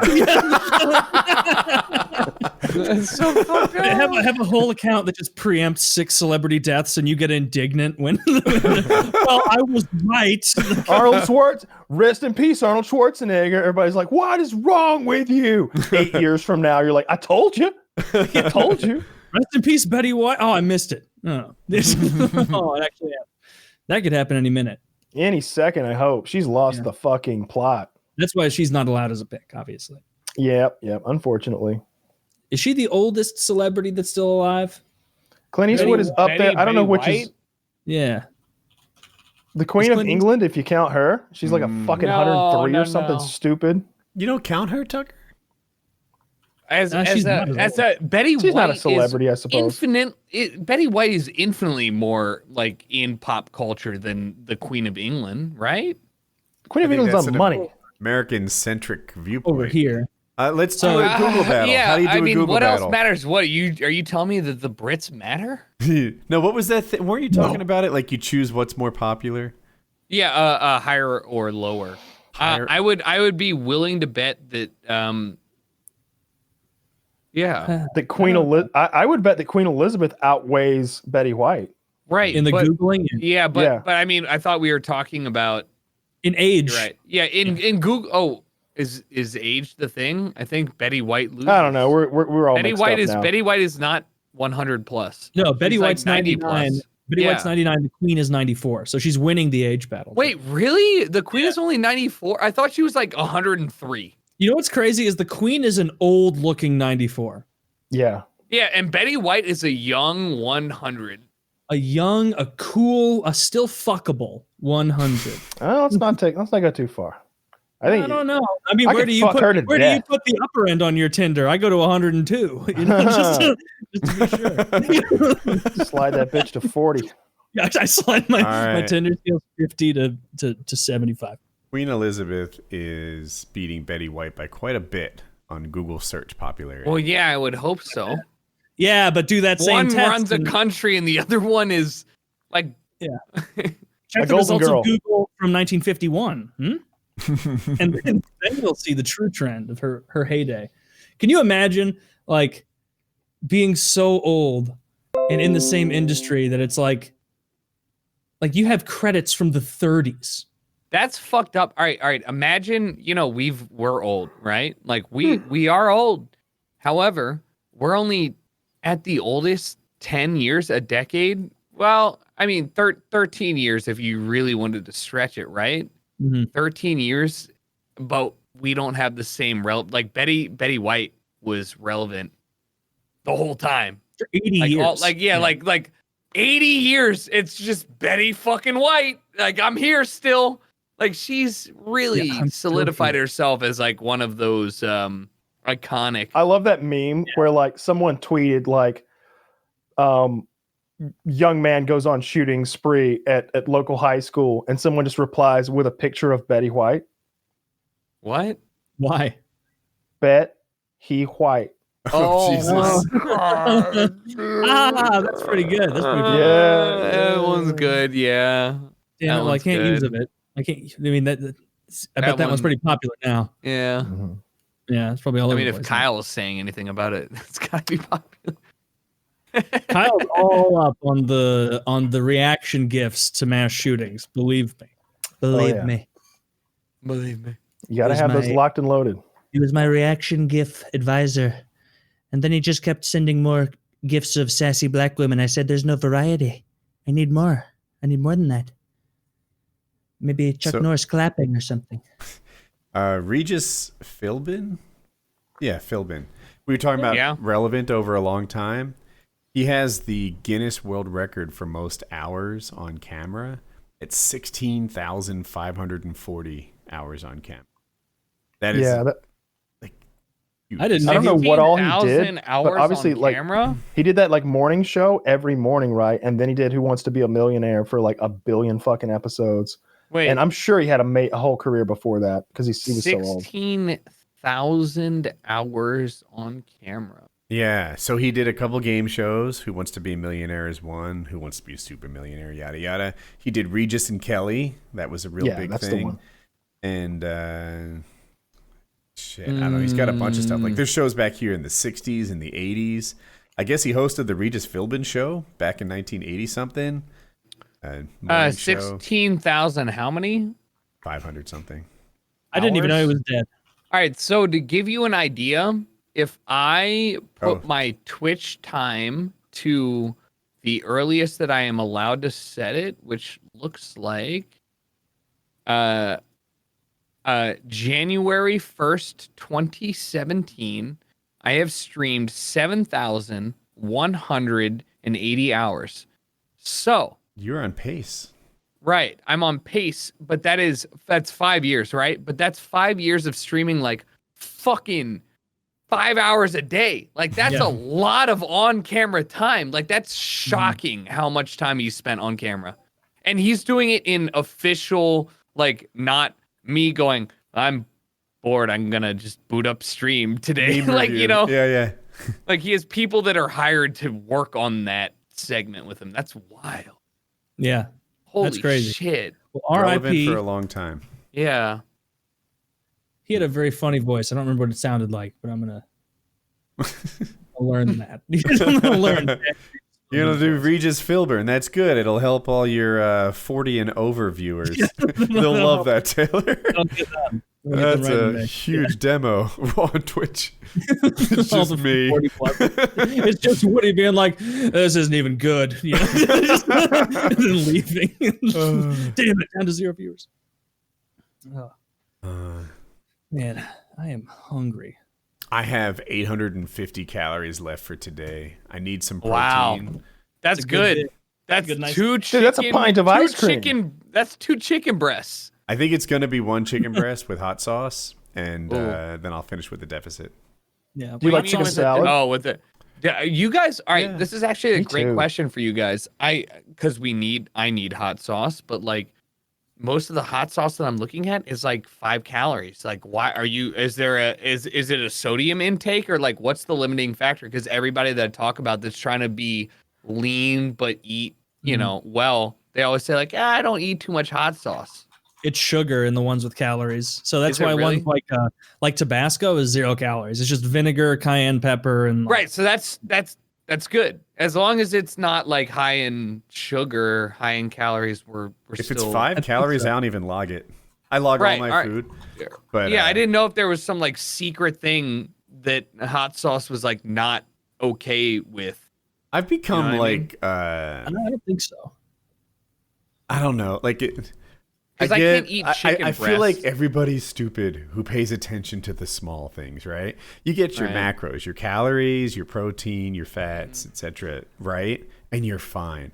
People who worry too much about the micros, people who have like seeds because they're worried about antioxidants are fat. Fuck you with your antioxidants, fatty bullshit, whatever. No. Show me your abs or shut the fuck up. That's my take on nutrition. And like get the big stuff sorted out, and you'll be fine. Yeah, that's how I most mean, you people- don't need to split hairs on 10 calories here. I just was not sure that like I can't fathom an idea of eating a meal of chicken, rice, and vegetables without some sort of hot sauce. Like I need something. You like, can Yeah, have it's hot too sauce. boring otherwise. It's hot so sauce boring. is not a problem. I You can do used to stir fry. You can do stir fry with like no sugar. You can do like a chicken stir fry where you do like rice wine vinegar, soy sauce, some oyster sauce, arrowroot powder to thicken it up, and Okay. like a bunch of artificial sweetener, like get swerve brown sugar, and mix all that together. Then you cook your But chicken. is sodium not a problem for that? Because that's like 4 high What do you care about sodium for? What? Sodium What do you is a mean? problem if you have problems with your blood pressure. If Yeah. you don't, Salt it up. Well, I mean, Maybe all a right, little. yeah, I kind of do, but like it's not to the point. Get low sodium soy sauce. soy then. sauce, right? Okay, Yeah, and then you you can still fix use the the soy oyster thing. sauce. Yeah, okay. And then you can put like ginger and garlic in there. Like you can buy them pureed together. And then you cook your chicken. You cook your bell peppers, your shiitake mushrooms, your water chestnuts, your broccoli, whatever else you're gonna throw in there. Yeah. Then you throw the chicken back in once it's cooked. Pour the sauce all over it. Stir it until it's thick, and you've got like super low calorie, delicious stir fry. Those shiitake also, mushrooms are I so don't- good in those stir fries. Yeah. They're so meaty. I like water umami chestnuts. is the word. It's Yeah. so much umami. You get the umami from the oyster sauce. You want to throw that in there, but if you're afraid of sodium, then No, that's the problem. yeah. I mean, I'm not afraid of sodium. I had a health scare. I was doing a show for Amazon Prime, and they had to send a physician in to make sure that apparently I would not just drop dead on camera, Damn. as they do. Right. I was like, that's cold. Yeah, What give me a happened? free Like, physician. why did they think you needed someone there? It's insurance, right? Like if I was doing a live show and like I just dropped dead, they need insurance to cover for the fact that they were not aware that I was going to die or some Yeah. shit like that. And the woman comes over and she's like decrepit, old, 95 years old. And it's like an at home. This is in like the middle of COVID, like May, June. Mhm. And she wraps me up, taking my blood pressure. And she goes, uh-oh. And I was like, not the thing I want anybody to say when they're taking my blood pressure. And she goes, lay down. She starts walking me through. She's like, imagine you're on a beach. I was like, I'm fucked. Imagine you're on a beach with an Imagine old you're on a lady. beach and the waves are splashing on you, and I was like, And suddenly oh my God, I'm gonna- above you, squatting right on that sexy little face of yours. Oh, So you what was give your me blood a pressure? tongue bath, and the little man in the boat goes And for a ride. I'm shaking. What were the And numbers? she goes, your blood pressure's 179 over 81. And I was like, that sounds pretty bd. She runs again. She's like, it's 169 over 81. You need to go in. Yeah, and I was like, progress. I'm only slightly whatever the fuck it's called. No, Hypertension. that's not slight. Are you sure those numbers are right? Right. Well, it was a mobile machine and all this stuff. So I panic bought my own mobile machine, and I was like, oh my God, it's showing 144 over 81 every time I do it, no matter what. When I'm resting, when I'm doing it, my mom, whatever. So I call my mom. My mom's like, oh, that's so crazy. Yeah, your grandpa had his first heart attack at 35. He's got 7 heart bypasses and 4 stents. And I was like, oh, that's so great for you to tell me right now. Right. So I go in, and I like, because I hadn't been to a doctor in a long time, been like 10, 8 years or whatever. And she's like, well, we've taken your blood pressure 6 times in the last 6 years, and you're all pretty bang on normal. I was like, are you sure? And she goes, yeah, it's fine. Show you, because I brought my machine in. She goes, show me how you take your machine. And I put it on. She goes, yeah, it's like 144 over 81. She goes, do you know what you did wrong? And I was like, what? And she goes, why the fuck are you standing? I was like, what? And she goes, why are you standing up for your blood pressure test? I was like, what do you mean? She's like, you're supposed to sit down. It's supposed to be at like heart level. She goes, sit down, does it. And she's like, look at that. 127 over 71. Look at how normal that is. And yeah, you're fine. I just linked you my God, salt I'm replacement. Fuck. Like, I'm so dumb. I just linked you potassium chloride to replace all of the salt in your diet. Yeah, because I looked it up, and because I asked my first doctor, and they were like, yeah, why don't you just like take more potassium? It's a direct counter to sodium. Like, it completely cancels it out. And I was like, I don't know. I just never took it seriously. Now I went back 6 months later, and she was like, have you been testing it? Yeah. I had been sitting on my bar stool, which is elevated, so it's cutting off my carotid artery on my legs when I'm leaning forward on my bar stool. So no matter what I do, it's always going to show over 140. When I'm sitting comfortably, it's a normal blood test. I'm like, I can't believe I was so worried I was going to die. And I'd just been standing up, just not taping my big old, whatever you call it. Yeah. Red hot it is. Yeah. Wild. I hate getting tested for things like that because I always assume it's going to be bad news. Me too. But you probably should do it more. Like, I was surprised, like, when I did the blood test thing, and the only thing that was high, other than my fucking calcium from drinking that Perrier, like, my cholesterol was a bit high. But like, scrolling through everything else on the document, being like, man, I feel like I got most of the answers right on this test. Like, man, right. All the within the realm, you're like, sick. And then it's just like one little yellow area up there for your fat ass cholesterol. Maybe slow down on the cheeses and meats. And I said, no, you can't make me. I said, charcuterie boards can die with me. Those are fighting words, Doc. Hand him 2 pistols. Well, I am starving. You guys want to call it a show? Yeah. Well, everybody knows where to find Tucker. Everybody. Yeah. We've been here 23 times. Like, 20. Figure it out. You know where Tucker is. Go say hi. So, no post rolls. We are good to go. All right. PKA 538.